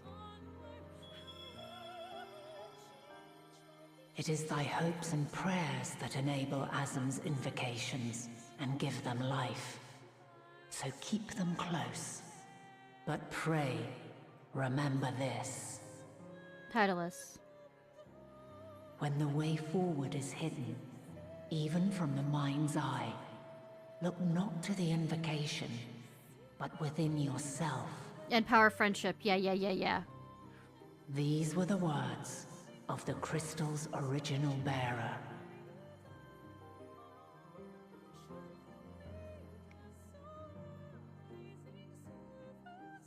So before even you. With that, my work is finished. Rest well, sweetie. You've deserved it after how many years? Fulfill our promise. Right the wrongs committed when the world was yet whole. Silence the song of oblivion. Teach her a brighter melody. Show her our journey is far from over. Yes, beat her until she behaves. Cool, yep. We'll find our way, Venat.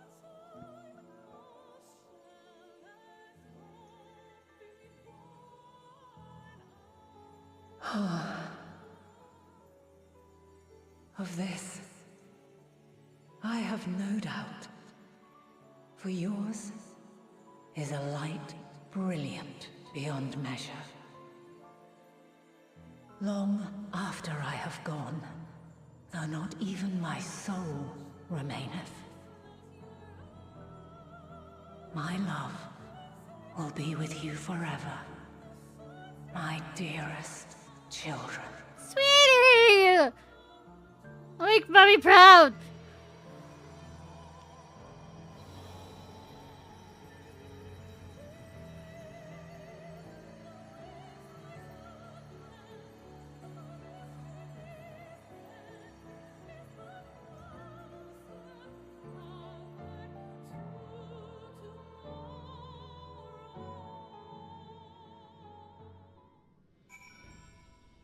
So, we might have killed God again.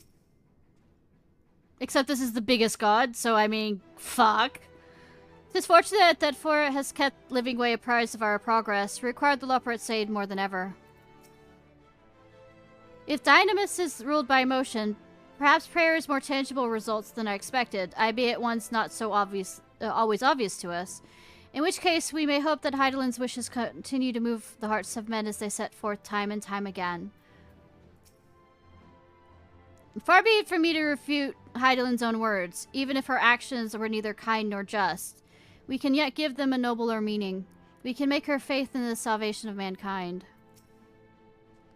She and Heidelin were two of a kind, weren't they? Full of love for the star and its people, always holding to hope for our future. I will keep Heidelin's words in my heart, as a talisman and a lodestone both. It's a bit small for a welcoming party, but I'd never been one for crowds. Hardy har thing. She has given us all she can. We must share what we know to Father and the Loporrits at once. That is not to go to waste. Thank goodness I would never have forgiven myself if any of you come to harm. I mean, there was harm done. I did fail the first time around. But, who's counting? Ishnai, did you meet Heidelin? Pray tell, how is she? I might have murdered her. She asked me to. Night, Nosewall! I'm glad to see you well, though we could roughly place your souls deep as you went. We could neither see nor hear you. The fluctuations in your aether near the end gave me quite the fright. What in the world happened?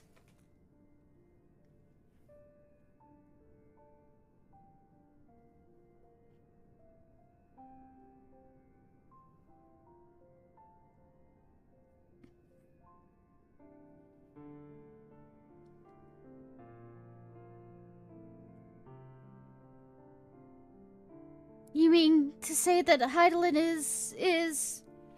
Yes, I murdered another god. No, there's no time to feel our feelings. We must carry out Heidelin's will without delay. We must find melatonin if it's the last thing we do.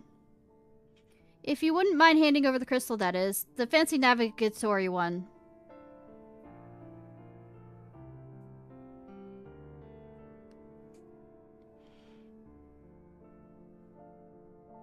To the edge of the universe, where congregates the despair of countless stars. You're determined to see this through.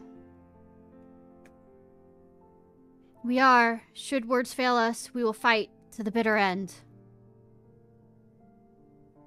I know it pains you to accept this. I need ask nothing more of you.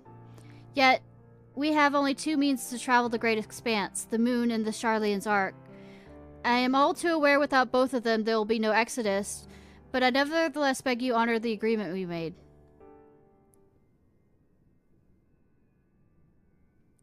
The forum's decision will be honored. You have earned the right to use the ship as you see fit, and I could not rescind it even if I wanted to.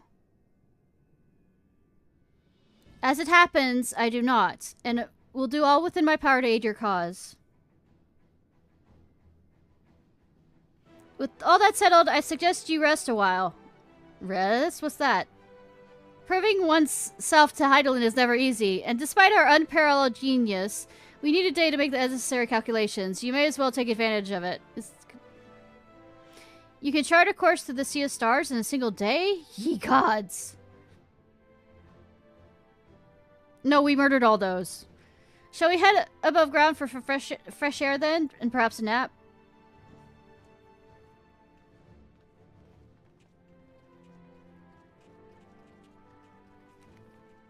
Perhaps I should sleep as well? Ha!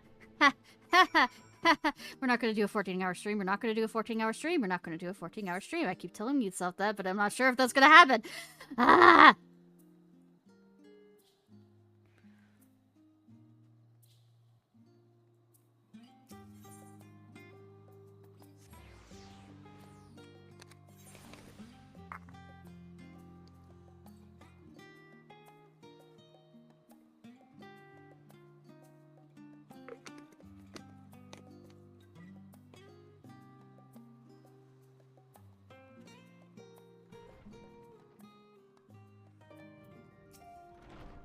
I've been expecting you. I heard about your foray into the ethereal sea.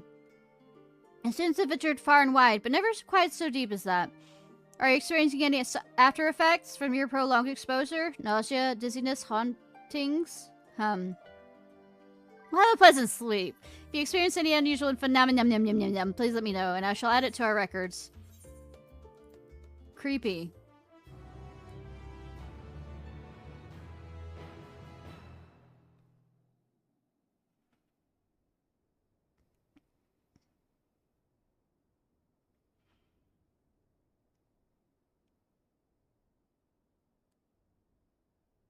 You know, I don't need to be curled up if you know I used a fucking blanket.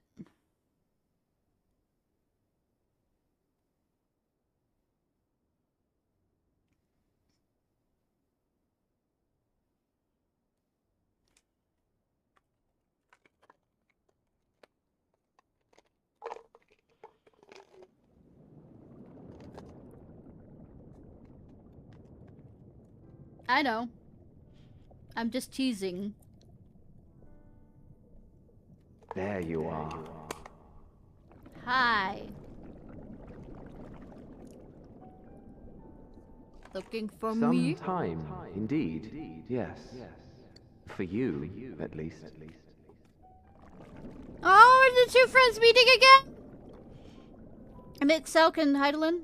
Believe me, I'm not Heidelin. I meant to get some proper sleep.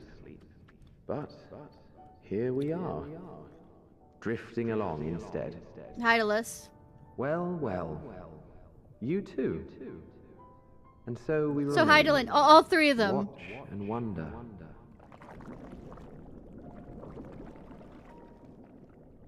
Can you three stop drowning me, please? Yes, indeed. Can you stop? To begin, we first must see the end. Help? I'm drowning? Help? You're getting further away? Help?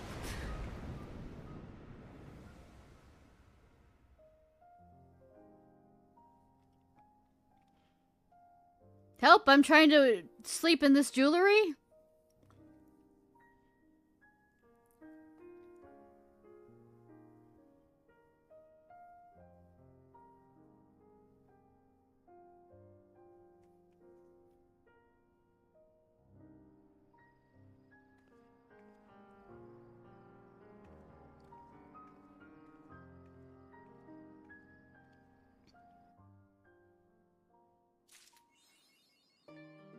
Fast within your arms. A great many of the helping hands that delivered Ammonite are still here in Charlian, and I could not be happier. Between the aether burner to be refurbished and the supplies to be transported, and meals to be prepared, we need all the assistance we can get. Even Lord, Emmanuel has been doing his part, albeit at a snail's pace. Still, it's the thought that counts, but a bit more effort wouldn't go amiss. Ha ha ha ha ha! Yeah, no, not gonna. No! Gonna sleep and we'll come back tomorrow and probably finish this, at least the base expansion. Not the post stuff. Nope. We are gonna go to bed. My voice is going anyways.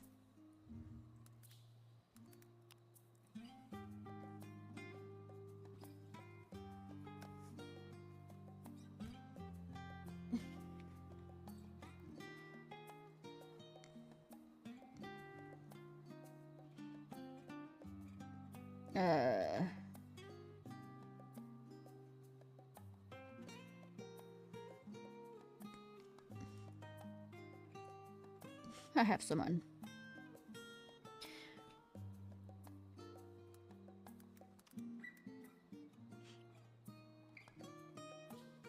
Alright, y'all. This was Ishnai Ciarfox. I hope you have a good day or night whenever it is, wherever it is you currently are. If you're watching this on YouTube, please like, subscribe, and comment. We're gonna go raid a bear. A bear. Of course, I'm stuck in Ed's.